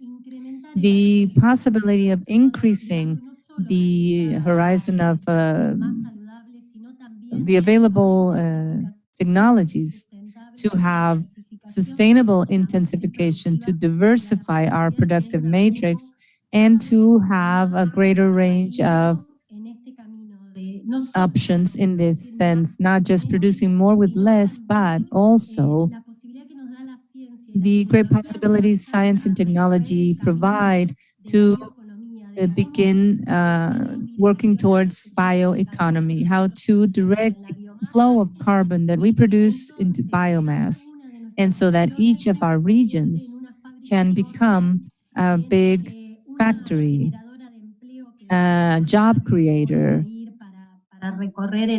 and I also want to refer to the tour of the miracle that Wellington shared in Brazil, again debunking several myths, looking at how in Mato Grosso, and something that Gustavo Idigo has also mentioned, how important it is to look at your country's own legislation. This is something else we have to defend. And he mentioned the forestry code in Brazil. Chip talked about how in the US, research and development is also adapted to the rules and regulations of each country and area, trying to ensure sustainability. And on many occasions, we hear the mention of barriers to trade, tariff barriers, all types of barriers. So there's that permanent reminder of the problem this means for food security. Barriers to trade mean food insecurity. It is said that the world needs to hear producers, and I think there we also have a debt of providing more openness, of being more communicative, of sharing what we do and how we do it, and sharing it more, disseminating this information. The commitment Rob shared from Bungie, it's also included from all the stakeholders in the chain, as we've seen today. So this focus on sustainability throughout the chain, transparency, as we heard from Gary, focusing a lot on transparency, accountability, and once again, hearing from all the stakeholders. And we also heard about deforestation. There's a large disconnect. And again, it was good to hear Wellington as Brazilian to tell us how they've investigated and defined the lands for preservation and what can be used for production. Also from Rob, we heard that a company can support non-deforestation through sustainable production systems. Again, we have that great demand, no deforestation, and there's no real idea of how production systems work to go along with this deforestation-free to ensure sustainability. Gustavo Idigoras told us that the Food Summit has a very urban-centered vision. I'd have to say that it has a very urban vision, but also a very biased vision towards a very small segment of the global population. And this is a great concern, and it has to stimulate us. And we should feel encouraged, not thinking that we own the truth, but at least to be there, to participate, to have our voices heard. And so again, we welcome this dialogue we're having today, because it also was mentioned by Gustavo, how important it is to have strategic alliances, technical cooperation, and to ensure traceability and shared views. Our region, our continent has a privileged position in that sense, and it has been proven today. I have so much to say. I'm also honored to share the sustainability panel on cargo with Marcos. So when we have that recording, I will also look forward to it, because it is truly excellent. We need to hear that as well. And to close, I just want to give another look at the Food Summit. I insist that we work to ensure we can respond to humanity's basic needs. There is no place for ideologies. It is a time for action. Today, we have seen at all levels that we are prepared, and this requires collective action. We have to set aside individual interests for the common interest and that collective action. Latin America especially, but all the Americas are called to be the large voices globally.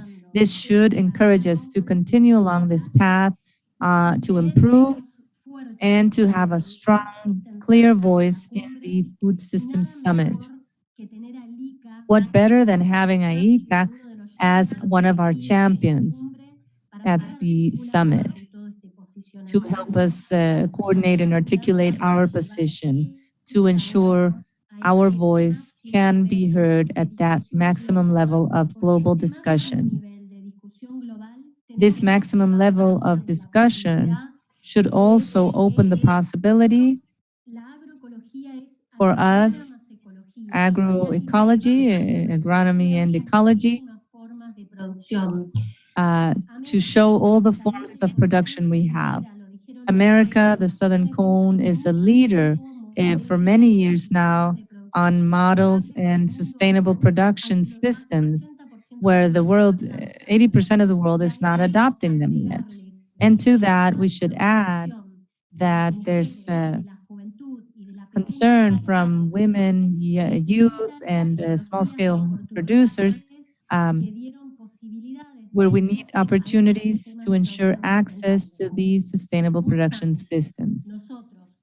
The Food Summit, and together with the ICAs as coordinators working with all our 34 member states, with the types of things we have heard today, Realmente no podemos pensar en otra cosa que poder un suceso, tener we cannot think of anything else but success. We have great possibilities for the Food Systems Summit to help us improve and for the Americas to show their great potential and capacity to position and respond to growing demands. And I'd like to end by saying that during this pandemic, agriculture was practically the only activity that continued working. And it calls our attention that most of the environmental indicators improved. So this should also be a strong call, a strong warning to the fact that we do have the tools. We know we have to improve and we're continuously improving, but we have many solutions and we're part of the solution. And we should leverage this great opportunity of the Food Systems Summit and the great team of people working at AICA and other places. Thank you. Thank you very much, Pilu. Thank you, Pilu, and thanks to all the distinguished panelists who have been so generous with their time and commitment to make this webinar today a hemispheric platform on grains and oilseeds to help set the stage for the UN Food Systems Summit. We will be compiling all your contributions into a document to provide to the summit and to the general public, and there will be links to this on all the ICA social media platforms. I would like to thank all the organizations that participated in the event today and encourage you all to link to these events through your own social media and press platforms. Together, we have a stronger voice and hopefully can influence a better understanding of grains and oilseeds and agriculture, not only at the summit, but in the daily lives of our citizens. In addition, I'd like to thank my collaborators on this project here at ICA, in particular, Horace Friazza, who is the glue for putting all this together in Washington, D.C., where he leads the ICA's representation to the United States, and Eduardo Trigo, ICA's Sherpa for the UN Food Systems Summit, who was instrumental in guiding this process and obtaining the strong representation of South America, thanks to GPS. And of course, to Federico Villarreal, Ana Marisa Cordero, and Hugo Chavarria, and the entire technical cooperation team of ICA. Thanks as well to Laura Gutierrez, who keeps my head on straight with everything I do here at ICA. I couldn't do anything without her, so muchas gracias, Laura. As well as to our entire technical and communications team. Gracias. They've proved so incredibly valuable, especially during these days of pandemic. And as Pilu had mentioned, we've been nonstop speaking with the ministers of agriculture since the pandemic hit us a year ago. And thanks to our teams at TEEX, as well as everyone across the hemisphere, we've been able to engage with them on a regular basis and make agriculture an essential part of the solution to this pandemic and to continuing to just being an essential part of government and essential part of our lives. So thanks to all who participated on that. Finally, on a rather somber note, this event was the brainchild of a conversation I had with Benno of Maisal and USEC and with an old friend and colleague from USDA and the U.S. Grains Council, Floyd Gabler. We lost Floyd in January of this year to complications following a heart procedure in Washington. Floyd was an important member of the Maisal team as well, and he spoke fondly of all his encounters with his Latin American colleagues. Floyd was certainly a good friend of ICA as well at the U.S. Grains Council, and we miss him and his particular Nebraska sense of humor. Thank you to our friend Floyd. Your vision became a reality. Thank you to everyone, and let's keep working together to help promote the good things agriculture is doing to feed the world and to protect our planet. I wish you all a very good day, and thanks for all your time today. Now it's on to hopefully some real food security for all of us who have been here for a couple hours. Thanks and good day. Bye-bye. Bye-bye.